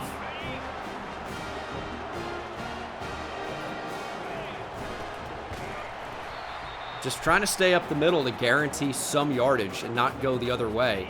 But Oregon does a good job of forcing us to go the other way anyway. 2nd and 11. Thad Gentry, 2nd level, 3rd level. Brought down after the first, but a big gain for him. He's approaching 1,200 yards rushing. And that's along with missing a game as well. That one needed to be pulled for sure. It's a good opening drive, though. Either way, we're eating up a lot of clock. Works to our benefit, but that's the problem. We didn't try to pitch it there because we've seen what happens. If we keep it with the QB, they're just all over us. Let's make the catch. Braden Garnes does make the catch. And it sets up 4th and 1. We're going to Cortez Harper. They're pinched on the middle of the D-line. We're going to run it. Harper with great speed. He gets the first. Stiff arm. Pushed out at the 2. 1st and goal from the 2. Harper in motion. Gentry with the handoff and the touchdown. Thad opens up the scoring. Pending the point after, we've already scored more points than we did our entire first meeting. Just 6 the entire game last time, and it was field goals. Touchdown on our first drive.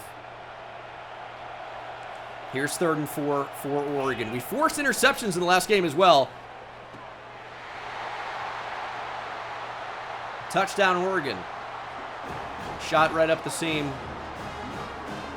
Easy TD from the slot. I don't know where our defense is.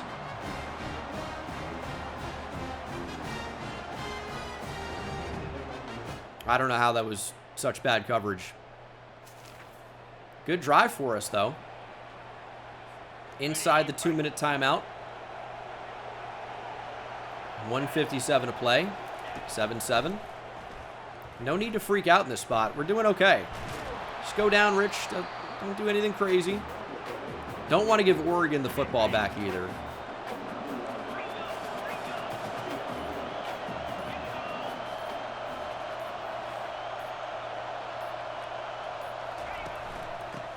Cortez Harper gets in. All right. Oregon does touch the football again here in the first half, but you can't just not take the points when you have them right there. Oregon's goal line defense is so good. Even on 1st and goal from the 1, you know, I don't necessarily love our chances of getting in. And our defense has just played super strong. 3rd and 7. We have 1 timeout. 42-yard line. Need to get into field goal range here. It's certainly possible. Harper's open. Makes the catch. Wrestled down. It's a 54-yard field goal. It's 4th and 2. We're going to try a rocket toss.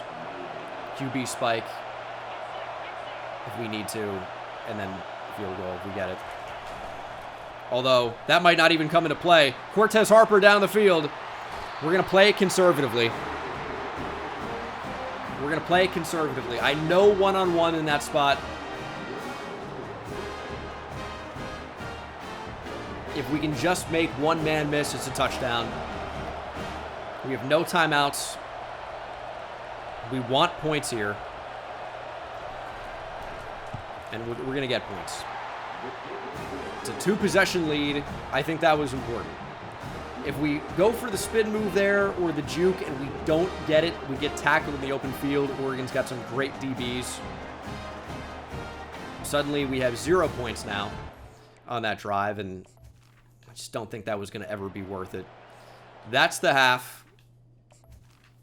And we'll see if we can hold our own against Oregon in half number 2. They are driving. 4th and 2, though. Oh, this could very easily be a run. It's going to be. Oh, we just didn't play it well at all. We've had so many of those where our linebackers just can never get there because our D-line does nothing. Oregon with big points. And the ball back, because of course they did. Of course they got it back.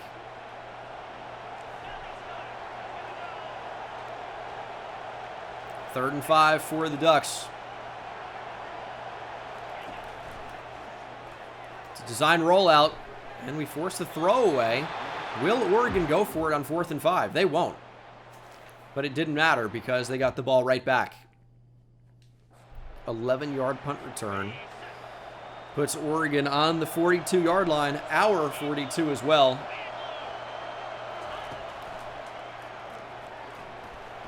No, no, no! I clicked right stick in to send somebody after the quarterback.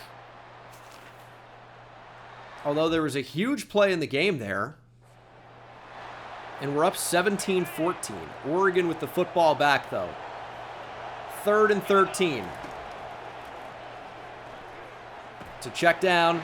It's a big hit. 4th and 9. Oregon went for it.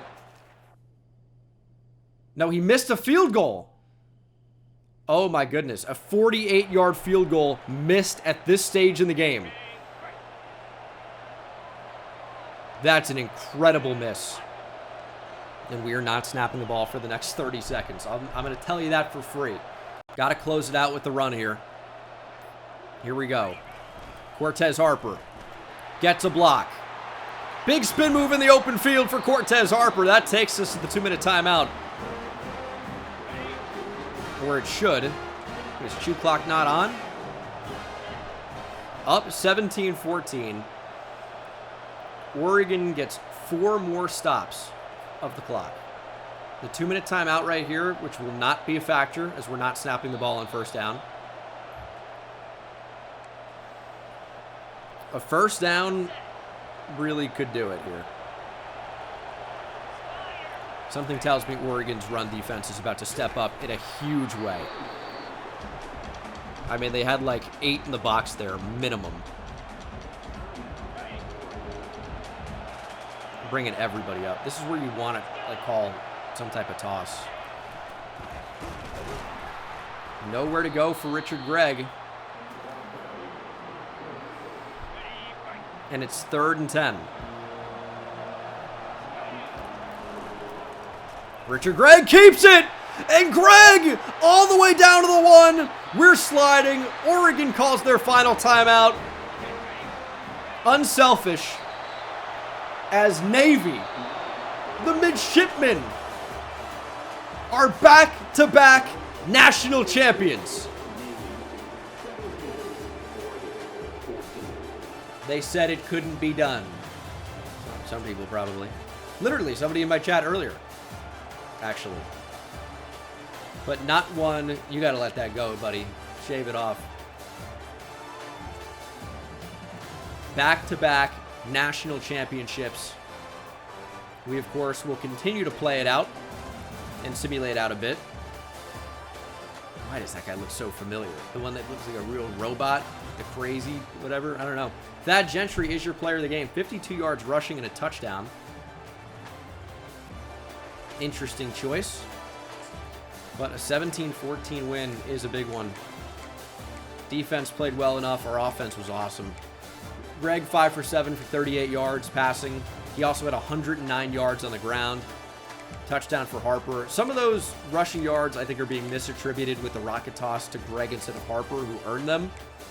But that's okay. We know in our heart how good Cortez Harper can be. Receiving, not much to talk about. And then defensively, 2 TFLs for Kaloa Matungi, Story, Potts, Gee, and Redmond.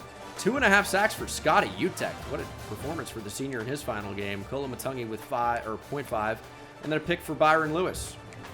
What a way to end this 5th season. National champions for a 2nd straight year. And we might need to change the playbook as we move into the final seasons here, because it's going to be mostly simulating, and we're mostly going to lose every game if we simulate straight the Navy playbook. I know that already. So I think changes need to be made. We've lost a coordinator. That's not great.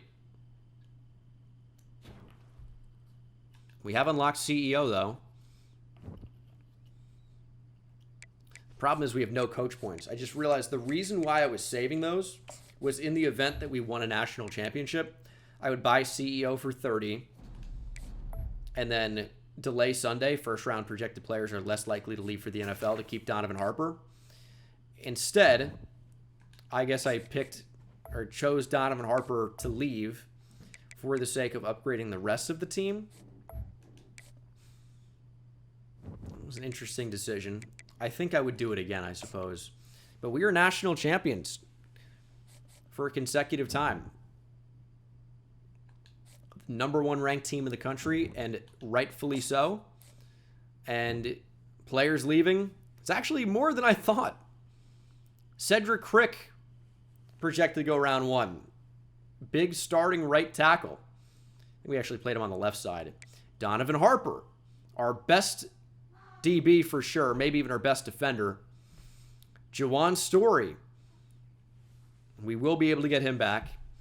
James Gee wants to declare and be a 7th rounder, which is, they're undervaluing him, but that's stupid. And then Nigel Raynaud wants to transfer for playing time. I don't think so. We'll start with quarterback. Randy Missouri and Mitch Sharp are graduating. Let's get some salutes in the chat for Thad Gentry. Good luck in the military. He is headed into the Navy. Marco Messer and Miles Grubb is a projected first-round pick. Josh Tanking, our jumbo tight end, is graduating. Kevin Cookus is gone. Ty Abreu, Ladarius Swoop, Raphael Coker. These are starters. Cedric Crick has not been persuaded. He's headed to the NFL. James Gee has been persuaded. Also losing Kareem Trapuka. Scotty Utech graduates. Juwan Story is back. Nigel Raynaud has not been persuaded as we lose the junior linebacker. Muhammad Mamula is gone. Donovan Harper, there's a chance. He has not been persuaded. We also lose Byron Lewis. So 2 top corners are gone. Muhammad Crook was so slow. Zach Flynn is headed to the NFL draft. We also lose superstar kicker Tevin Childers and punter Terrell Brissett. That's actually not great. We need to bring in a kicker and punter in this recruiting class. I don't think we have any. No, we neglected that. Kind of forgot about that last year. You like to do it. I like to do it a year in advance, so those guys have a chance to develop, especially if you have room on the roster, which typically you're going to have room enough for 2 spots, I would say. Draft results. Miles Grubb is a first rounder, as is Cedric Crick. Donovan Harper. Zach Flynn goes in the 4th round. Good players for us. Certainly will miss Donovan Harper the most. He was a big-time playmaker in the secondary. And we need to bring in a kicker and punter here. We currently have the number 2 class in the nation with 8 4-stars and 8 5-stars. Locked out on Jocelyn. We can get Jose Marrero. That would be another nice addition. I mean, I think we've pretty much already guaranteed the number 1 class in the nation. Like, pretty much. But, we may be able to really guarantee it with another 4-star. Or 2 even. So, let's go ahead and do that. And then I'll see you guys for whenever I update you. Probably National Signing Day. Let's see what this recruiting class ends up looking like. It should look pretty good. Sean Westbrook picked Stanford. That's okay. We kind of knew we were not going to get him. Stanford made a push. Didn't really have good grades on him anyway. However, the class ends up looking great. He was the only one we lost. We end up bringing in 2 kickers and a punter. And Hepburn actually was a gem, if that means anything to you. He's got coffin corner elite dev. Okay. Clutch kicker as a mental. I feel like he actually could be pretty good. Burt and Washington, both with star dev. Elite for Josh Aikman. Okay. Marrero has star. I mean, we did really, really well in this class, and that's why it is the number 1 class in the nation. 8 5-stars and 3 stars with 11 4-stars. It's the number 1 class by a lot. We're going to unlock Elite Recruiter. And, again, we need to find a playbook that's actually going to simulate really well. So that's going to be a bit of a problem because this is not this is not a playbook that's going to lead to any wins in sim, which is tough. And that's where we're going now, because at the end of the series, we're simming out. We're going to jump in for, like, you know, the playoffs and things like that if we get there. Playoffs. But it could be tough to get there with the way I expect us to sim. So, yeah, it is true. Sidney Jennings is an 82 overall run stopper. You'd think that's probably good enough to start okay. He's even better at outside linebacker. Sidney Jennings is an 84 overall true freshman outside linebacker. And he's also an 83 overall at safety. It's a pretty good chance to start right away. Now, will he lose any abilities if I kick him out? I don't think he actually has much right now. He has gold blow up, which, if we leave him at middle linebacker, he keeps that. What is blow up here? We don't have a linebacker that actually has that right now. So I don't know. I don't know what the threshold for that is. I know Wayne Choice has it at free safety, though. That's not who I clicked. I guess he has it, too. But for safety, it could be slightly different. So this actually doesn't really tell us much. But it's, we can't even tell because it's maxed out. All right. Blow up, is that strength, though? It's pursuit.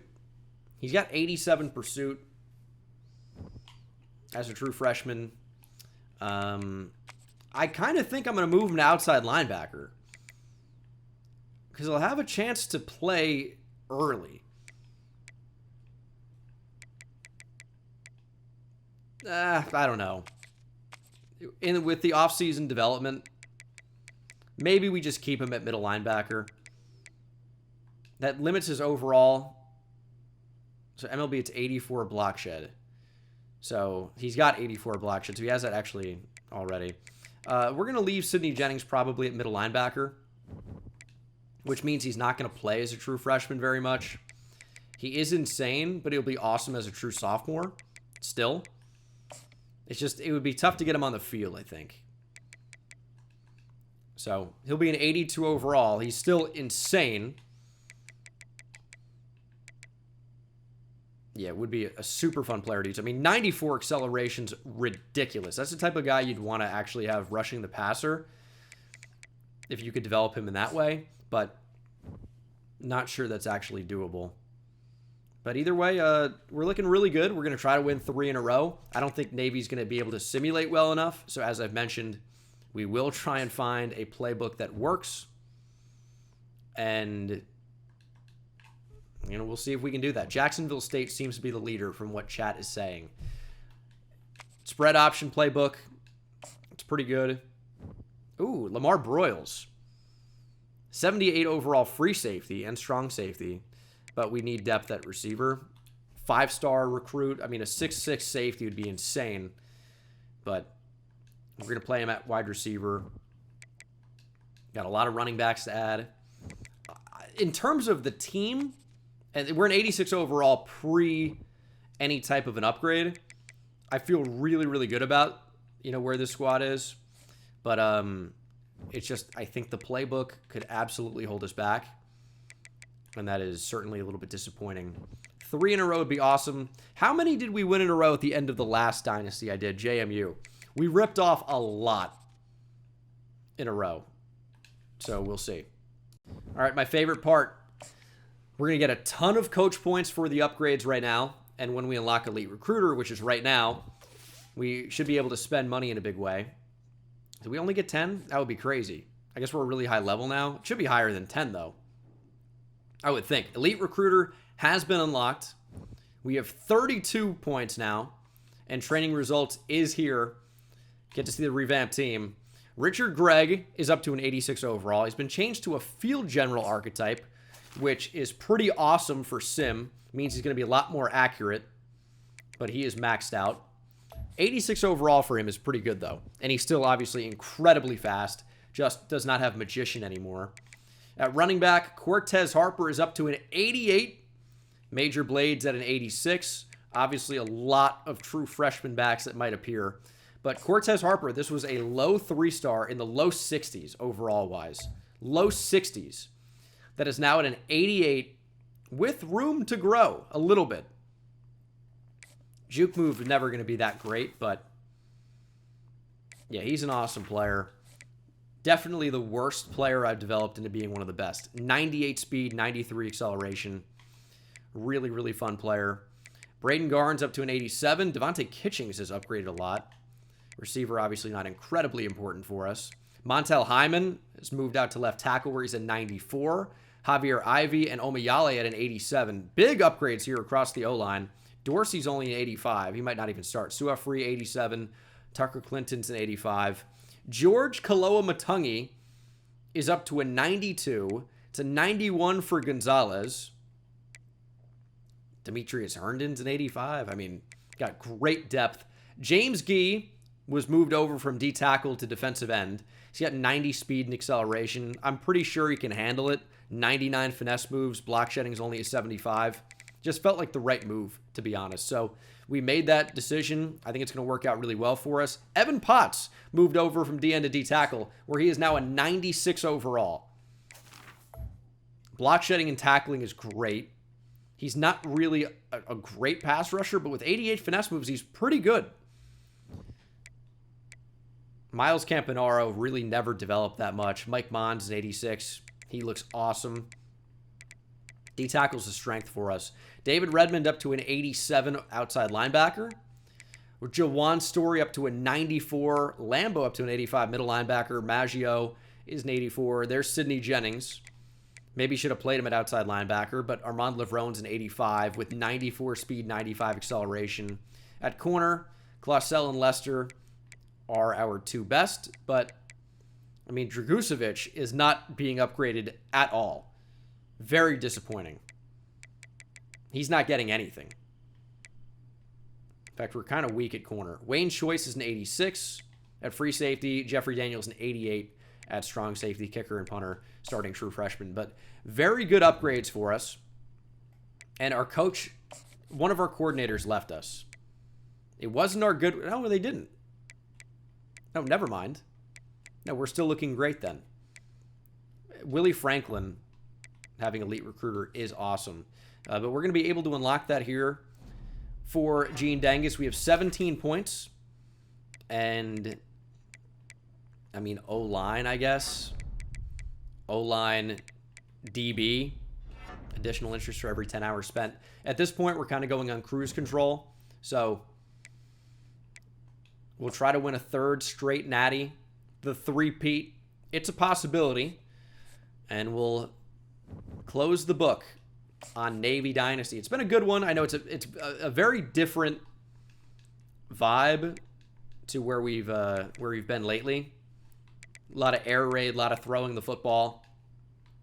This has been anything but. But, you know, I'm happy about what we've built. We've been able to build. I think we've really done something that, you know, I didn't think was going to be super easy. And we brought a military school multiple national championships with gameplay. I think it's been pretty nice. It's been a different style. It's been a nice switch up. And hopefully we're able to, you know, continue that for a few more seasons. So the way we're handling recruiting this year is, I'm not even scouting. It doesn't really matter. I have added all of the best 5 stars onto our board and also other guys with interest already. Insta-commit would have been cool. And we're just going to throw down. We have 900 hours. We are going after only the 5 stars right now, and maybe a high 4-star. But all of these top 5 stars are going to get a minimum of 50. And we're going to bring in, hopefully, a very, very good class. That's obviously always the goal. But at this point, you know, we're really good. It's not necessarily about quantity. It's about quality. We had to cut players off of our team this past year. So, you know, we have not a whole ton of wiggle room, I would say. And we have 200 more hours. It's going to be 150 after shootout. Again, I'm not offering on the 4 stars.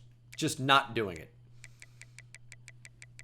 I'm going after probably a few too many here, but that's okay. We have elite recruiter now.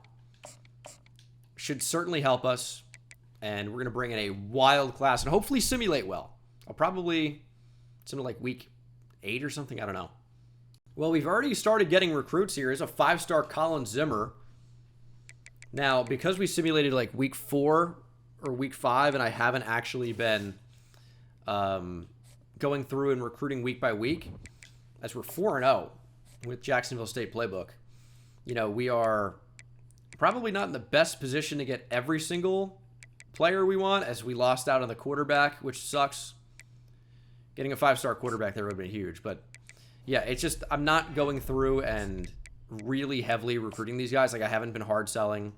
I haven't really been managing this. Because we've already won multiple national championships. It's just Not really worth it at this point. But this class had some real potential to be, like, obviously the best class that we brought in here at Navy the entire time.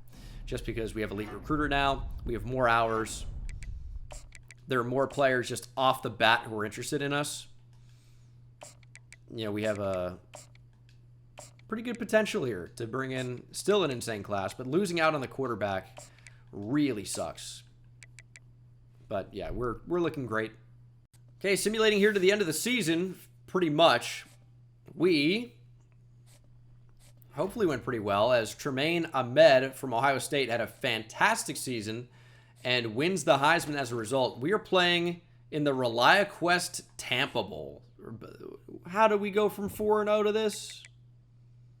We finished 9-3 out of the college football playoff. Well, that's a disappointing season.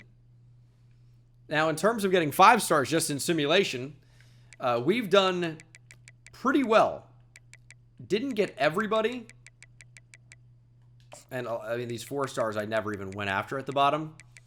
But we have 10 5 stars, and I didn't really even recruit. So we'll take that. And that's probably going to be our class. We'll just be happy with that. And we still have our really good coordinators. This was a successful season for us, but obviously we didn't come back and win a national championship, which would have been preferred. I think it's safe to say. Would have preferred that. Did not end up happening. But, you know, Elite Recruiter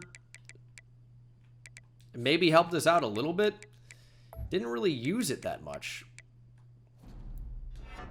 But we're looking just fantastic. Didn't get the result we were looking for, but a good season nonetheless. And we can pretty much simulate to National Signing Day. Maybe get another year going in here, but not a bad season. Just obviously a little bit less than what we were looking for with, I mean, maybe a max of 10 wins with the bowl game. So we could finish with 9. Might get up to double digits, which is, of course, what our goal is. Oh, we skipped players leaving. That was a mistake. That was a mistake. Can I quit here and it doesn't save that? Hey, we're going to find out. It did not work. Just jumped us straight into the sim. But that's okay. We just didn't have the chance to sway anyone to come back, which actually could end up being brutal. I want to go to the draft. I'll be a 7th round pick. It's like, oh, enjoy the draft then. That kind of sucks. So we've lost Cortez Harper. Obviously, we've lost our quarterback. We lost both of our running backs just due to age. I mean, we lost a lot. But I think we had our window, and the window has closed a little bit. But what we do have is Sidney Jennings, who's an absolute freak. I'm going to kick him out to left outside linebacker, and he's already insane there. So I feel pretty good about what we're dealing with. And we've got a real chance to win a national championship this next year. I kind of worry about the quarterback situation. That's really my big pause, my big holdup at the moment. But for the most part, we should be pretty insane. And Sidney Jennings is going to have a chance to get a big upgrade. And I think that's going to go pretty well. In terms of National Signing Day, as I mentioned, 10 5-stars, Poe with star Dev, star for IU, star for Abreu, star for Enzor, impact for Richard Dole, star for Stewart, normal for Zimmer, star for Romanowski, Collie with impact, same for Gainwell, but 2 really good corners. And I think that was all we got. But that's 10 5-stars. We'll definitely take that. And I'd like to win a Sim National Championship. I really would. might not be doable. Training results should put us near a 90 overall. We're a 93. Lavrone up to a 95. Sidney Jennings as a true sophomore is a 95. That's pretty good. 96 tackle, 93 pursuit, 92 block shed. Quickness is going to be maxed out for him. But he is a pretty good player. Oh, man, Sidney Jennings. Yeah, I mean, he's got true 99 overall potential. So we absolutely need to see that. Is there anything I can do to actually help that along? Like architect, like open it up for linebacker? Not really, to be honest. Like, we could do extra bonus for a 3-game win streak. How useful is that? I think it would be better served doing something else, probably. Like tactician, and just upgrade the actual abilities. All right. I mean, that's something. Why not? Trying to win another national championship anyway. We're probably going to turn on auto recruiting at this point. The CPU is going to do a really bad job, but that's okay. Probably going into about the final season here, or one of two. Either this one or next. I do probably want to see Sidney Jennings play out his career, see how good he can get. But in terms of recruiting, we're pretty much done. Our final class that I'm going to handle brings in 10 5-stars, the most casual that it's ever been. And I'll add, 5 stars as well. CPU seems like it's going to go after a few of them. But our big problem right now is we don't have quarterback. Now, they could probably end up taking all these players off my board.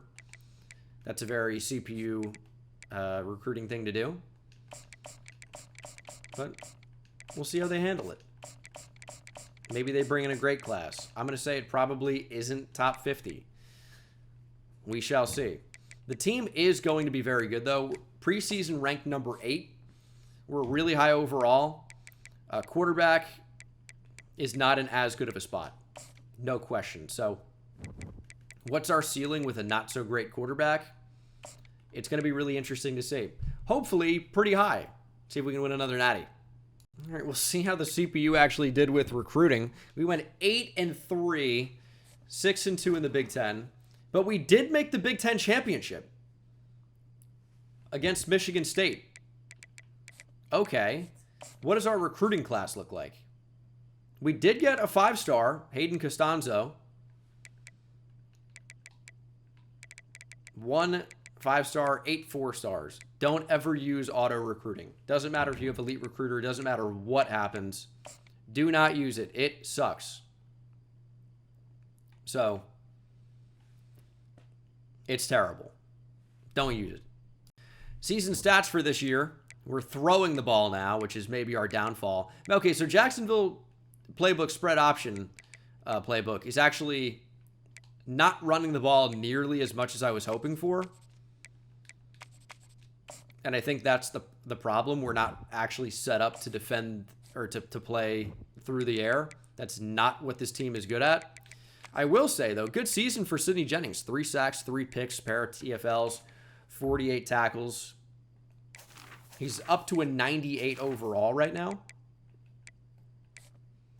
So I'm going to say he's going to end up being a 99.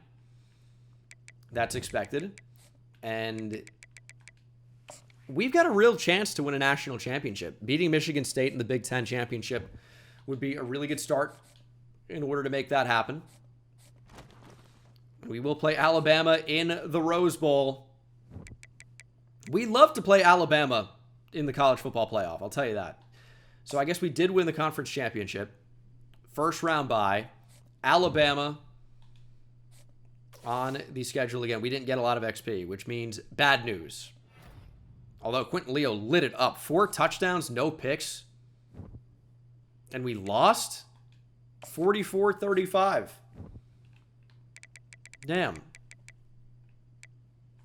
Alabama's good. They beat us twice now in the college football playoff. That sucks. We'll do one more season. Sidney Jennings hopefully goes up to a 99 overall. I think it's going to happen. And we will try to win the national championship. I don't know that I love Jacksonville State spread option, as Georgia beats Stanford in the Natty, but I don't know what option we have. That's not supposed to be a pun. No pun intended. We actually can't persuade anybody either. Armand Lavrone is going to the draft, as is Jeffrey Daniel, as is Demetrius Herndon. We're not losing a ton here in terms of high overall players, like a couple. Nothing actually too crazy. So I'm not actually that mad about that. And, I mean, we'll see what the draft results say. Should have a couple players drafted in here. Armand Lavrone was indeed a first-round pick.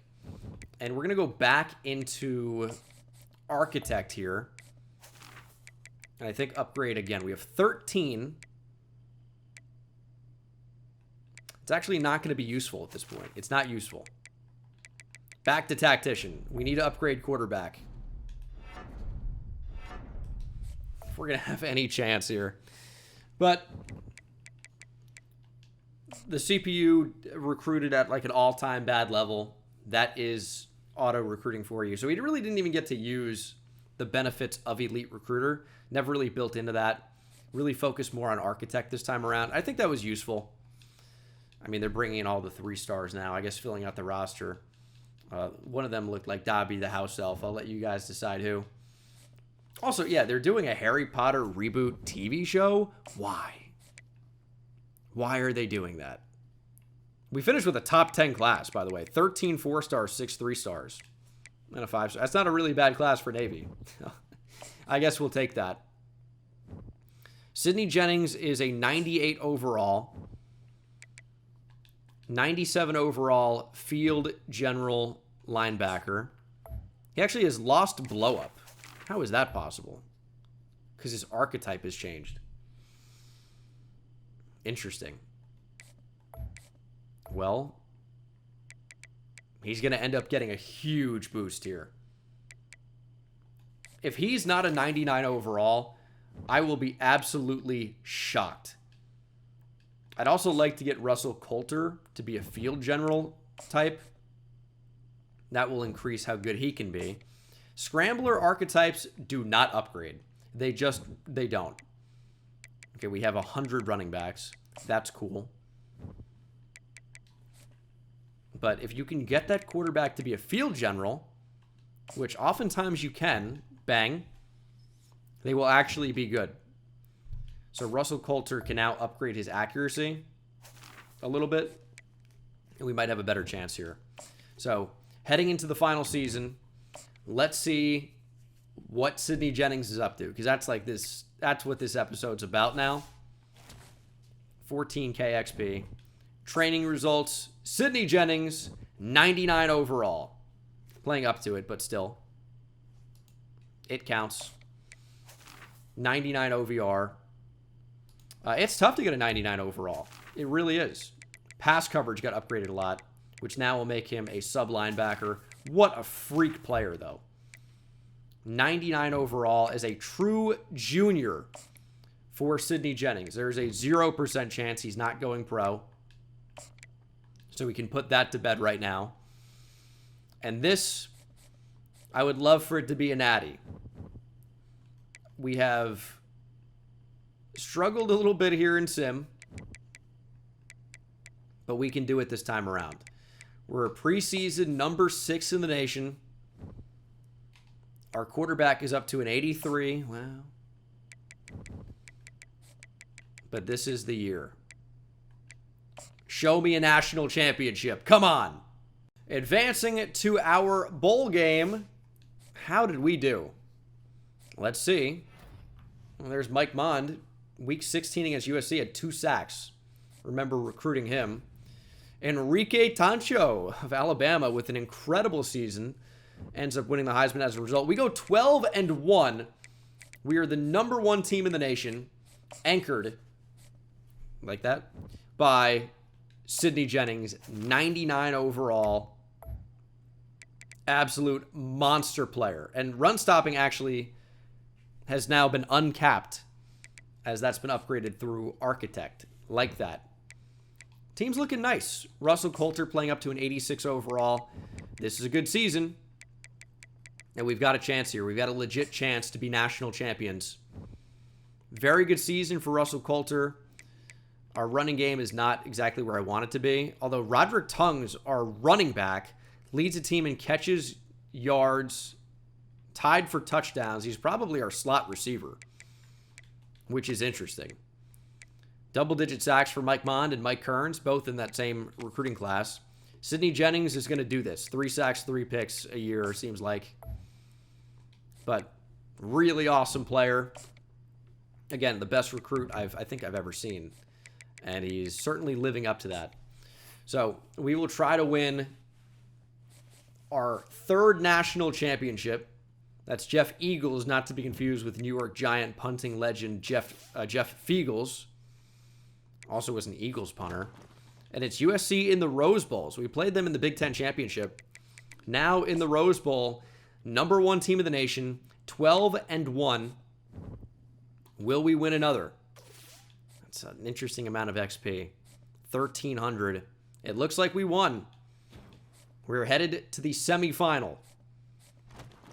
No, why has it got to be Texas? The Texas Longhorns in the college football playoff semifinal. 1 game away from a natty. Did Texas shut it down? It doesn't look like they did. It looks like we've won another. And we are headed back to the national championship. Can we three-peat? Well, not a three-peat. Can we win 3 overall, though? It's Michigan State in the natty? That simply can't be. That simply can't be. They're an 81 overall. I mean, dude. Give me a break. All right.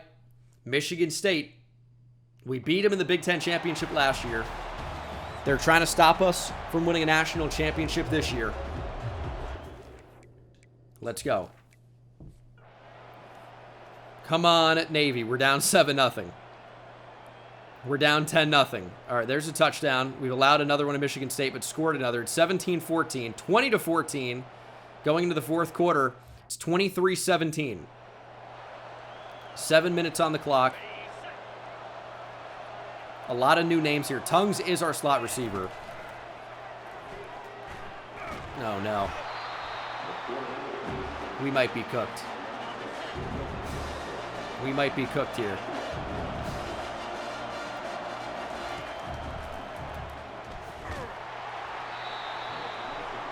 This is not Navy Dynasty, dude. Being forced to throw the ball.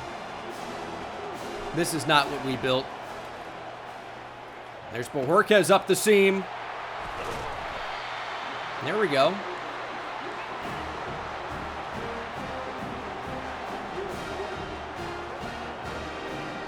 That safety's kind of blending in. I don't know if we can rip this to RB. Oh, we actually can. It's Forrest in the slot. Touchdown. I will say I do like these Michigan State all-white uniforms, though. Those look very good. Can our defense make a stop? Did we allow an instant touchdown? No, we didn't. Where's Sidney Jennings? There he is. Number 17. He's got no swag. He just is here to play football. Shot to the end zone. Touchdown, Michigan State. It has me on the switch stick, which I hate, dude. I disable it every time. It never does it. Michigan State back ahead by a touchdown. Oh, my God. We're not punting. We might never touch the ball again. Just can't punt in this spot. I get why you'd say so. We have 3 timeouts. But we don't punt here.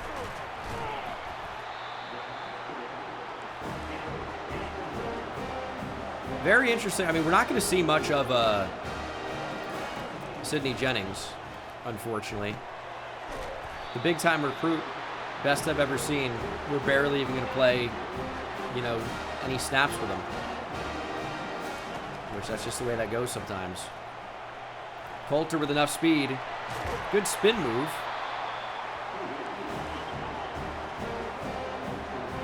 Touchdown, extra point, defensive stop. Ooh, look at Broyles. Oh my goodness, he's a little shifty. Let's go chew block.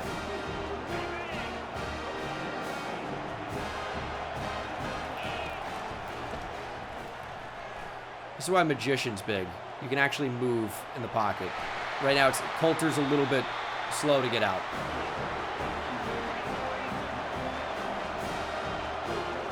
Going for 2 could also be an interesting call. Angel Daly, touchdown. Are they ready for the fake in this spot? Kind of a crazy call, right?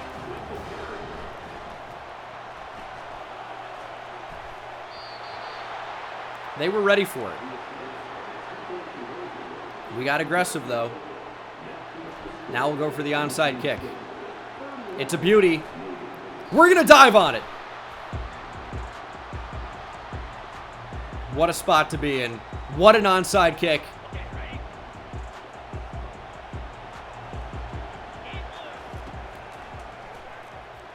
Coulter on the move.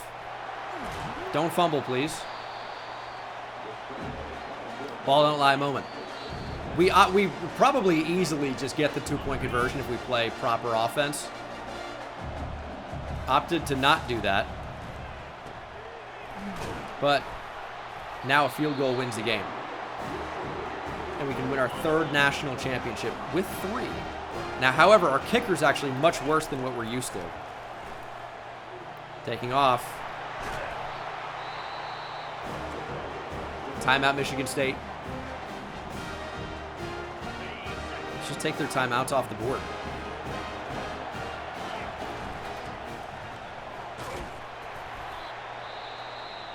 One more timeout. That's all we have to kill. A fumble there would have been absolutely crazy. Down by 1. 1st and goal on the 5.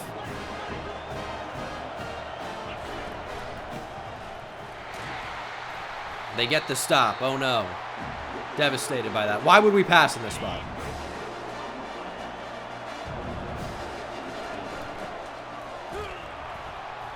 Okay.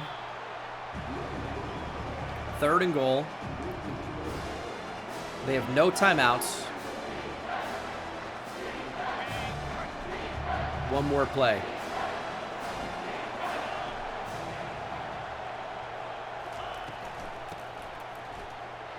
Daly goes down. We are lining it up to win our 3rd national championship. Clutch kicker is going amazingly slow. Kick is up. It is good. Navy defeats Michigan State. We've won our 3rd national championship in the last 6 years. What a game. I mean, Michigan State came out, they played tough. But in the end, the confetti rains down on the midshipmen as Michigan. I guess it does too on the Spartans. There you go. That's not real hair. That's insane. Anyway, big national championship win. Admiral Dangus does it again. It's a 15-1 season. Russell Coulter plays well, but at this point, it's hard to be attached to any of these names, right? Sidney Jennings, 9 tackles and a TFL sack for Cole Akbar. That's going to do it on Navy Dynasty. You'll see who the next team is if you're on stream, next stream, or in video. It'll be uploaded on the channel. And, I mean, you could assume Sidney Jennings will be a first-round pick. He's a 99 overall junior. He's not sticking around. I'll see you in the next one. Take it easy.